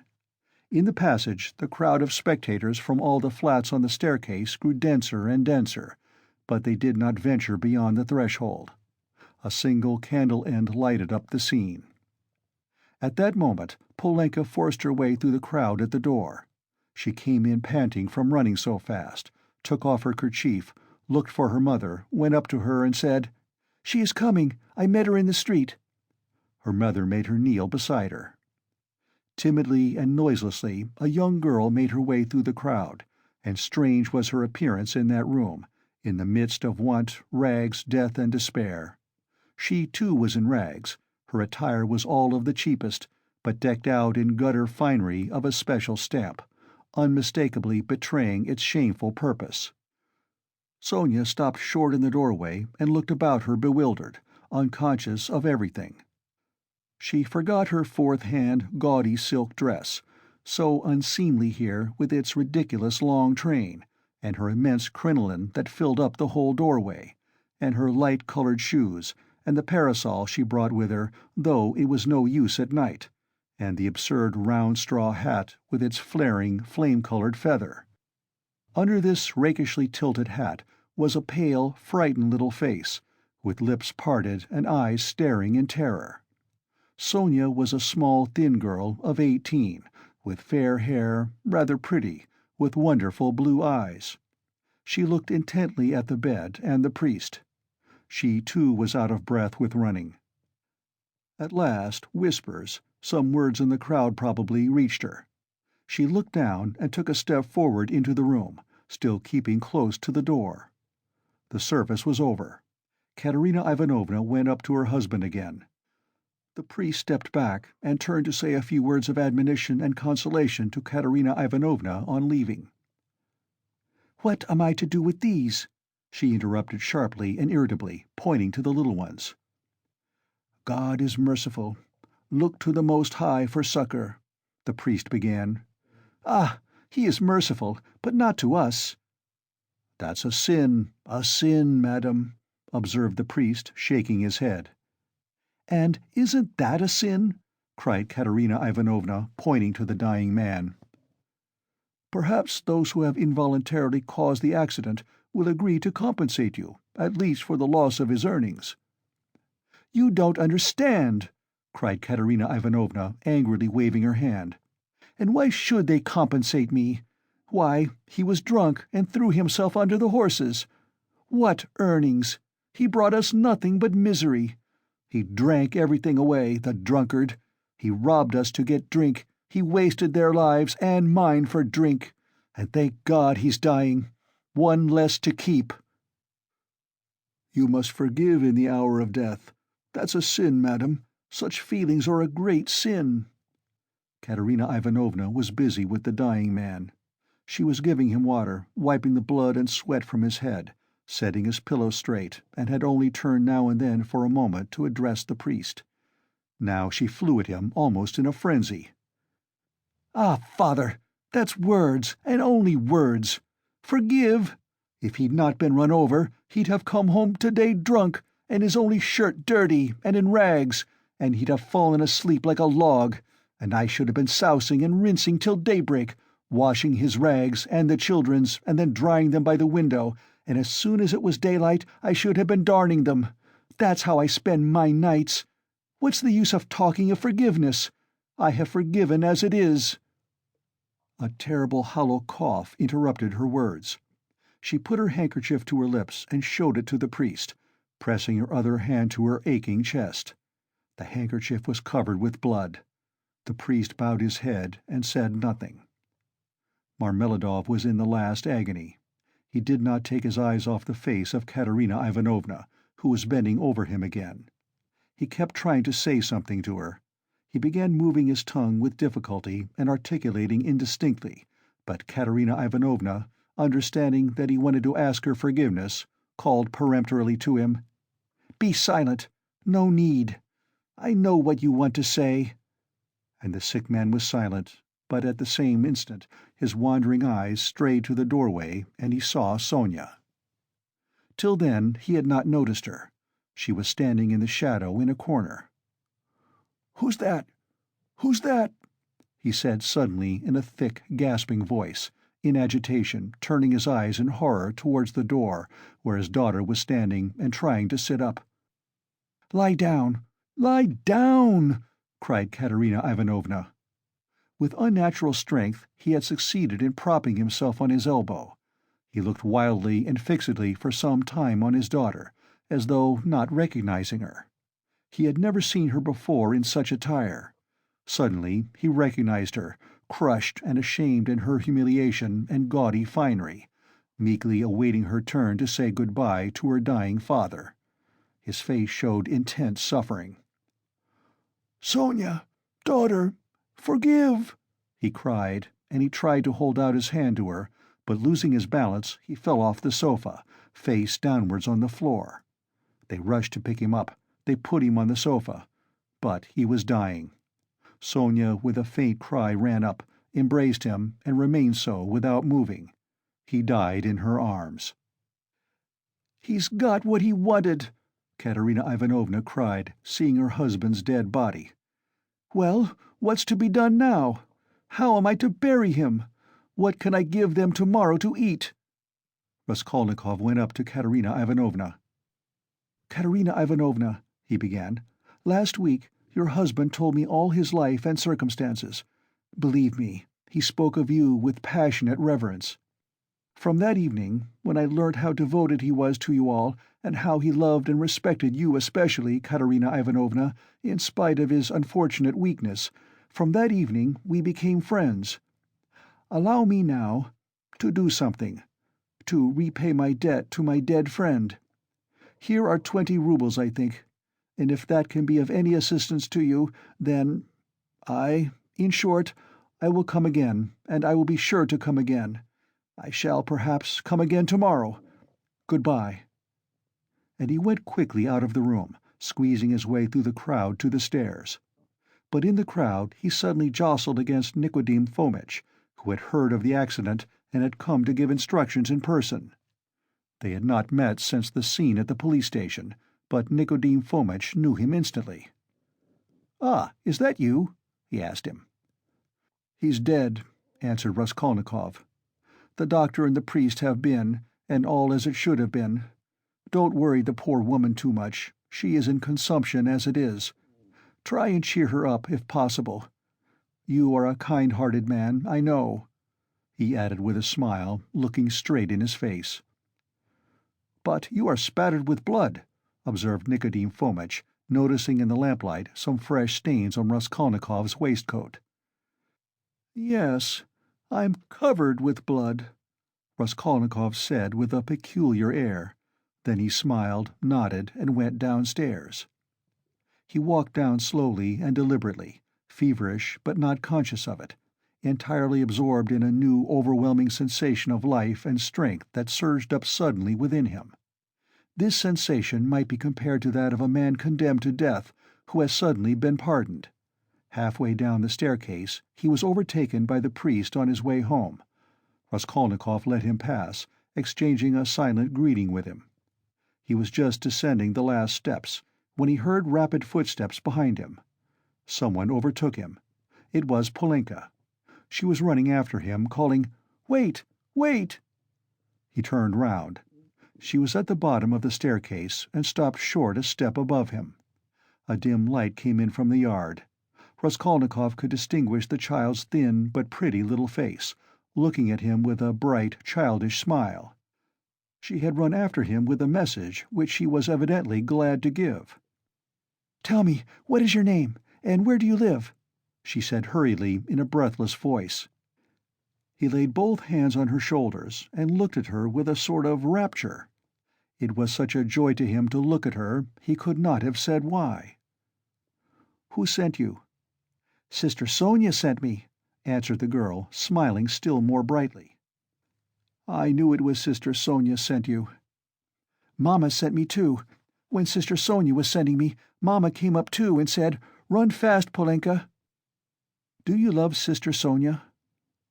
"I love her more than anyone," Polenka answered with a peculiar earnestness, and her smile became graver. "And will you love me?"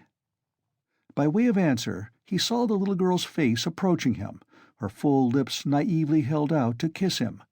Suddenly, her arms as thin as sticks held him tightly, her head rested on his shoulder, and the little girl wept softly, pressing her face against him.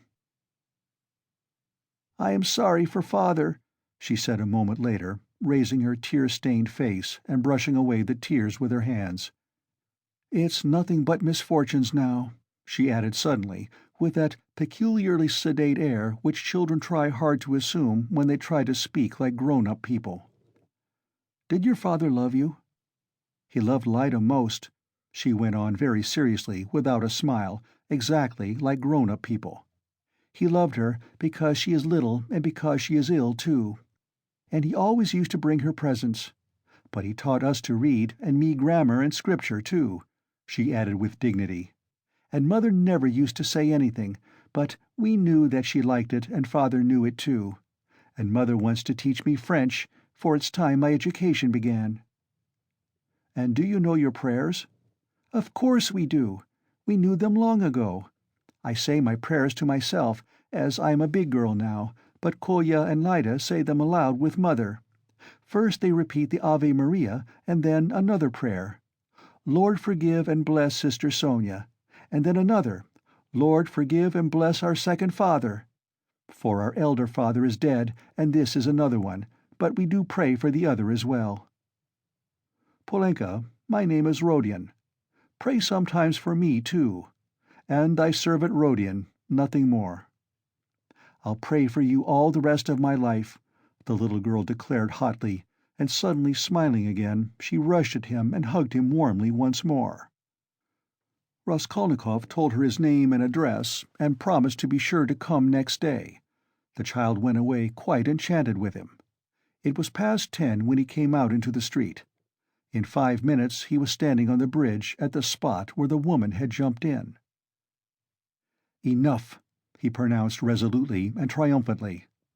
"I've done with fancies, imaginary terrors and phantoms. Life is real. Haven't I lived just now? My life has not yet died with that old woman.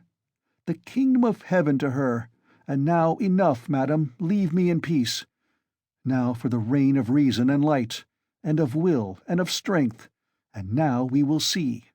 We will try our strength," he added defiantly, as though challenging some power of darkness. "And I was ready to consent to live in a square of space. I am weak at this moment, but I believe my illness is all over." I knew it would be over when I went out. By the way, Pochinkov's house is only a few steps away. I certainly must go to Razumian, even if it were not close by. Let him win his bet. Let us give him some satisfaction, too. No matter. Strength. Strength is what one wants. You can get nothing without it. And strength must be won by strength. That's what they don't know," he added proudly and self-confidently, and he walked with flagging footsteps from the bridge. Pride and self-confidence grew continually stronger in him. He was becoming a different man every moment. What was it had happened to work this revolution in him?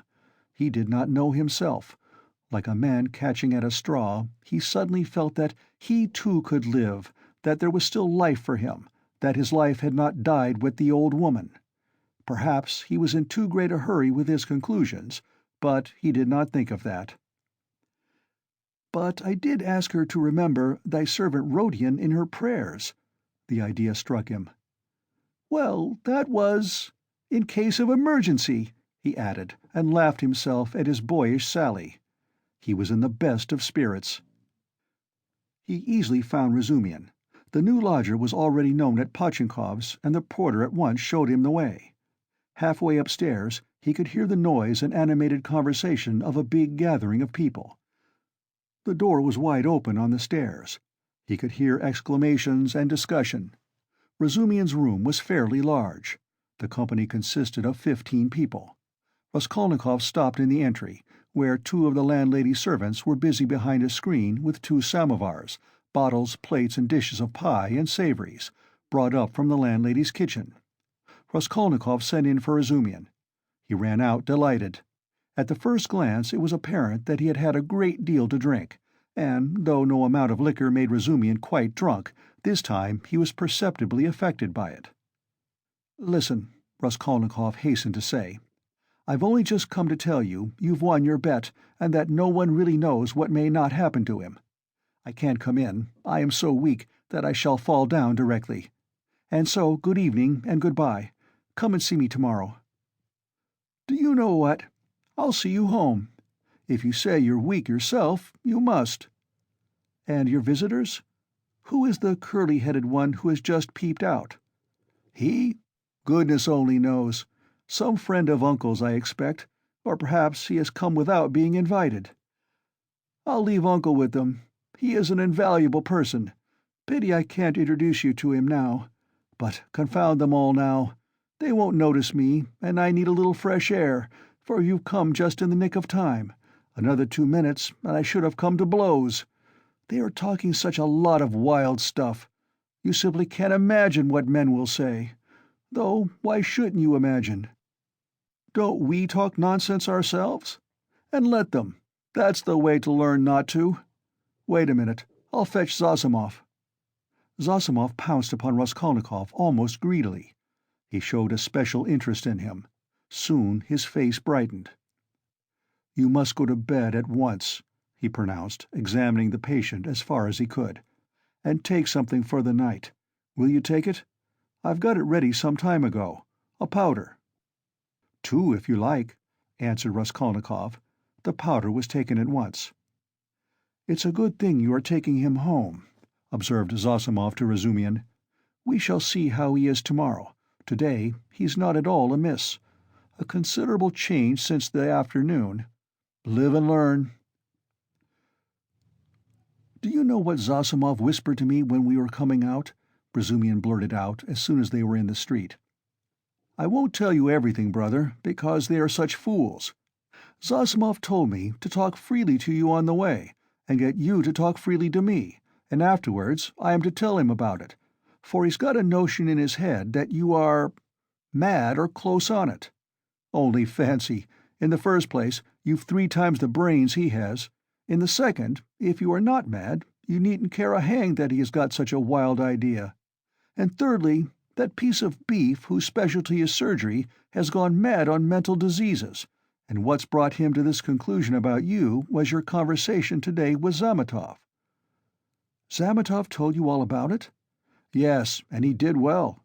Now, I understand what it all means, and so does Zametov. Well, the fact is, Rodya, the point is—" I'm a little drunk now, but that's no matter. The point is that this idea, you understand, was just being hatched in their brains, you understand? That is, no one ventured to say it aloud, because the idea is too absurd, and especially since the arrest of that painter, that bubble's burst and gone forever. But why are they such fools? I gave Zametov a bit of thrashing at the time. That's between ourselves, brother. Please don't let out a hint that you know of it. I've noticed he is a ticklish subject. It was at Louise Ivanovna's. But today it's all cleared up. That Ilya Petrovitch is at the bottom of it. He took advantage of your fainting at the police station, but he is ashamed of it himself now. I know that." Raskolnikov listened greedily. Razumian was drunk enough to talk too freely. "I fainted then because it was so close, and the smell of paint," said Raskolnikov. "No need to explain that. And it wasn't the paint only. The fever had been coming on for a month. Zosimov testifies to that. But how crushed that boy is now, you wouldn't believe. 'I am not worth his little finger,' he says. Yours, he means. He has good feelings at times, brother. But the lesson you gave him today in the Palais de Cristal, that was too good for anything. You frightened him at first, you know. He nearly went into convulsions. You almost convinced him again of the truth of all that hideous nonsense, and then you suddenly put out your tongue at him. There now, what do you make of it? It was perfect. He is crushed, annihilated now. It was masterly, by Jove. It's what they deserve. Ah, that I wasn't there. He was hoping to see you awfully. Porphyry, too, wants to make your acquaintance." "Ah, he, too. But why did they put me down as mad?" "Oh, not mad. I must have said too much, brother. What struck him, you see, was that only that subject seemed to interest you. Now it's clear why it did interest you, knowing all the circumstances, and how that irritated you and worked in with your illness. I am a little drunk, brother, only, confound him, he has some idea of his own. I tell you, he's mad on mental diseases. But don't you mind him." For half a minute both were silent. "Listen, Razumian," began Raskolnikov. "I want to tell you plainly. I've just been at a deathbed, a clerk who died. I gave him all my money, and besides, I've just been kissed by someone who, if I had killed anyone, would just the same. In fact, I saw someone else there, with a flame-colored feather. But I am talking nonsense. I am very weak. Support me. We shall be at the stairs directly." "What's the matter? What's the matter with you?" Razumian asked anxiously. "I am a little giddy, but that's not the point. I am so sad, like a woman. Look, what's that? Look, look!" "What is it?" "Don't you see? A light in my room, you see. Through the crack." They were already at the foot of the last flight of stairs, at the level of the landlady's door, and they could, as a fact, see from below that there was a light in Raskolnikov's garret. "Queer. Nastasia, perhaps," observed Razumian. "She is never in my room at this time, and she must be in bed long ago. But I don't care. Goodbye." "What do you mean? I am coming with you. We'll come in together." "I know we are going in together, but I want to shake hands here and say goodbye to you here. So give me your hand. Goodbye." "What's the matter with you, Rodya?" "Nothing. Come along. You shall be witness." They began mounting the stairs, and the idea struck Razumian that perhaps Zosimov might be right after all. "Ah, I've upset him with my chatter," he muttered to himself. When they reached the door, they heard voices in the room. "What is it?" cried Razumian. Raskolnikov was the first to open the door. He flung it wide and stood still in the doorway, dumbfounded. His mother and sister were sitting on his sofa, and had been waiting an hour and a half for him. Why had he never expected, never thought of them, though the news that they had started, were on their way and would arrive immediately, had been repeated to him only that day? They had spent that hour and a half plying Nastasia with questions. She was standing before them and had told them everything by now. They were beside themselves with alarm when they heard of his running away today, ill and, as they understood from her story, delirious. Good heavens, what had become of him? Both had been weeping, both had been in anguish for that hour and a half. A cry of joy, of ecstasy, greeted Raskolnikov's entrance. Both rushed to him. But he stood like one dead. A sudden, intolerable sensation struck him like a thunderbolt. He did not lift his arms to embrace them. He could not. His mother and sister clasped him in their arms, kissed him, laughed and cried. He took a step, tottered, and fell to the ground, fainting. Anxiety, cries of horror, moans. Razumian, who was standing in the doorway, flew into the room, seized the sick man in his strong arms, and in a moment had laid him on the sofa. "It's nothing, nothing," he cried to the mother and sister. "It's only a faint, a mere trifle. Only just now the doctor said he was much better, that he is perfectly well. Water. See, he is coming to himself. He is all right again." And, seizing Donia by the arm so that he almost dislocated it, he made her bend down to see that he is all right again. The mother and sister looked on him with emotion and gratitude as their providence. They had heard already from Nastasia all that had been done for their Rodya during his illness, by this very competent young man, as Pulcheria Alexandrovna Raskolnikov called him that evening in conversation with Donia. End of Part 2, Chapter 7.